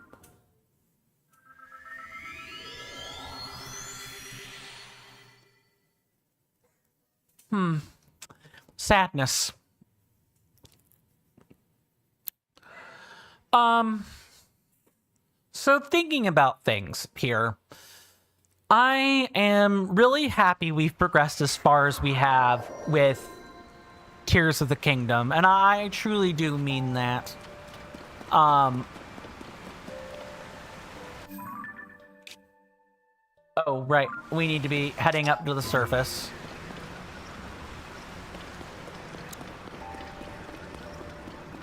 It's nice when we don't have...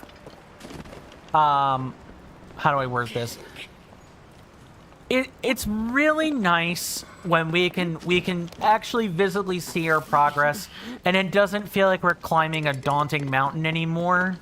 It actually does feel like we've hit the jackpot, quote unquote. We've actually... Okay, I wanna...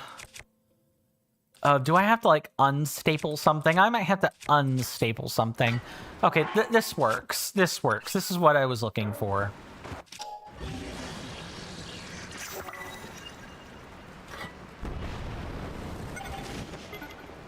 Right up here. This is exactly what I was looking for. Just get up here through the top, and then we can run to the chasm. We don't need to go absolutely everywhere in a hover bike. Besides, I'm trying to conserve ore. It's nice to be able to see that we've explored a lot of the map. I truly do mean that. It is nice to, see the amount of quests we've done and know that although we're yet so far, we are closing in on the game.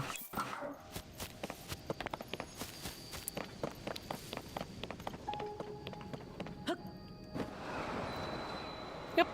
Just like so, we can just descend right in. Oh, hello.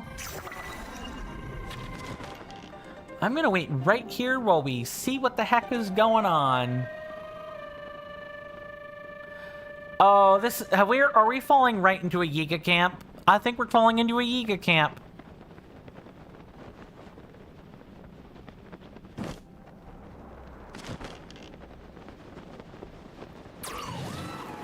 Well, I don't necessarily want to deal with the Yiga camp. So let's not. We're not going to deal with the Yiga camp. Let's go right over here. Let's just do what we came here to do. Nice. Yeah, that is a really inopportune camp placement. If you're not paying attention, you're gonna, like, die. Okay. Hover bike. And clothing. I think the very last thing we'll probably do is we'll see if we've collected the necessary sunset fireflies I need for the for the Sheikah upgrade. I don't think we have. I think it requires 5 sunset fireflies. But we're still gonna check. Also, it puts me in a position that I can go and grind for that stuff if I want to. More than anything.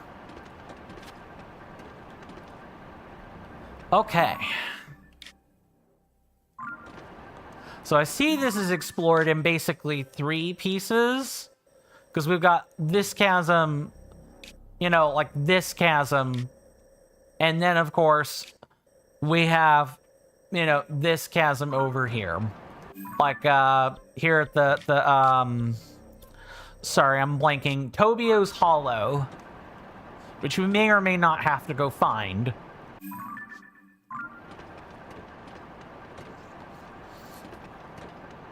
But yeah, it's nice to have these places mapped out. Now, to nerd out about Pathfinder again.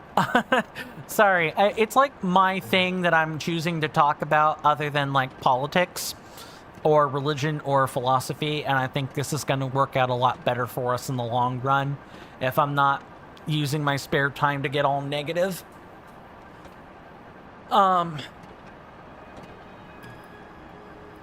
Hello, there are aqueducts down here. Very well, I was not expecting this. Am I about to find things I shouldn't be finding? And I hate to do this since we are extending the stream like we are, but I did hear a call at my door, which I am sure I may need to go answer. So if you guys will give me just a minute, I'm going to play like a short ad break, and I'll be back before you know it. Promise. Probably a minute and a half, because I need to go suss things out. I highly recommend everyone get up, stretch, take a break, and what have you, and I will see you guys after the break.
Sorry about that, everybody. I am back. I have received dinner. A mushroom Swiss burger from Hardee's. I am gonna be sad at the gas I'm gonna be getting tonight. And all the belching. I don't know. Hardee's sandwiches just always give me bad gas. I don't know why. It's just how it is. But I'm thankful I even got anything at all, of course. I am gonna check this out at my own peril. I'm actually gonna make a save just in case. You know, this is like main story stuff. Because it definitely feels like it should be. Construct Factory.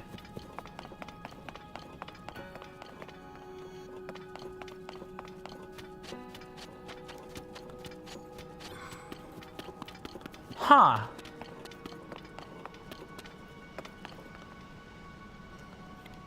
That's pretty cool.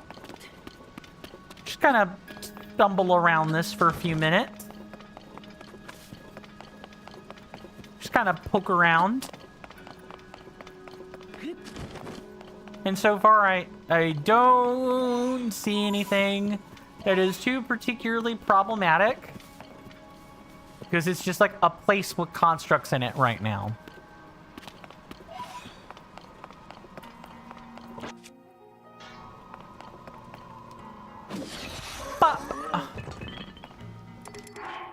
Okay, I was wondering when we were gonna be able to get rid of this silly bow.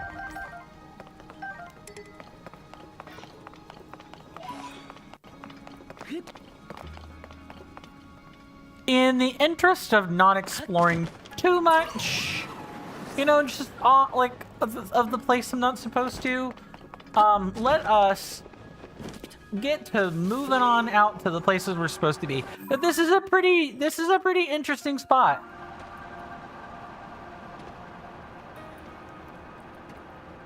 Wow, there's a lot of stuff here.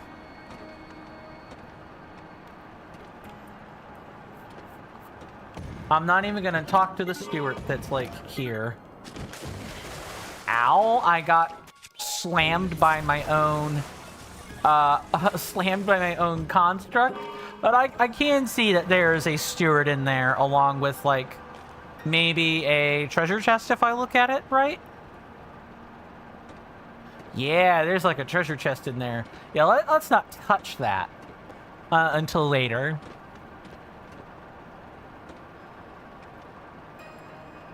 This is like the mystical part of the depths. I quite like it.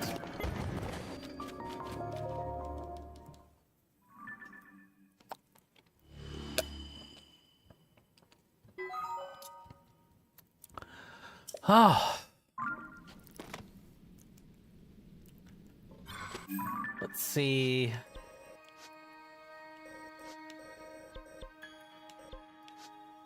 Yep, this would be like the next one. Might as well try to like get some of this in order. Some of it, not all of it.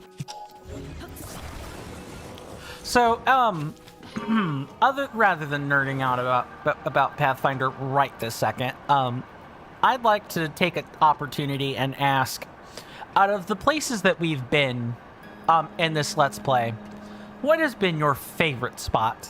And I'm gauging this more for the YouTube comments than anything. If you guys watch this VOD, you know, I'm curious what your favorite spot is. I'm a huge mountains guy. I always have been. I've said over and over and over that my favorite place in the entirety of the world in this game is the summit of, not Mount Talanto, but like the summit of Mount Hebra itself.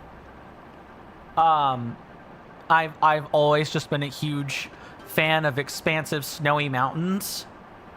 And then, you know, barring that, you know, Upland Zorana would probably be like my second or third one. I would moreover say Upland Zorana is tied with the Gerudo Wasteland, but that's mostly just you know, me being. Sorry, I feel like I'm sitting on my shirt is what's happening. That's me,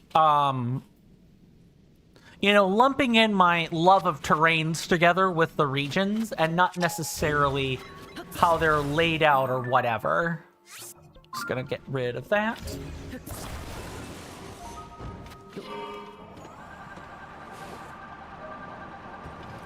And I didn't think that would work. Worth a try.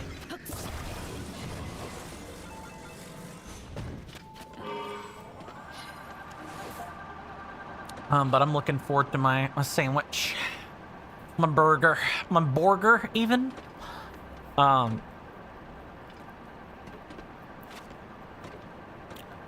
But out of all the places we've been, I've really enjoyed the mountains the most. And maybe, you know, I'll also have a similar appreciation for uplands or the Gerudo Desert / wasteland when we get to it. I do like that the Gerudo people also have access to, like, cold Alps of sorts. I also enjoy that. It's not just, oh, there's nothing but deserts and mountains or valleys as far as the eye can see. I really appreciate the fact that there is not just desert. And they're like more environmentally rich than it would first appear. Okay, I want to make sure I'm headed the right way. This is like...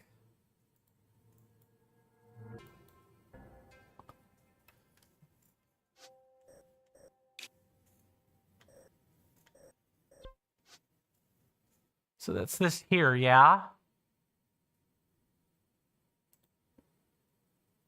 Utsushok? Yeah, okay. I'm looking at the right spot.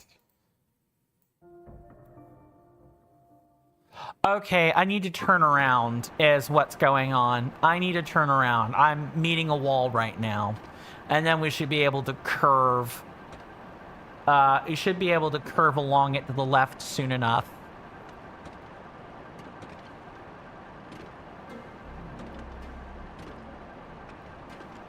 Maybe like right around here is where we can expect to make that turn. Like here-ish, here-abouts.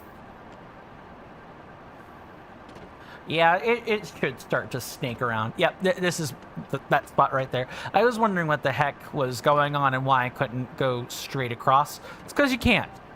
It's because there's terrain actually underneath here preventing that from being the case. I believe we're probably okay now. Probably. I'll just need to pop a large battery cell before continuing. Right there.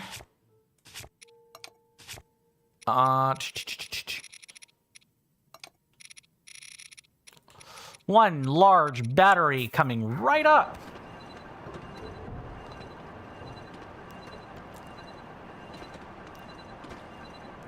The grinding hasn't been all that enjoyable. I mean, it's Legend of Zelda combat, so, I mean, hey, it works. It's fine. I don't hate grinding, but I don't like having to grind as much as I do, as I feel like I have to for this game. It feels outright awful.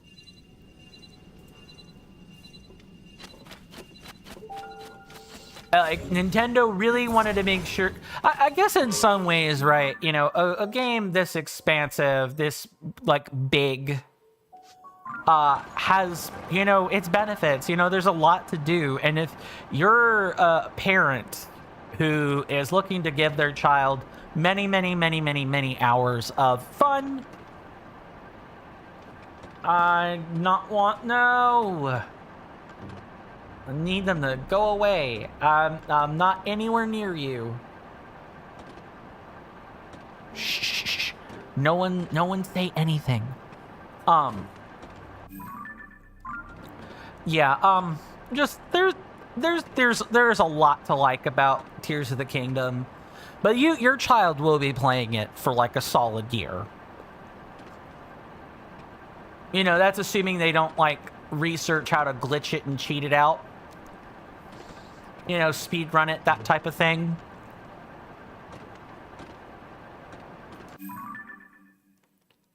Okay, so there's that. We're hitting a wall, and yeah, we need to turn and head north for a while. Because there's no way we're passing through that.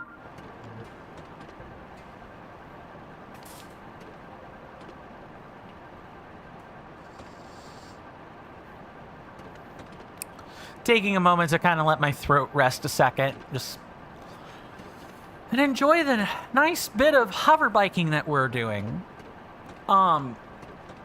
This would probably be a bit less enjoyable if I literally had to pilot cockamamie machines to get around.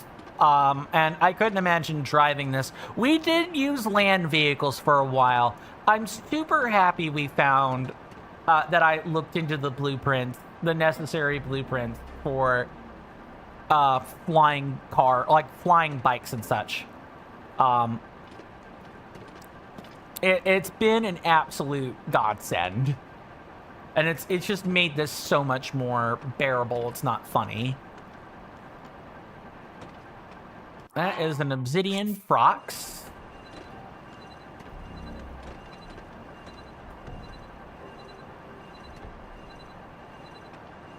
Just gotta mind the fact that flying in front of it might alert it to detection.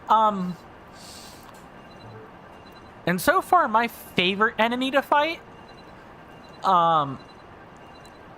has probably been the Gleeox. I've had a ton of fun fighting them. They are difficult. They're challenging. You don't take them down like you do a Lionel. You actually have to, meet them where they're at. With the Lionel, they have to come to you. Yeah, they can shoot from range, but for the most part, they come to you. If you're on the ground, they come to you.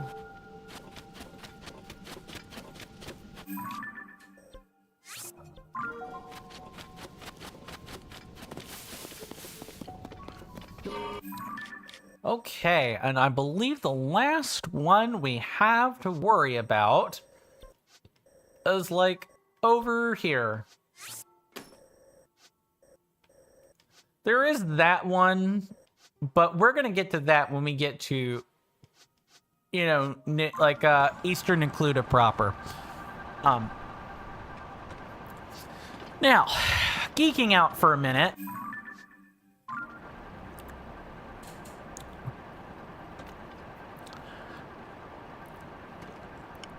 I've had to, I've definitely am... part of me is not going to enjoy having to code all the different name changes, making Leshies a playable race. Leshies are plant people. In case that wasn't apparent, you're not familiar with Pathfinder or whatever. Yeah, Leshies are plant people. They're sentient, walking, talking plants that have floral faces. No human face, actual, honest to goodness, floral face. I need to turn this boat around a little bit. I need to turn it a little bit.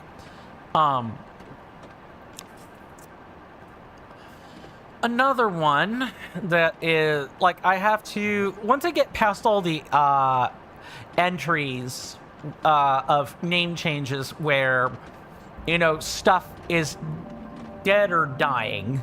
Dead, dying, disappeared, whatever. I get to actually putting in the new stuff. There have been so many new additions to Pathfinder 2E, it's not funny. And I can't wait to backport some of those to 1E. The most difficult thing so far in terms of lore changes has been the deities.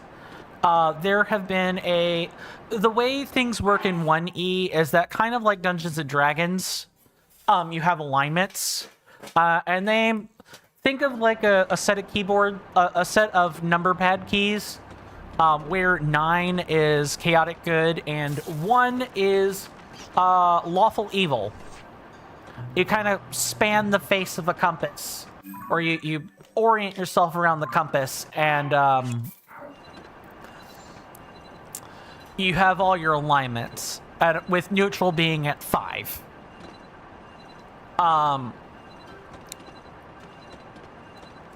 In Pathfinder 2E, there are no alignments.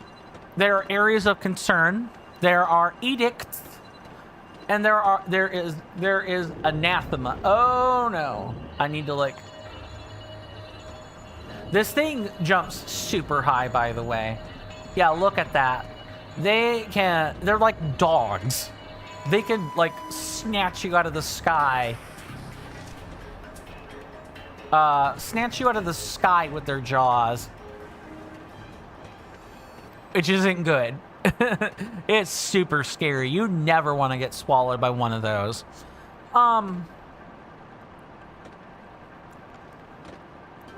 So edicts are things that the god wants their followers to do, and anathema are things that displease the gods.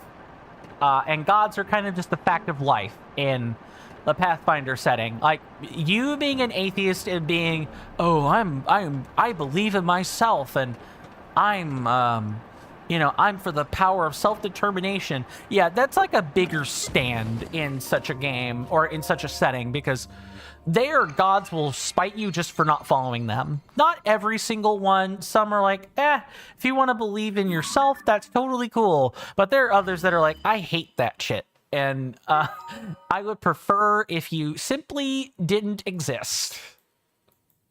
I would prefer that. And we'll kill you.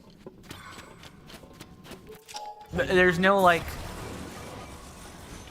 There are no places for the godless to congregate. There are places where some religion is outlawed, but that is like an exception and not a norm, so to speak.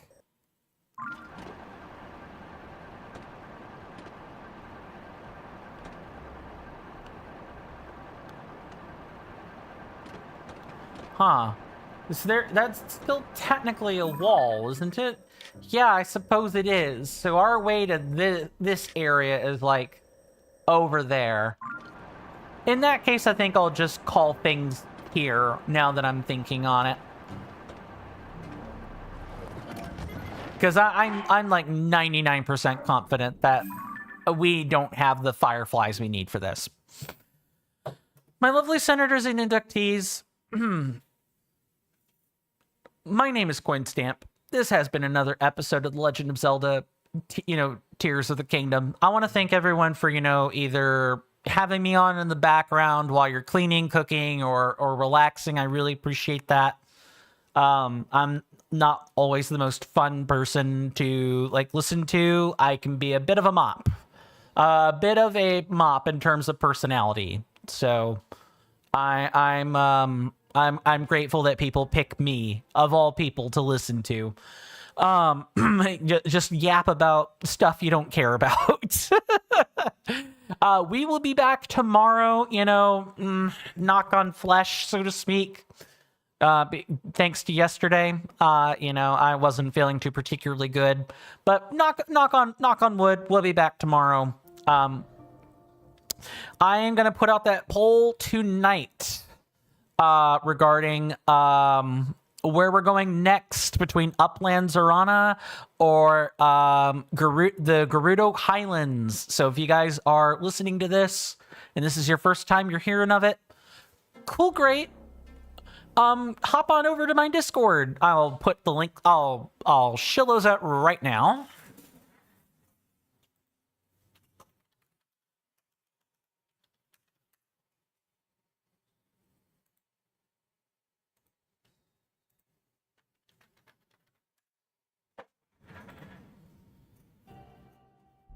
We post pictures, we chat with each other sometimes, we vote on things on the Discord, so it is relatively active. It's not like, it's not super active. People aren't chatting every day. We do have a litany of voting items / things for new prospective people to go check out. I always like to see a fresh new face in my Discord. Onboarding is automatic. You only grab bonus rolls if you want them. I have a calendar. I have a commands channel. I have places for you to get lots of different information. It's structured really well. I might even make a directory to put some common channels that people should probably check out. I may do that up at the very top. and put a new pointer toward it, but that's for later. That's for later. You guys know all the algorithmic things to do, of course. And if you're on YouTube, please consider liking and liking the video and maybe dropping a comment.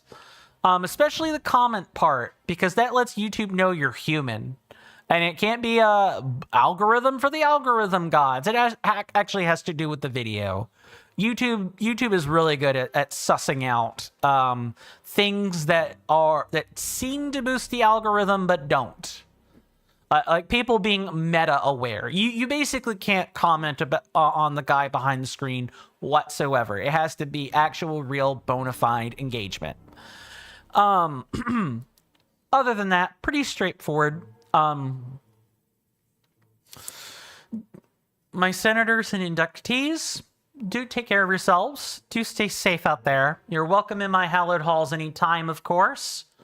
I'll see you guys next time, whether that be YouTube, Twitch, or somewhere else. But I'll see you guys next time. And with that, goodbye.